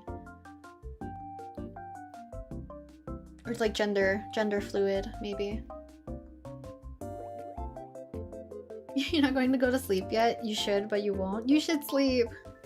If it's in the wee hours of the night, you should sleep. Especially if you have to do stuff the next day or like head out. Because nothing's worse than being super sleep deprived and having to do tasks or interact with people when you're not in a great headspace due to lack of sleep.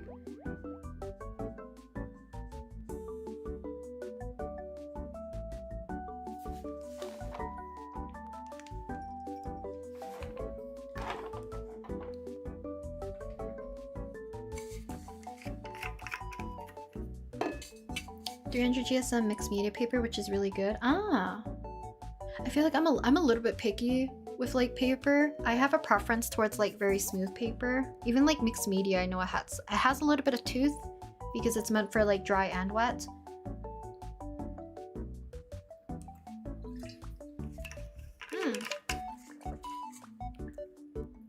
Hydration reminder, by the way. Canton is more affordable, I guess. I guess it depends on where you live. I know, I think I learned this recently actually. The 300, 400, 500 label for Strathmore is higher in quality. So I think 300 is good for both student and artist grade. And then 400 is like getting higher, and then 500 is like the top tier, I believe. But I believe there's like a 200 level, I think. And then 100 for like kids. So maybe the price would differ, but yeah, find whatever is affordable in your area, and just like read up on paper, the specs, I guess. So you can learn about what makes the paper up, or you know, its components, because maybe you want something that's more like archival quality. Maybe you want something with like a rough texture or no texture. Is it double-sided? The weight of the paper, all that. Stuff to take in consideration if you're kind of like picky with paper like I am.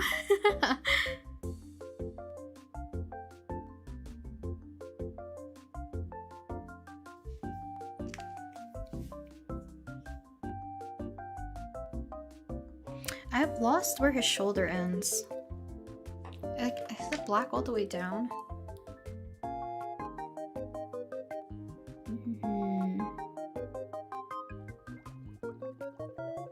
It is. Okay, I think we're safe.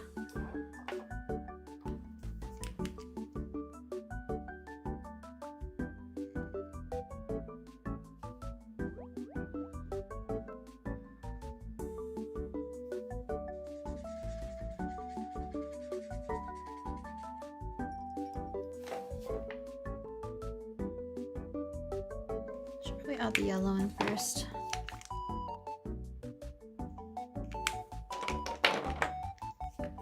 Also, I apologize. I should have probably said this earlier, that you guys are probably going to hear the marker slamming on the table so often. Hopefully it's not a problem. I know it can get a little bit loud considering where my mic is placed.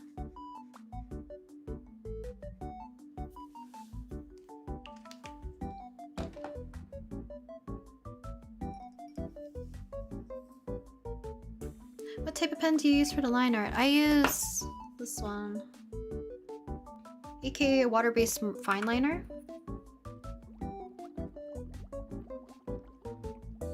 I find that it doesn't smudge with my alcohol markers, so it's my preference to use it. But also like the Energel Clena, if you can find the name. Energel Clena is also water-based. Or at least like the ink I have in it is like water-based.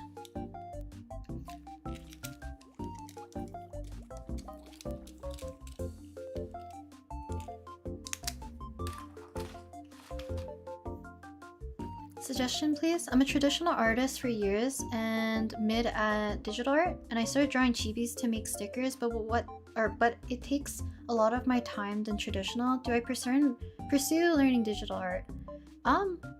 I would say so. I say if you have the interest in wanting to learn digital art, I think there's some benefits. But you can also just make stickers like traditionally, learn to edit and scan them, and then you can turn those into stickers regardless. So that is also an option. But I think there is benefit, like if you would like to learn how to do traditional or digital art, then go for it, you know? The world's your oyster. There shouldn't be like any restriction, even if it takes you a long time, right? Because like usually if it takes you a long time, it's either you being unfamiliar with, let's say, the program or your workflow. So the more you use it, you're gonna find something that's gonna work for you and in turn make you faster at it as well. Hello, Pastel Cornet. Welcome. Or Pastel Comet. Whoopsies. Welcome.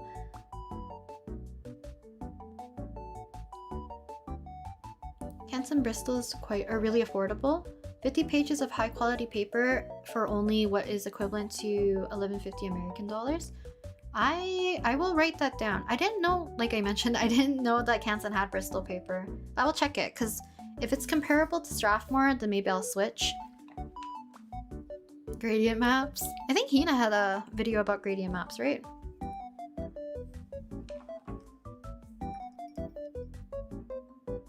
The sound of markers clattering is kind of fun. I think then again, I'm not sensitive to many sounds. I can't tell how loud it is for you guys versus me. I know like when I do ASMR with like, you know, the markers and stuff, I can see the mic kind of like peaking quite a bit. And even though it peaks a lot, it doesn't actually create super loud of a sound, I guess. Unless like I drop the marker.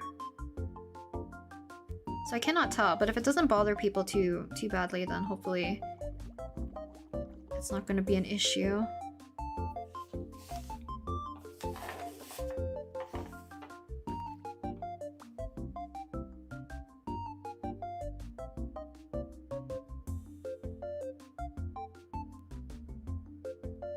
You finished the drawing that you were working on? Nice!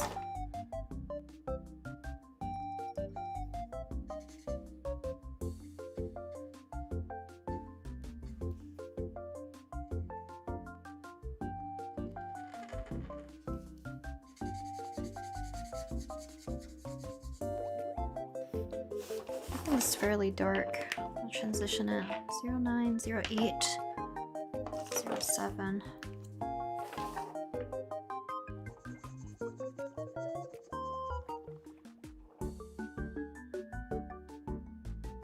Oh, interesting.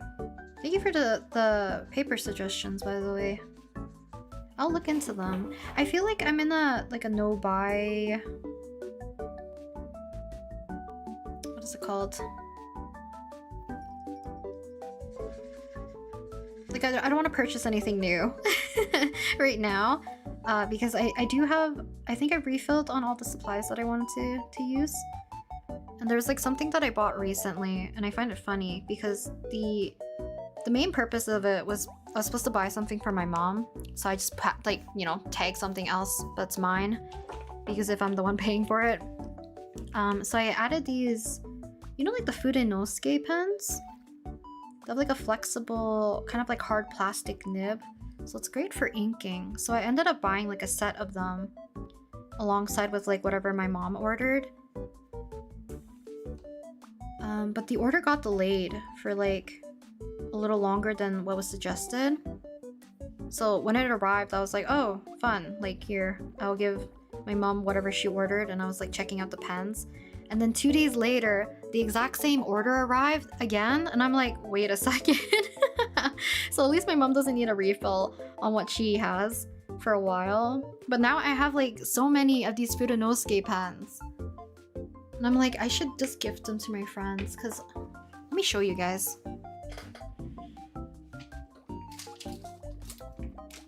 Oh no, I haven't unopened. Let's see. No, I have opened ones here somewhere.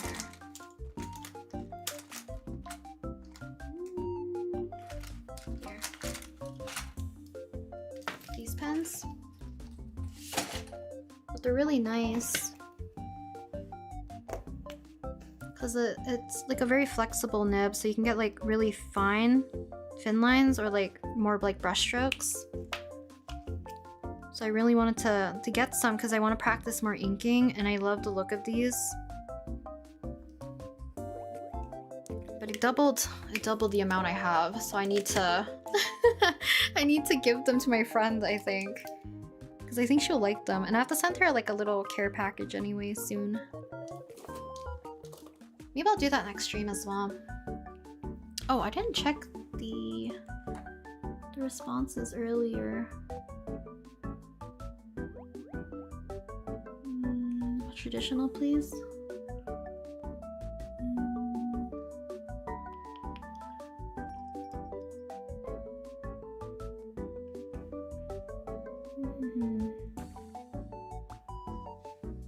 Ah, no worries. Thank you for coming to the stream though, Day. Please sleep, yes. Thank you for stopping by though. Dislike inking and now you're quite the fan. I am a fan of like traditional inking, I think. Digital inking, like, I was doing it yesterday and I absolutely hated it.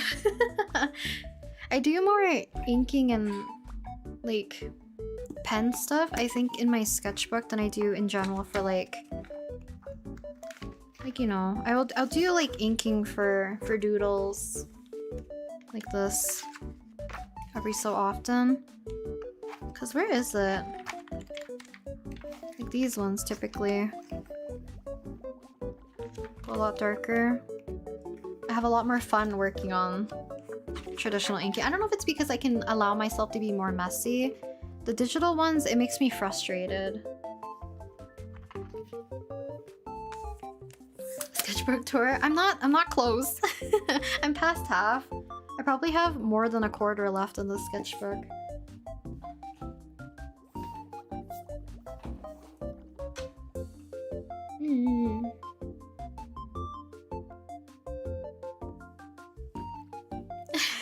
He's forever my favorite to draw, honestly. Like, for fan art characters, other than like, you know, Drawing 17 or like VTuber, I guess. Well, even VTubers I've kind of slowed down because all my Ushis graduated.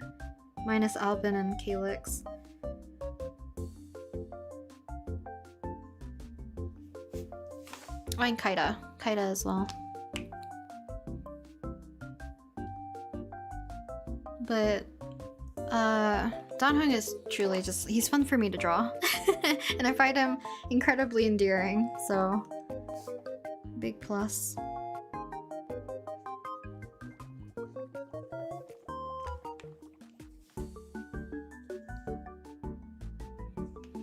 kind of want to extend this hair a little bit more.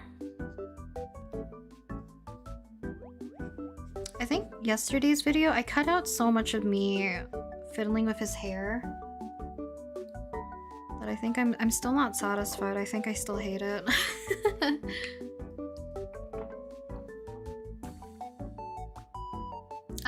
Yeah, I guess it's still different, yeah. My attitude towards inking.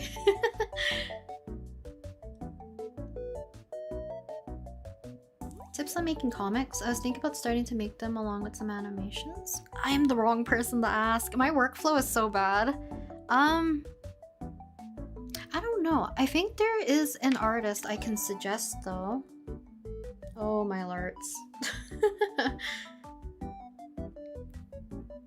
I'm gonna see if I can find them.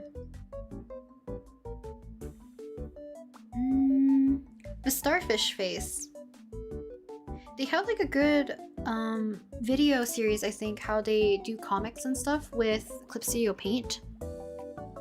So if you're unfamiliar how to do like paneling and making like your bleeds and your text boxes, all that, and layouts, they have like a very good video series about that, because I would speed watch certain parts that I wanted to learn so that I could get like my desired result to a certain extent. So I highly recommend them.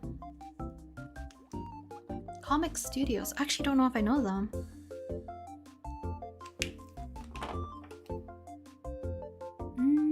Let's see. Where are my grays? Oh, this is too green.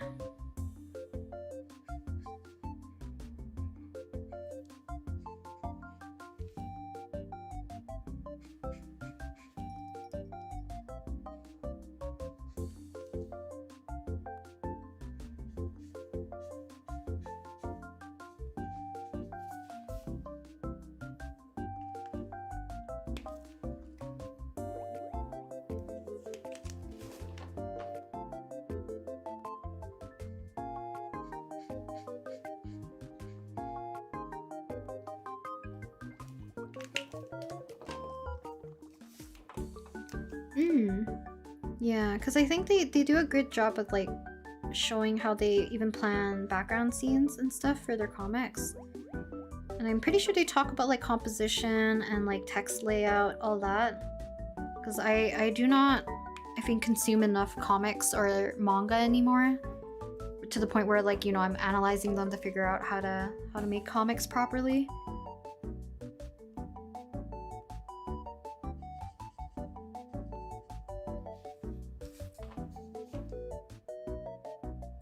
With a G pen, that sounds like fun. How are you liking the G pen for the nib? So I feel like people have different preferences on like the G pen, Maru nib, and I forget, there's like one more that people talk about quite a bit.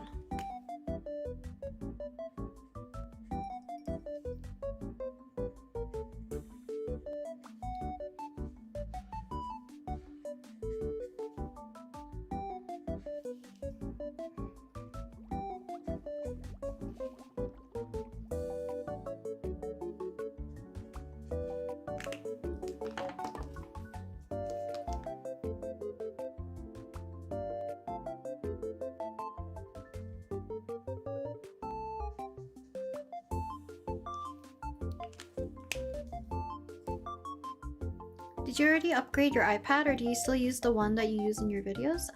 The one that I use, I'm trying to remember when I did upgrade.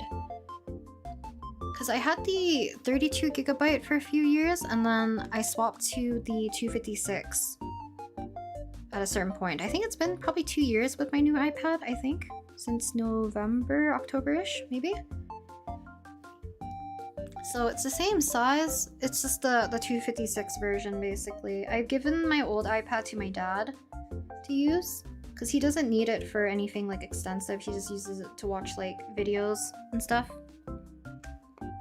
So mine's still, like, I think my previous one was Gen 7 iPad, and then now I use the Gen 9.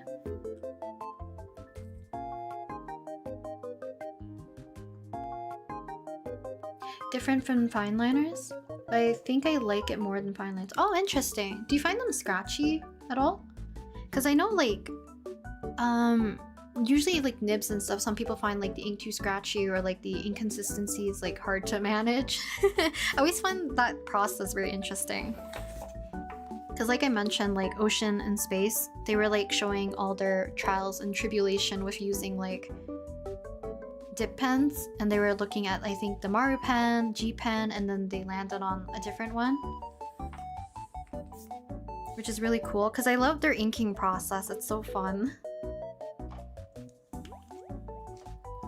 What camera do you use? I'm using a webcam. This is the Logitech Brio, I believe. I don't really recommend it, to be honest. I feel like maybe if you're even like on a budget, it's kind of pricey, but the quality is like meh. I think it's good for like what I use it for to a certain extent, but even right now, like I said, it's kind of struggling with the colors. Like the contrast feels a little bit crazy, despite me adjusting it. And then darker colors like gets a little fuzzy. I feel like there's other options, but they might be a bit pricier. Yes, this is supposed to be all silver.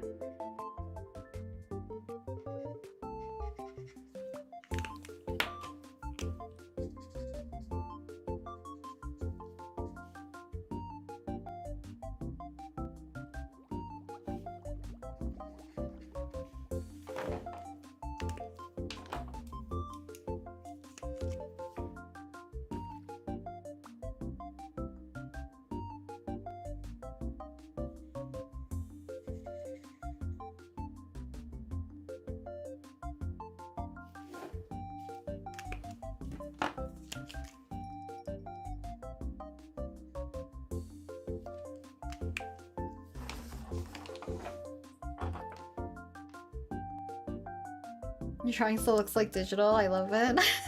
I'm glad that's the case. I feel like usually there's like style discrepancies between when I switch mediums sometimes. Hello, Bilal Matadi. Welcome, welcome. You need a new phone and a new iPad Pro so bad. Hopefully you can get one in the future. To be honest, I'm still a beginner, so I don't have an opinion yet.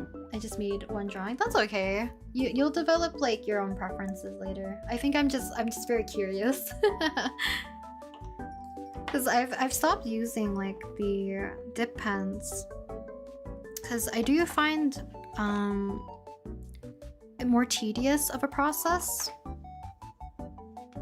Constantly having to like dip your pen to reload more ink, and then you know, you have to be a little bit wary about how much pressure you're using, the direction of how you're holding the pen, all that. So I like hearing about what other people have, their preference on it. Or like their opinions on it, I guess.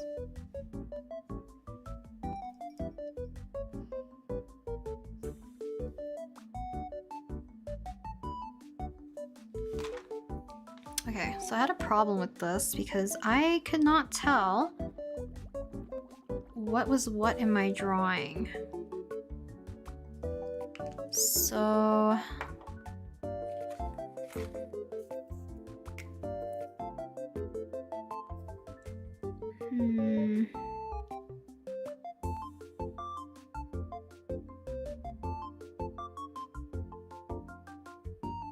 okay, I think I see it now, but it still doesn't make sense what this was for.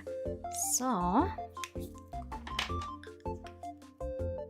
is supposed to be all gray.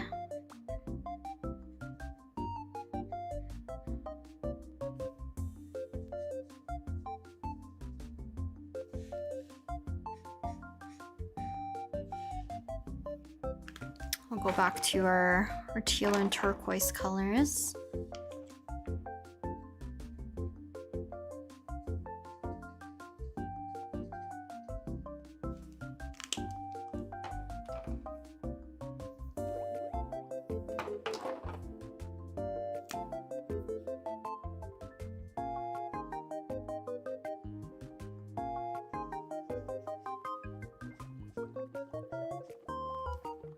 I use so many different like greens and stuff for his eyes, only for the two colors to be really present.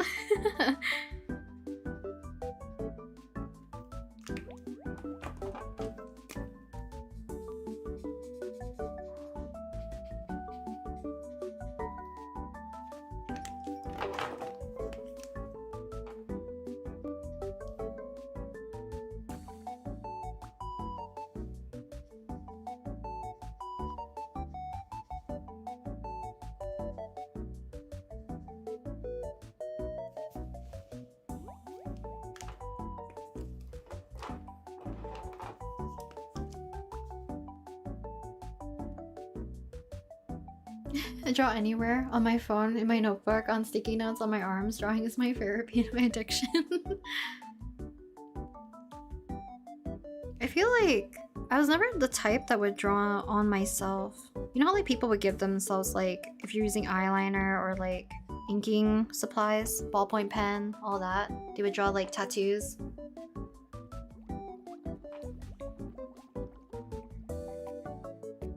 I always find it very neat, but I wouldn't do that. I think it's because it would drive me insane to want to scrub it off eventually. Maybe that's the case.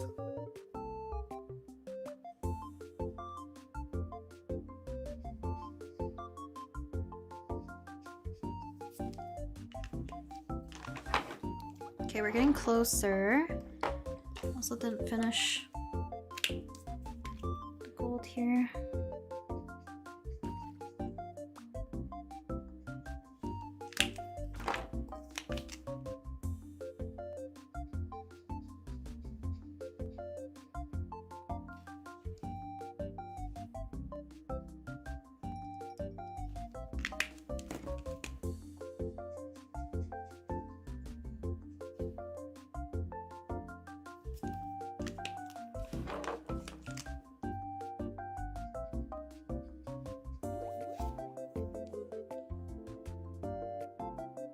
Oh, that's cute. I think that's a cute way to, I guess maybe, how to explain it? I was gonna say celebrate a bad memory in a way. Like you're making it more of like a positive spin, right?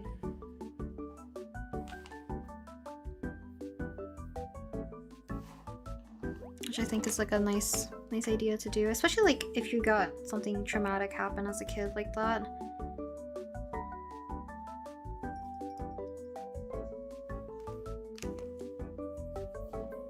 Okay, we need yellow.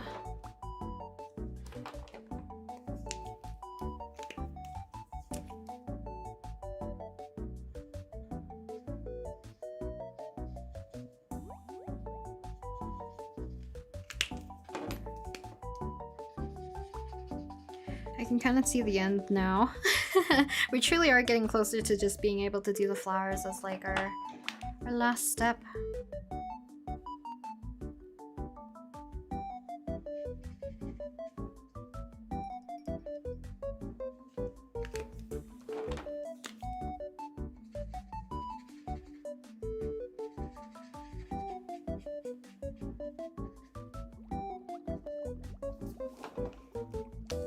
Okay.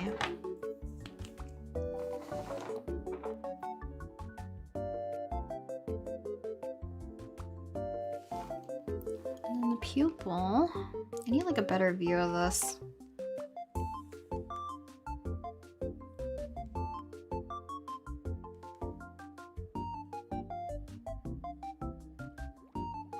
I'm glad you guys are liking it. Thank you. A little bit of pink to it. Maybe the peach color.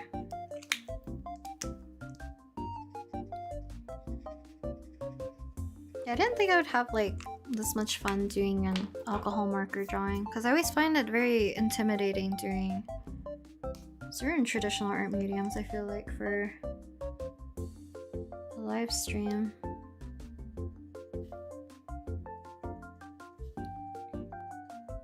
I don't know if it's because you guys can see my hands that I feel more nervous. Because digital, it's like you only can see the screen mirroring.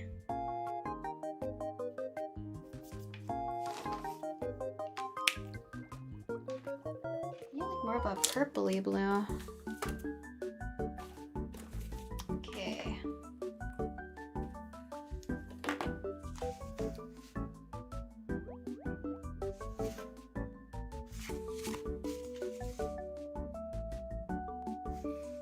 How are you feeling about the enlistment of the other 17 members soon?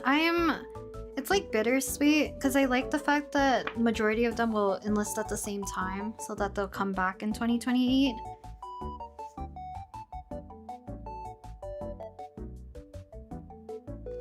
Enlistment into the military, yeah. Korea has like South Korea has the mandatory military service. So the remaining members of 17 minus China Line and Joshua don't have to enlist. B140.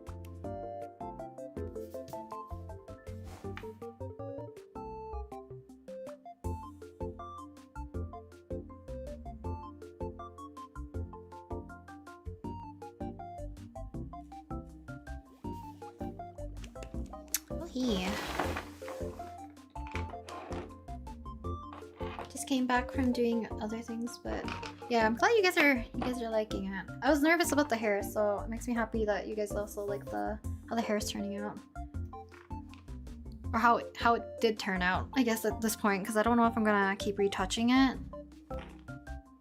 So we're just gonna continue, I think, with the armor portion, and then we'll get to some of the flowers hopefully today. Because the whole point was to do this on stream, so I don't wanna work on it off stream.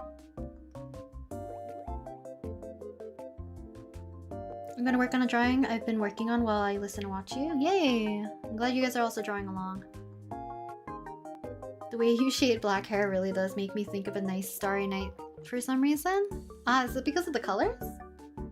Maybe?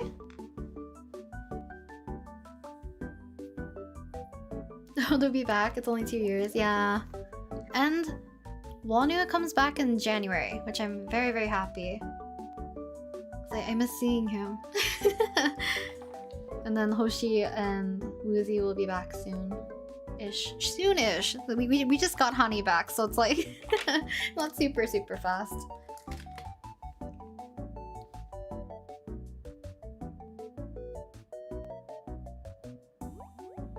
Jonghan is your bias? Are you suffered already? Jonghan's like my second favorite. And the amount of content he has when he came back was crazy. Because he's clearly... I don't know if he was in his right mind. That's cute.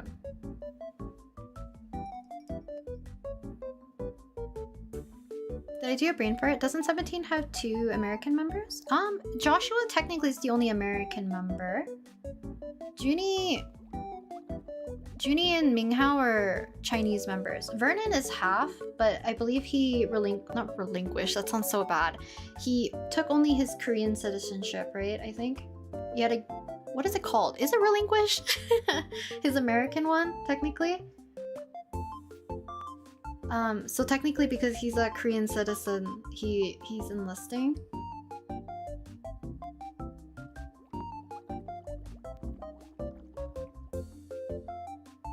He's crazy. Crazy in a good way. Honey is like very incredibly also endearing. Rin's whole channel made me fall in love with Dan Heng, even though I don't play the game. I find him incredibly adorable and endearing. That is the word I'm gonna keep using. But it is true for Dan Heng for sure. Honey, he just went crazy with like the social media short posting as soon as he came back. Like he was clearly already prepped for it, but some of the trends that he did was like very funny. I forget which one it was, but he's like very deadpan, but doing like the cute, I forget what it was, like something Yahoo, and he does the Garu piece.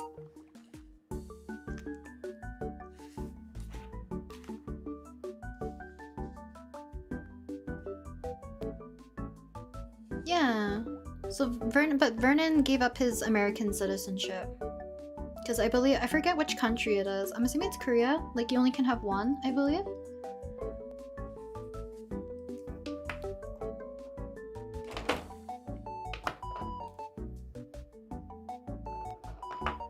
I just found it funny because people said that the sad thing about Vernon enlisting is that usually the members still give updates regardless if they enlisted, except for, I think, Woozy, you only get like crumbs. And people are like, Vernon's not super attached to social media either. So you're only gonna get crumbs from him as well for like postings. But I want them to have like, you know, their privacy and stuff.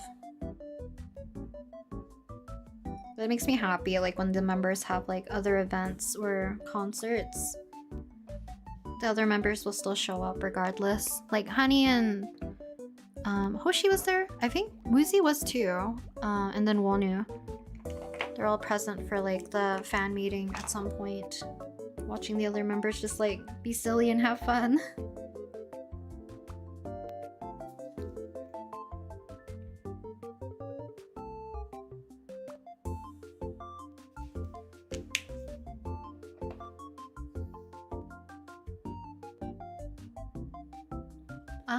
Well, I feel like it's very hard to lay down or like go to sleep with wet hair. I always think maybe it's a me problem, because like I remember traveling with my friends and they would sleep with wet hair and I'm like, how does that not bother you? I will have to dry it, like even if I have to use like a hand fan or like really towel dry it as much as I can. Hoshi literally enjoyed being in the military than being an idol. I feel like I don't want to sound negative, but he had like a very weird experience, I feel like, in the military too. Like he did have like, I think a good time with like, he was touring with like the Taekwondo section for like the military, but I saw a lot of like posts saying that there was like a lot of political figures trying to force like selfies and stuff with him to try to make him low-key like the face of like their political views. Do you know what I mean? Like he was put under a lot of pressure, which is very weird because you can see that he's like visibly trying to avoid them, but like, you know, be polite because these people are like powerful figures, and I'm like, Jesus. Leave the man alone.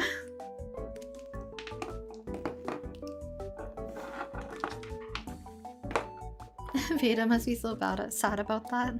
It's okay. She still has 17 music that she can listen to. Woozy will come back. It's okay.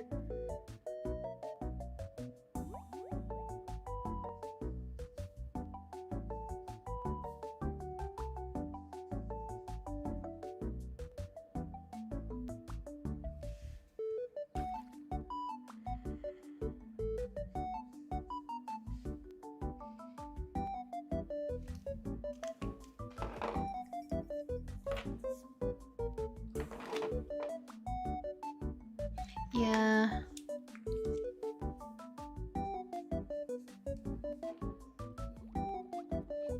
Yeah, for curls, I guess like unless you're using the diffuser, it's probably better to let your hair air dry for your curls. A very minimal knowledge about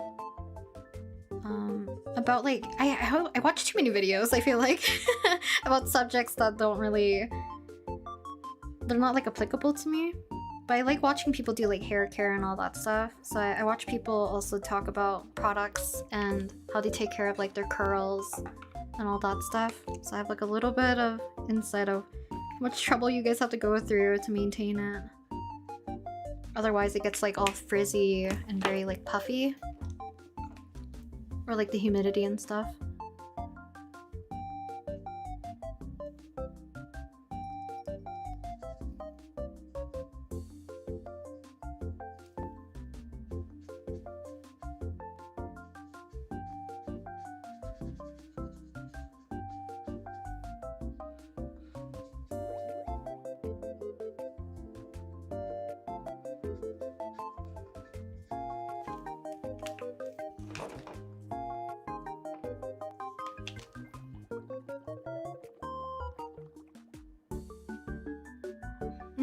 Well, I guess that'll be Gen... What is ATs and TXT... Are they considered 3rd gen as well? I don't remember like debut dates anymore. Like I'm not super into following up with like so many groups anymore. I primarily just follow like 17, Plave, and now like Excenary Heroes. And like obviously like older groups. Like I will still forever love Infinite. But they're all, you know, they're getting older. They have to enlist soon.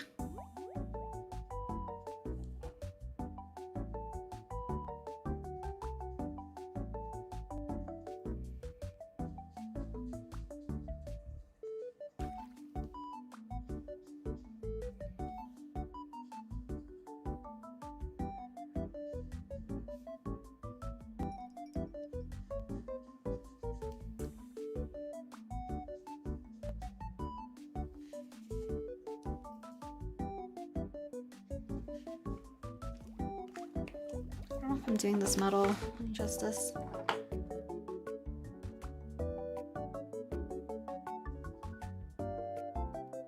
Hello, Roguetie. I'm so excited that I got to commission you. Ah, thank you. You might have to remind me which commission because I'm blanking on usernames. You're either the...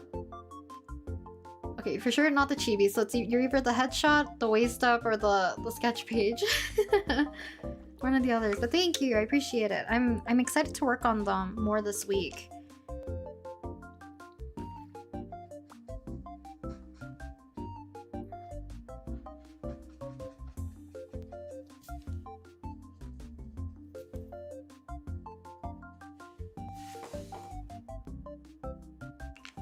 I got told sleeping in wet hair is bad, but I'm too lazy to blow dry my hair and been told or been too hot, so I just uncomfortable to blow dry my hair for me personally. I feel like that's a thing, right? So like in Cantonese, like I was always told like there's something called tao feng. So it's like it's bad for your head, right? And my parents are always very wary of it because I had pneumonia as a kid. So they're like, well, my mom's very like, don't do this growing up. But they hate when I sleep with wet hair, and I never slept with wet hair until like uni, where I was truly like too tired to dry my hair fully, so I just went to sleep with wet hair. But I slept like in a hoodie in a way that my hair wasn't like super bothering me. But now that like I'm older, I just don't like the feeling of wet hair if I have to sleep on it. It is very like uncomfortable, at least, or it feels like I'm retaining too much heat with the moisture, maybe?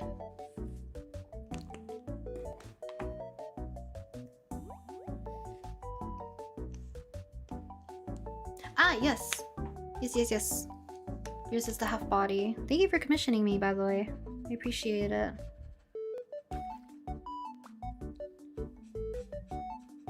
You will receive your whip very, very soon. I promise. I'm still in the middle of it.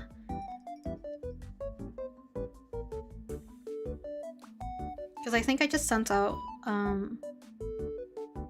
one of the whips today. Because I was working on a gift as well earlier, so I think that took up a lot of my time. But I have one more gift I have to do, and I'll tackle commissions for sure with the remainder of like the... what is it called? The whip check-ins.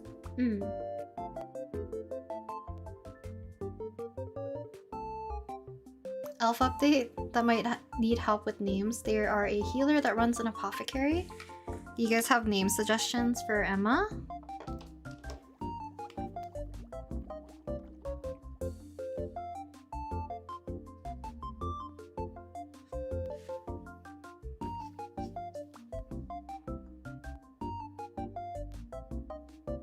Ah, that seems like a very long time. I hope that, you know, actually using the hairdryer so then you can lay down and sleep, because you need to sleep soon. Because holy moly.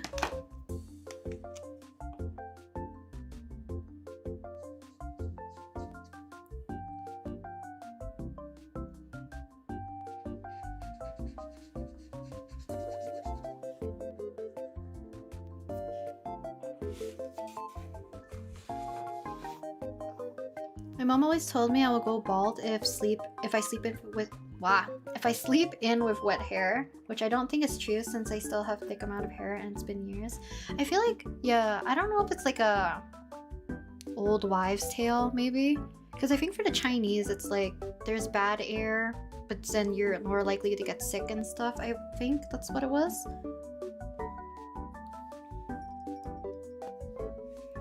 I forget. My parents just like, they always say that and about like eat hay, and I'm like, I don't believe in eat hay. I never did, but they always bring it. Like, if you have a headache, it's because of this. If you have a stomach ache, it's because of this.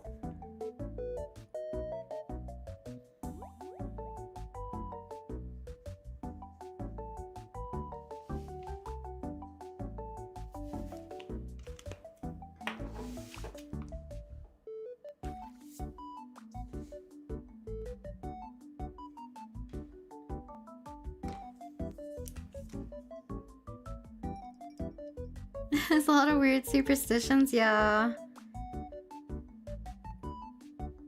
There There's a lot. Like a lot that just don't make sense too. Because I'm like, I don't mind, but if it like actually feels like it's gonna hinder me and you won't let me do something as normal because you're scared of a superstition, it sometimes becomes very bothersome.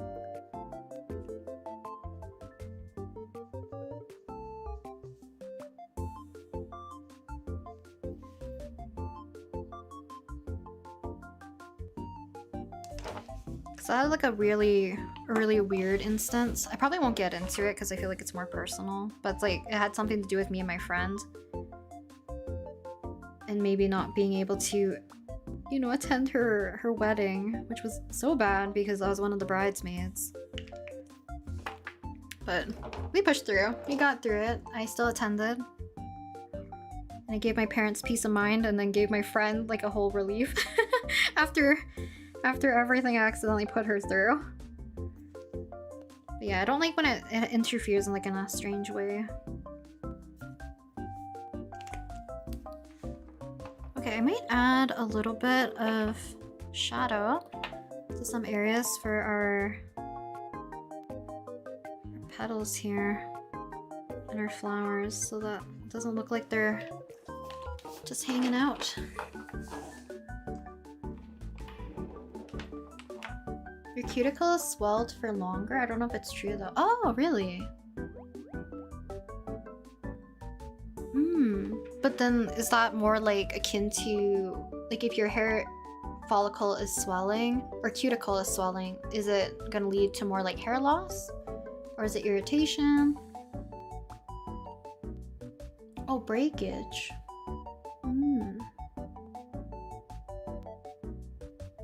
So then it affects the hair down the line, or is it breaking right at like where the follicle is then?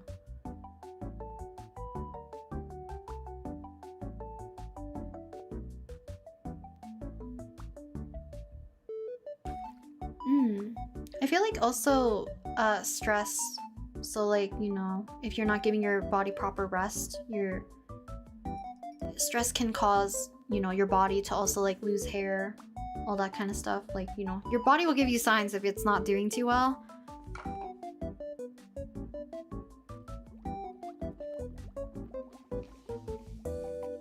So just be a little bit wary.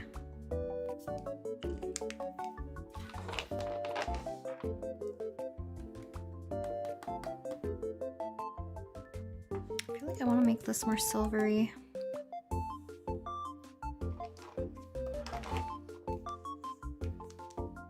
Affects you more down the line. You're leaving it more vulnerable for longer periods, I think. Ah, I see. So technically, it's more like preventative care then, right? Because you won't see the repercussions like right away. I guess not, maybe not preventative care, but yeah, if it's for the long run, I guess that makes sense. Oh, welcome back, Yukami. Thank you. Okay, so I think we're ready for the flowers because I think more or less all of these clothing areas are kind of done.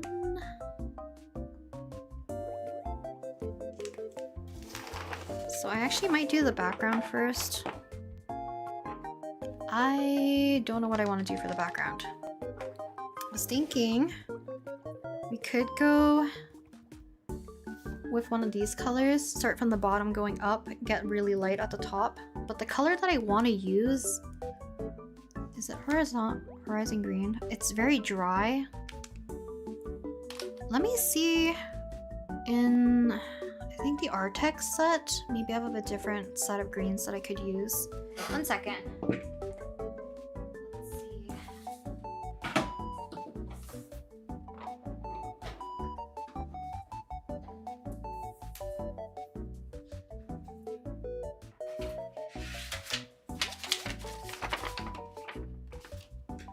I do have aqua mint from this one, and we can go to anise maybe. Because I think it'll be light enough, and if I really wanted to, we can just layer up blues on top of the green until we get to like our desired color. I'm gonna start putting away some of my grays so we have more room to work with.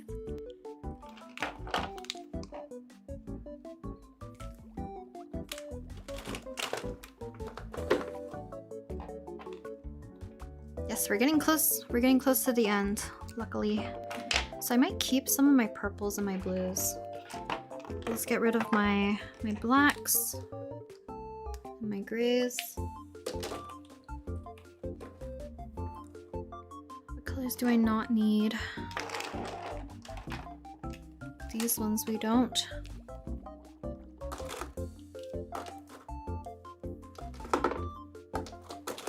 Okay. One second, I need my color swatches.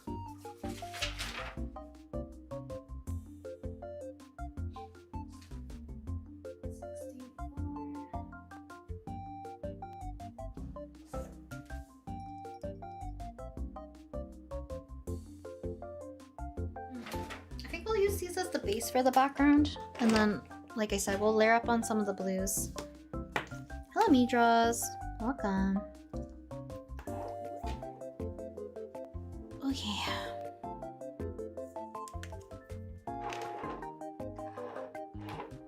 Realistic color pencil drawings takes hours.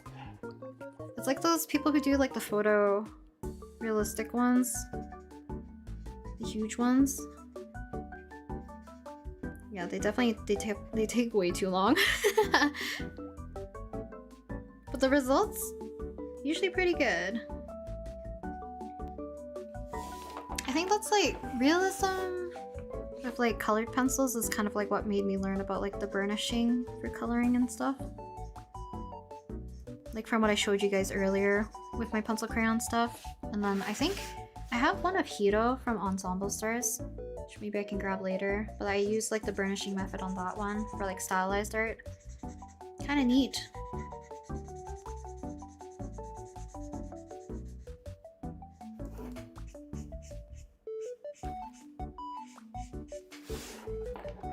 Ooh, this is much more green than I thought. Oh well.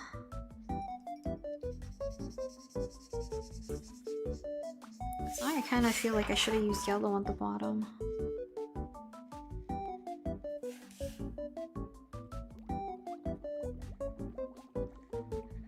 Well, let's make the flowers like fairly dark and poppy. So hopefully I can push the background all the way back, because I don't know. I thought this would be a little bit lighter. That's okay.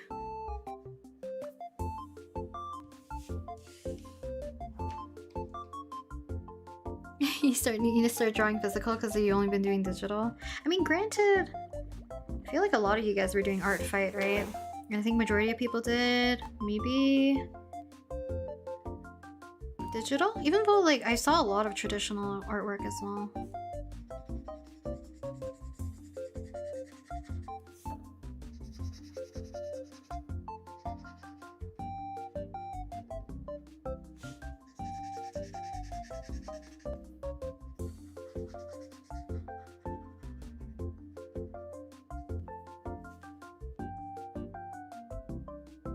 So I'm thinking maybe I should also draw or color in like a drop shadow for him, so he's just not in a weird green void.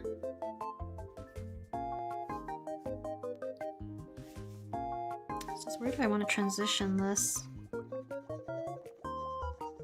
Maybe here?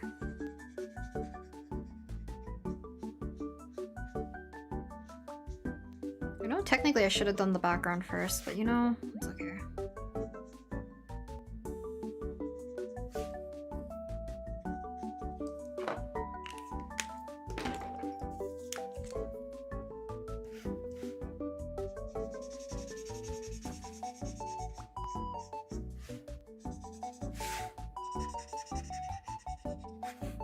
Yeah, maybe I should have rose it higher. Oh well.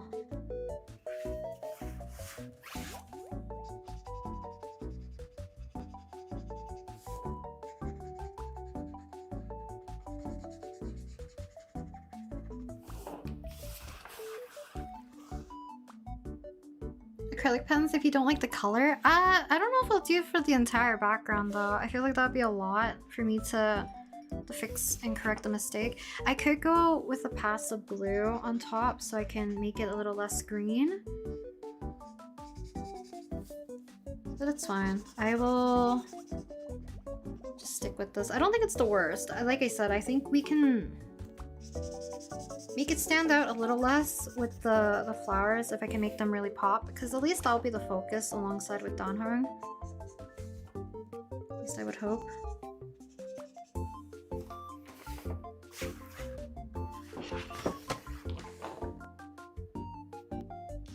Will you leave the stream available? Yes, it will be still up. Like the VOD will still be up. I will always leave the VOD. 1 second.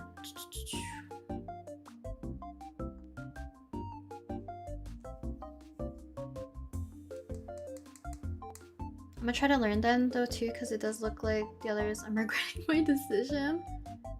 Do you have a Discord? I do, but I don't promote it because I low-key want to nuke it. I won't go on my whole Discord ramble about I don't know. There's like a whole thing about it.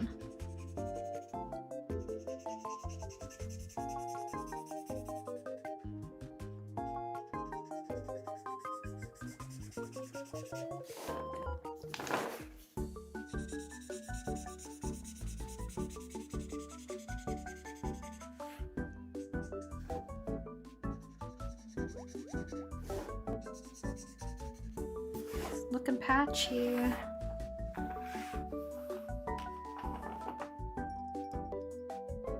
I have a sketchbook for traditional, but I'm the type of person who has to make everything a finished piece, so I can never start my sketchbook. Oh no. Do you ever draw like on scrap pieces of paper?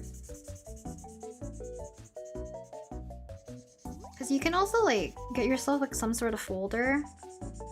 Or like those binder sleeves. Whoa, I'm like running through this color so fast. Okay, I'm gonna look for another color similar to this.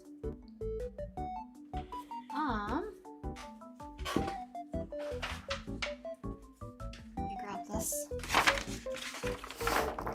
The lighter colors for the Artex ones, I feel like they're a little bit thinner. Lemon chiffon's a little too dark. Primrose really is the color that I like, but I've already burned through it. Pale lemon yellow. Let's see.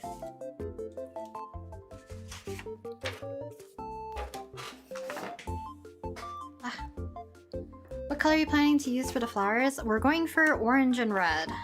Hopefully primarily red. But I might lean it a little bit more orange. This is what the chisel tip is for.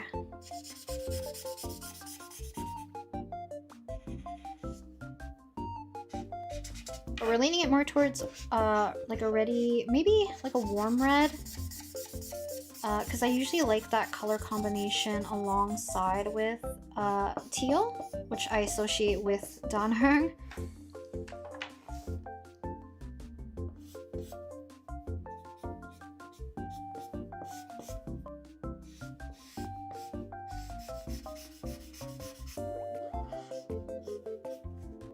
Pretty okay color match. This one's just slightly darker.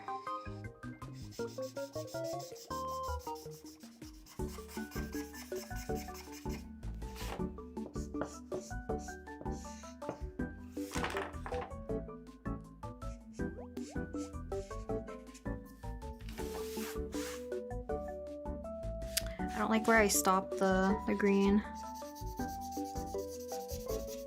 So I might even carry it through. Let's see.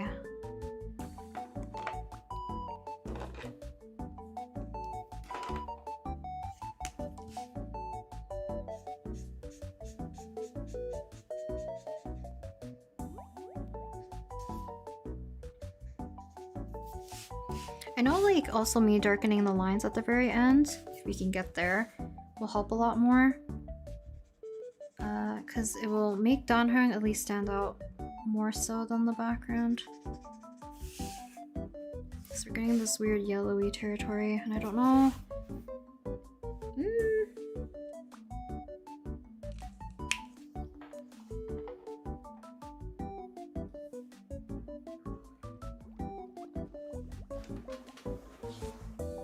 Also, Ren, how do you keep it so the markers don't leave patchy parts? It's patchy. I think my camera is low-key like camouflaging it a bit. In person, like, it's not too bad. But there are areas where it is kind of like patchier. But alcohol markers tend to give a little bit more of like a flatter look, you know? Typically. I think I will have to put a drop shadow. I should test colors because I don't trust myself.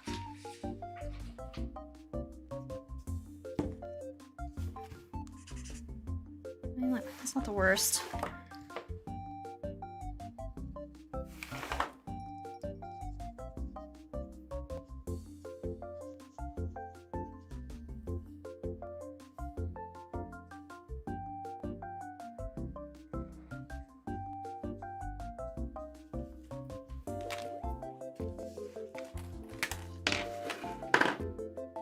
Want to buy a drawing tablet, but I'm already struggling with traditional? There's some cheaper tablet alternatives out there, like really cheap. It just depends on what type of tablet you're looking for. So like a non-screenless tablet? Non-screenless? A non-screen tablet! Go for a lot cheaper. And you'll get used to like the not looking at where you're drawing. It'll become a lot easier. And that way, I feel like it's more budget friendly.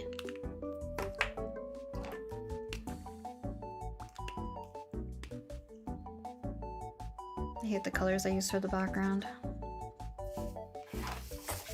I should have transitioned it earlier. Unless I do want to just add green all the way to the top. Which is an option.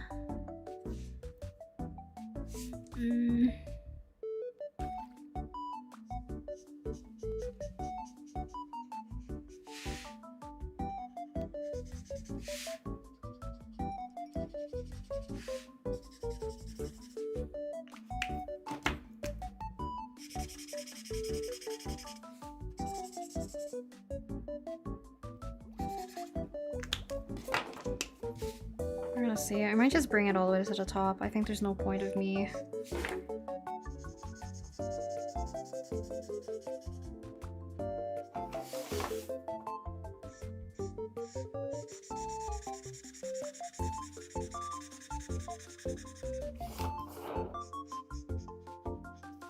This is one of the ones that I should have stopped earlier. So keep trying to fix it because I feel like it's getting worse and worse.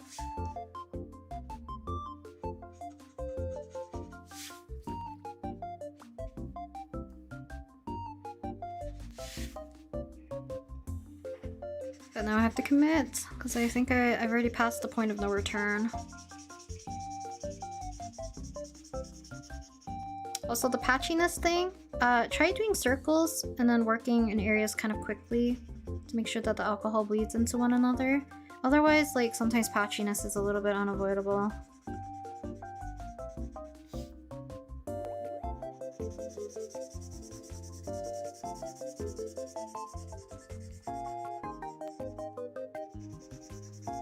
Even pink, I think, would have been a cuter color to use in the background. I don't like this, like, cooler yellow, I think.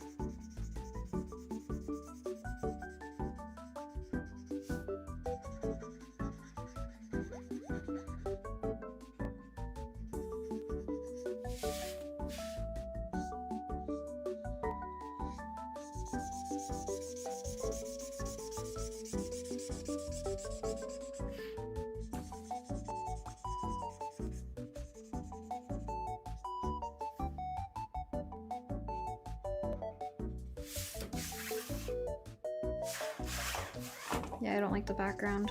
Yippee!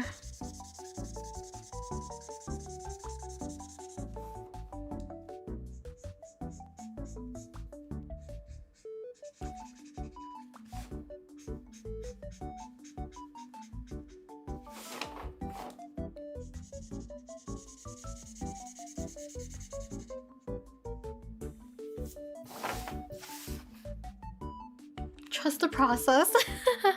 I think I trusted too much when I shouldn't have. I should have stopped. Acrylic pens, I tell it, it's fine.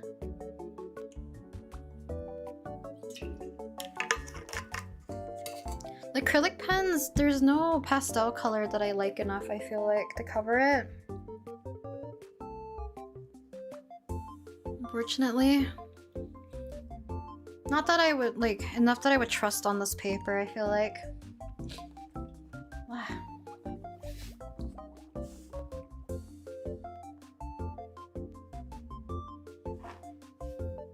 Hello, Repeat.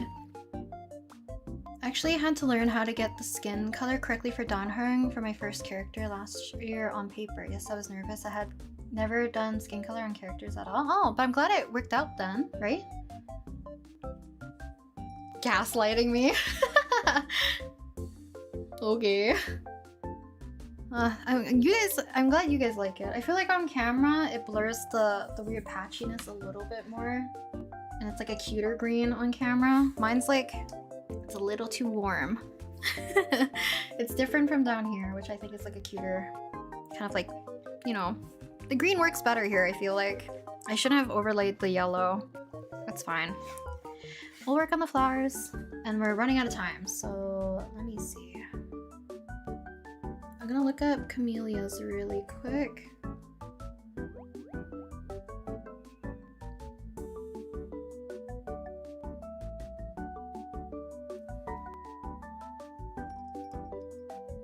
These flowers are so pretty. Camellias. Even though, like, I don't really care too much about red flowers as much. They're cute in illustrations, though. Okay. What the heck is that? Oh no. I think I put away the majority of my grays, though. That's fine.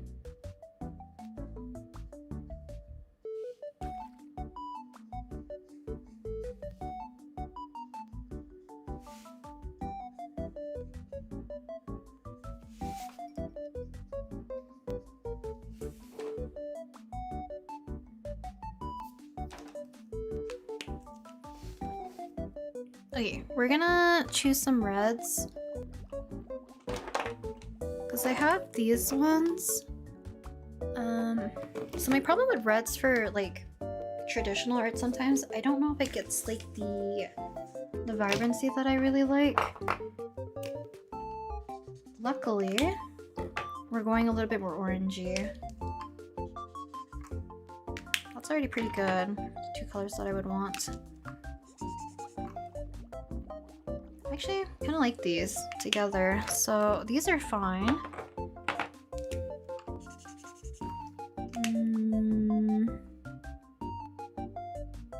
I also need a yellow. Again, I want a warmer yellow. I am not liking the cooler yellow. Let's see. I think I'm gonna work on some digital OC stuff on my Wacom now that I'm back home. But also painting with jelly gouache is low-key tempting too, but I want to. Well, if you want to draw something quickly, maybe digital, unless you want to set up your gouache setup. I want to draw Honkai Star Rail and Genshin characters, but I'm a LARPer. I just enjoy their designs. That's okay. There's no need to, what is it called? Like no lore in the game. If you just like the design, you know? It's fine. I have to go now. Good luck on the rest of your drawing. Thank you! And have a good rest of your day, and thank you for stopping by to the stream. Got this skin color perfectly on paper. Nice! Hello, paper art. Welcome. Okay.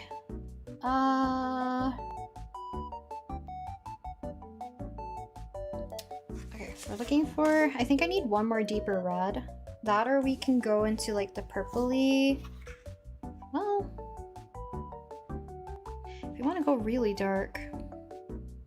I do have that color. Let's see. Old red and then bronze purple. Yeah, my model's gonna freak out. Give me 1 second. R7.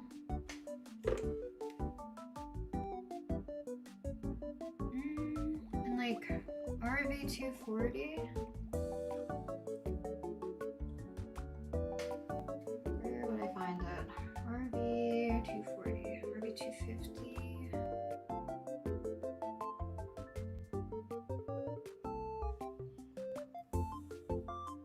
It's not bad. RV 240 is where?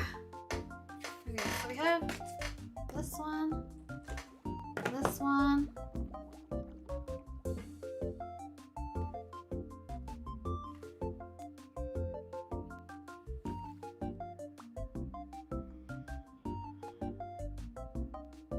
Draw for non-horse game when that's all you play. Non-horse game? If you're talking about horse game, are you talking about Uma Musume?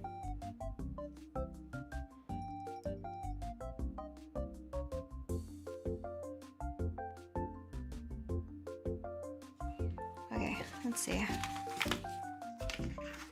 Because I need also warmer yellows. So barium yellow is probably good. Y3.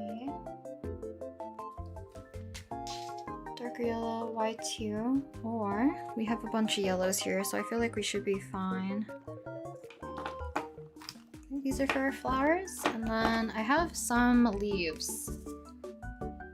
Kind of like muted dark green. Hearse.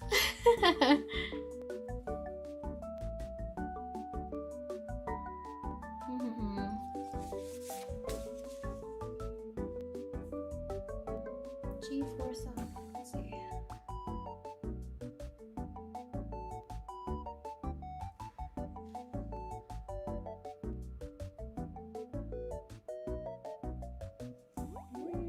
G. Let's see. I feel like this color shouldn't be hard to find. Okay, G470. Bronze green. GY42 and GY43. Okay, I think these we're gonna be using for the leaves, which I'll do quickly because there's only like a few of them anyways. Hopefully.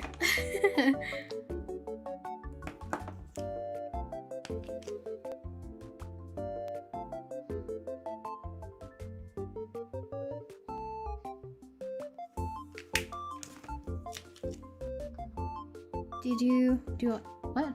Do y'all do any baking? I do a little bit. I don't know about people in chat.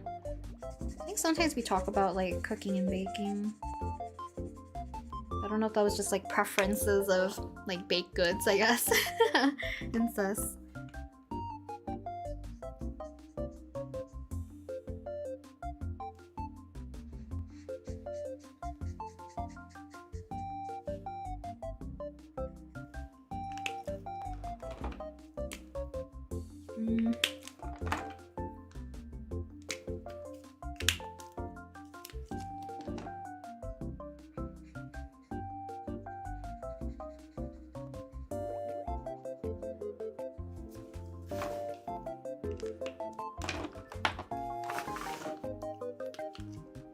You make ice cream?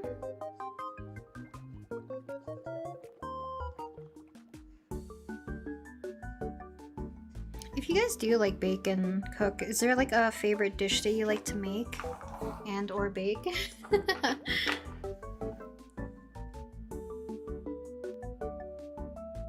You want to go into fall season with some baking skills? Baking's fun. I feel like there's like a lot of like, not fail-proof per se, but like simpler dishes maybe that you can make. Depending on like if you like sweet or savory and like the type of maybe pastry or dessert that you like.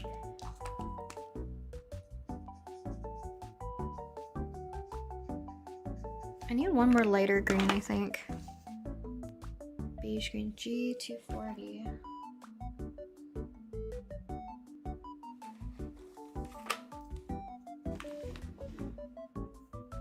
Brownies? Very nice.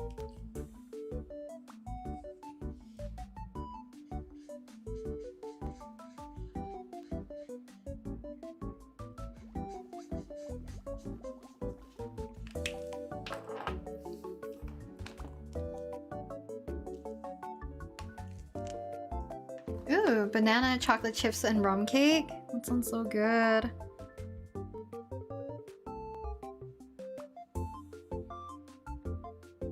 I don't think I've ever like made a pie, but I kind of want like a key lime pie. I feel like it's been forever since I've had one.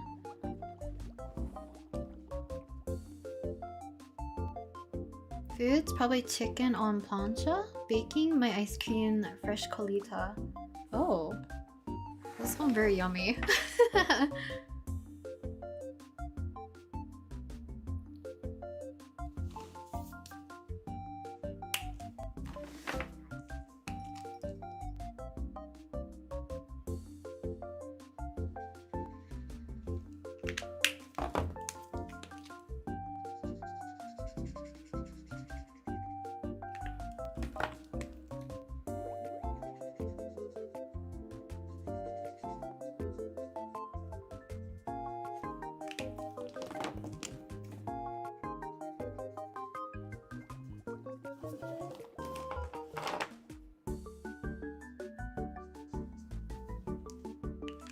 Okay, so I think we have two more leaves.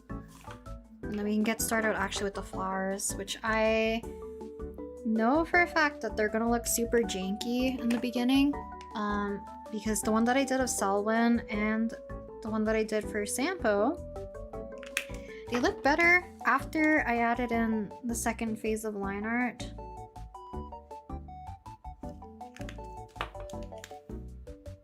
I'm gonna assume it's gonna be the same here. Oh, crepes. Yeah, you can make like a crepe cake, right? Make all the layers, have cream in the middle. Because I definitely wanted to make like a matcha version of that. But I think I need to find better matcha as well if I want to do it. I feel like the matcha that I have doesn't have the good matcha flavor. Or ones that are really simple too, if you want like minimal ingredients. Shortbread cookies, I feel like, or I feel like there's another name for them. They're like, they kind of look like the checkered cookies. They're really easy to make. They do take a little bit of time with like freezing or refrigerating them in between if you want them to have the checkered look. I feel like shortbread cookies are fairly easy. This is mostly like creaming sugar and butter together. And then adding your flour. You can add like vanilla, a little bit of salt. And then any extra like cocoa powder, you can add matcha powder. I've done like Earl Grey as well. Or like strawberry extract. There's like different ways you can make it.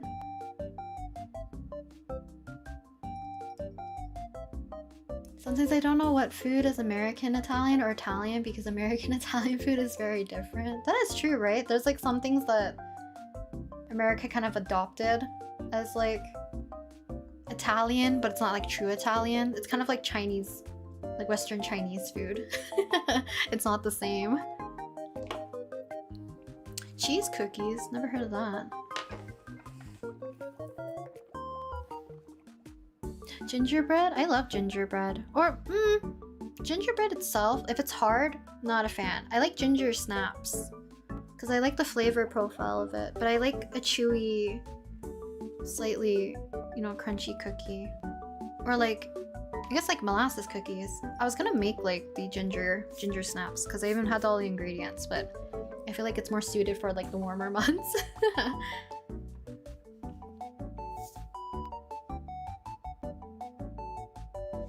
Okay, so we're gonna do a little bit of testing. How we want to do this, because I have a lot of reds and some purples that we can use for petals here.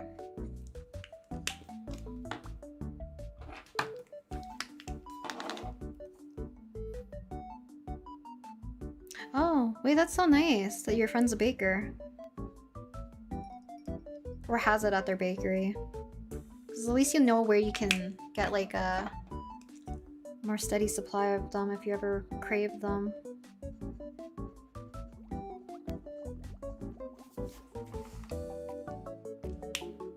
think this is gonna work. I'll stop being so bummed about the initial pass of the background. Maybe I'll still think about it. Where is the yellow that I wanted to use? I think it's this one. So we're gonna do like a very light pass of the yellow really quick because a lot of the red's gonna kind of help define our yellow here. Sometimes I use like another lighter color to fade it out, but I feel like the red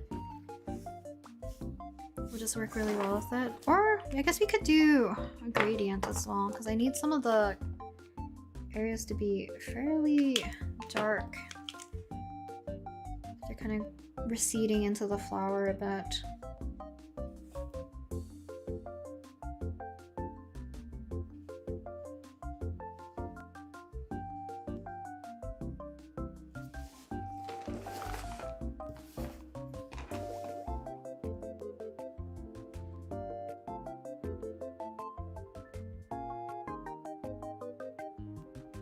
Almost set the kitchen on fire while making a hamburger. Never leave me alone in the kitchen. Oh no. That's not a good sign. I'm sure like if you get more comfortable in the kitchen, it won't be too much of a problem.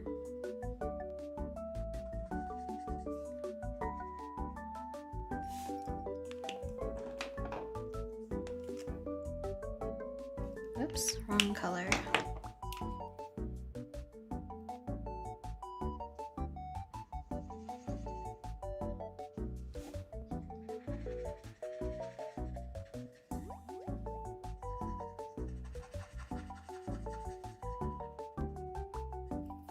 You have a good contrast colored piece. I think I might get one more orangey color because I'm wondering if the orangey red or cooler red would work better for this. Granted, like I'll have a mixture, but we'll see. Because that way I can also overlay a little bit of yellow.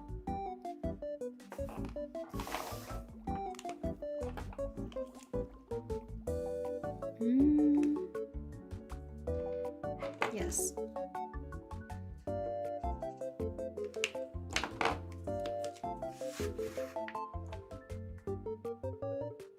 Yeah, trust me around frosting. Do you mean like you're gonna eat the frosting, or do you mean frosting a cake because it's difficult?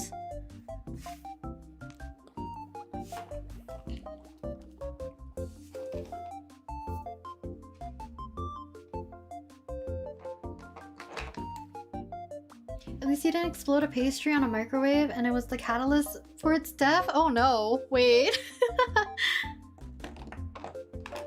Did you put it in for too long? Or was there like metal, tinfoil kind of like present?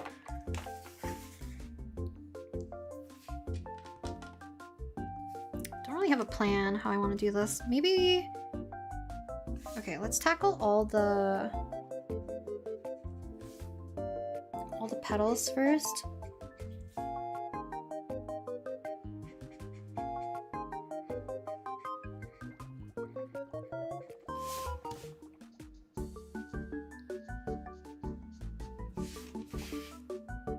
And then we'll tackle the flowers and we'll probably go top to bottom.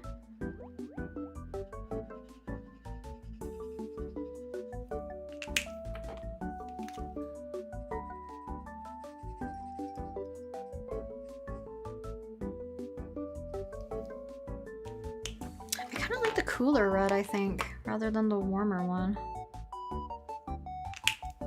Let me see if I have something I can replace it. Eat frosting. It was in hell? Maximum level heat? Oh my. Coral pink, R1. See how vibrant this is or not. Where do you play Pokopia? Like, the system? It's on Nintendo Switch 2, I believe, only? Unfortunately. Cheesecake, my love. Cheesecake is great.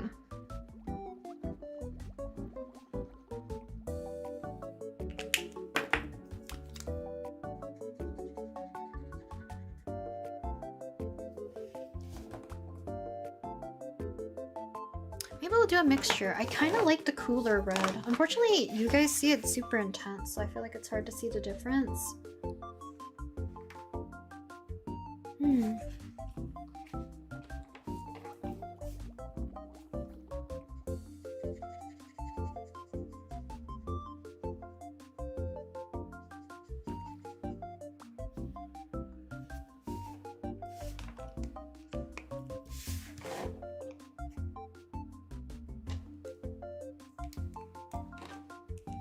Okay, yeah, we'll see.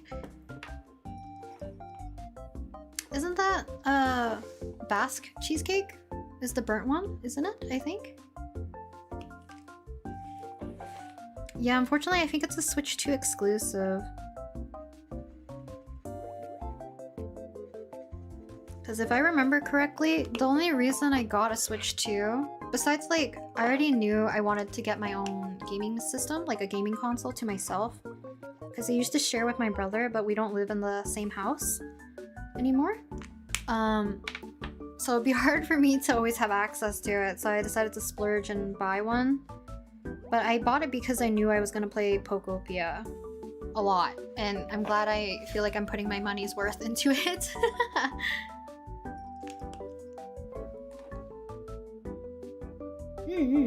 Yeah, Basque cheesecake's really good.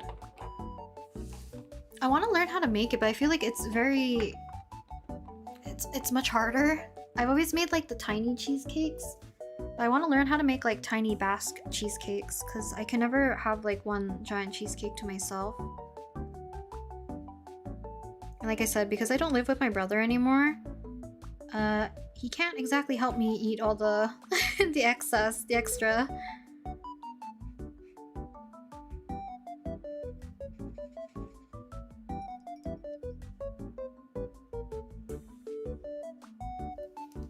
And then my dad doesn't like cheesecake, and then my mom likes it, but she won't eat a lot of it, so I don't want to have like too much excess.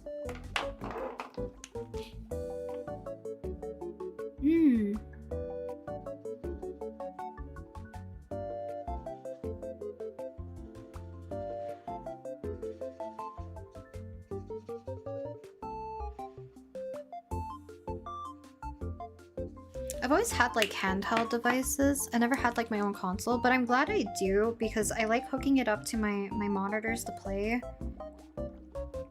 I didn't realize how tiny the Switch Lite is, even though I love my Switch Lite and I used it for quite a while. But for me, Pokopia is like a must. I don't game as often as I used to, but Pokopia I'm sinking in hours.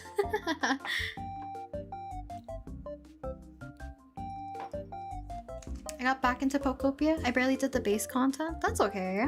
You can play at your own pace, right? I don't think there's like anything in the story rushing you, right?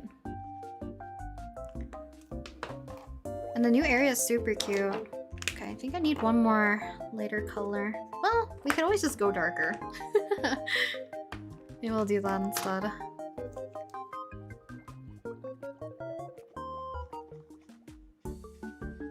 I think I'm just worried because some of the petals are getting lost, but we are doing one more pass of line art, which hopefully I can squeeze in today because we're going a little over time than planned. Maybe I will use the peachy color.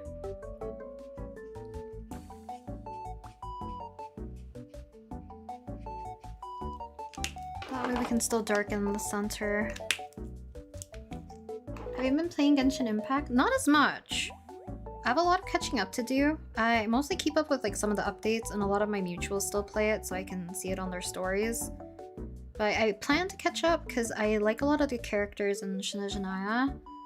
And I liked a lot of the characters in the Outcry as well, but it was in a very busy time for me, so I couldn't catch up appropriately. Kind of the same thing with like Star Rail, because I want the Wave Flare and Summer Sumerto Robin, or whatever it's called.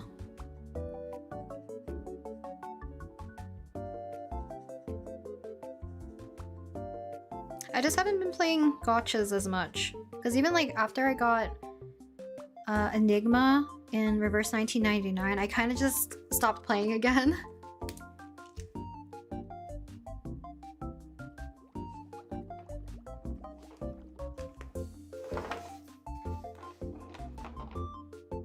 You love Columbina? Just got her so much. She's such a game changer. Do you want to get Tomodachi Life though? You can get Tomodachi Life, right? On the Switch Lite, I believe. Because I think that's what my friend plays it on.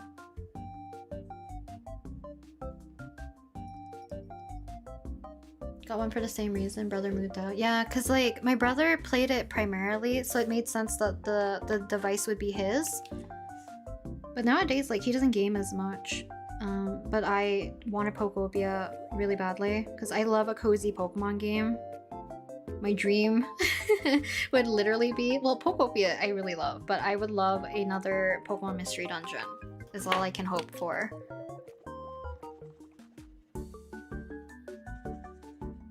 Because I like the concept of you playing as a Pokemon, but that one has like, you know, you're going into little dungeon areas and fighting Pokemon, you're collecting things, you're doing like rescue missions. The aesthetic was very cute. I kind of hope they go back to the 2D kind of like pixel again.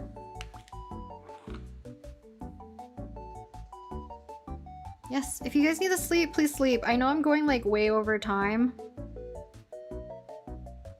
So if you need to head out or go to sleep, please do so. No need to, you know, continue watching, but I appreciate it. You guys stopping by and hanging out while I work on this live with you guys.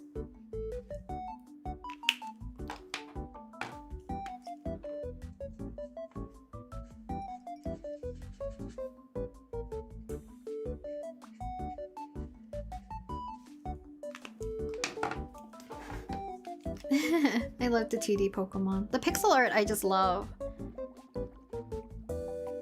The look of pixel art in general. Because like another game I really loved at the time is Golden Sun. I love Golden Sun so much.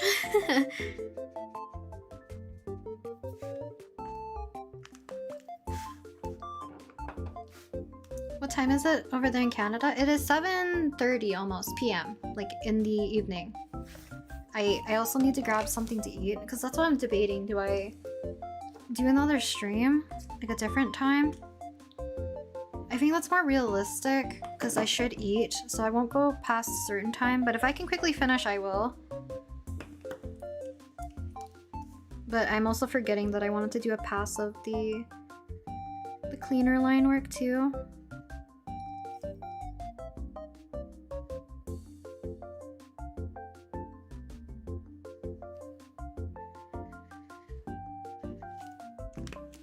So I'm thinking timing-wise, maybe I can finish it tomorrow. But I don't know if I can stream tomorrow.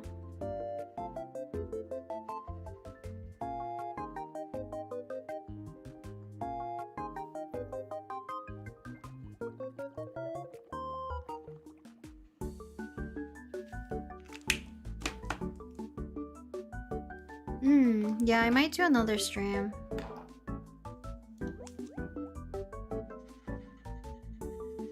I think if it was just coloring the flowers, I could probably finish within like a time which doesn't put me in a weird spot, I guess. But because we still have to do an extra pass of line art, I might, you know, save it for a different time. Yes, Canada's very big. Canada's very wide. So you're in Ontario, meaning that you're in the east. So the more you go west, we're going back in time basically. Because BC and Vancouver-ish, like, you know, BC area, I believe it'll be around 6:30 for them. Province next over, 7:30. Province next over, I think it's still within the same time zone. But there's like a, you know, there's a gap. The more you head out east, the more later in the day you are, technically.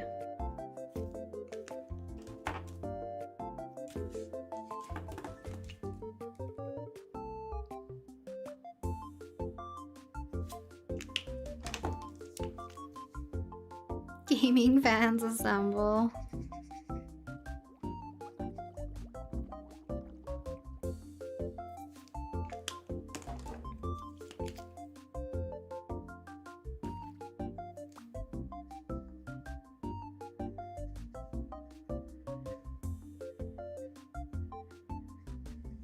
Because I think you guys would be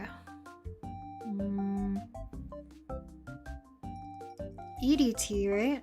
Are we in daylight time or mountain time? I forgot. Not mountain time, daylight time or the other one? Standard? I think we're in daylight time. So yeah, I think you'll be like in EDT. I'm in MS or MDT. So there's many different time zones.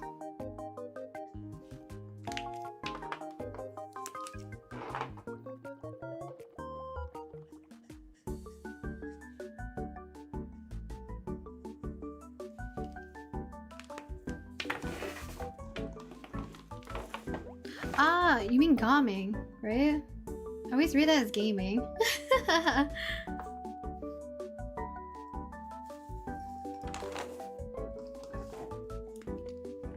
Gaming is very cute. And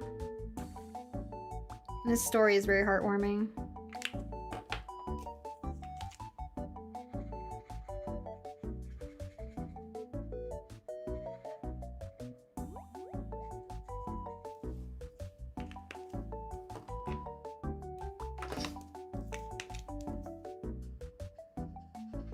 Yeah, I think we're gonna stop pretty soon.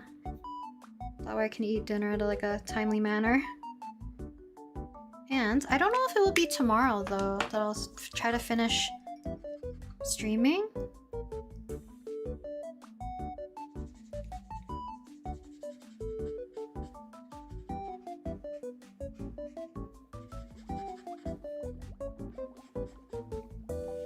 Downtime? But the thing is, it's like with daylight saving and stuff, something your MST or MDT, I just forget if we're in daylight saving time or not. Is that what changes it for us? Because technically MDT and MST are a little bit different, right? Because of that.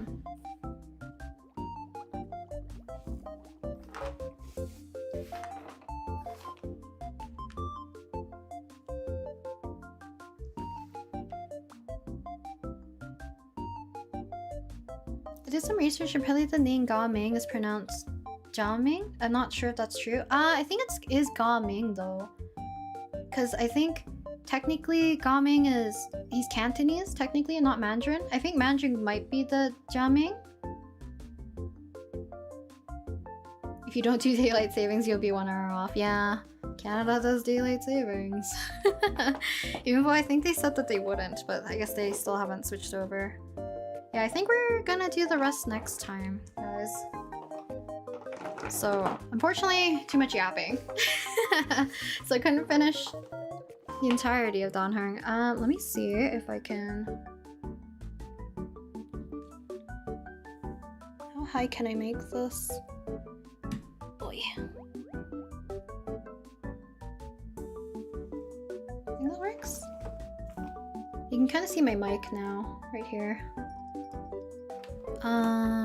Yeah, I think I can't put the entire thing on camera, but maybe I will for next stream. I don't know if I'll do it tomorrow or if I'll do it the next day. I was not planning on doing a 6-hour stream today. Wow.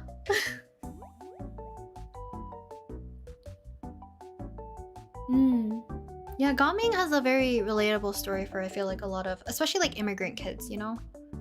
First gen immigrant kids, especially. Yeah, thank you for stream, guys. Yeah, we couldn't finish him entirely, but we're close. I'm glad we were able to do at least some of the flowers because you can kind of get my vision, right? Color palette wise, in the background.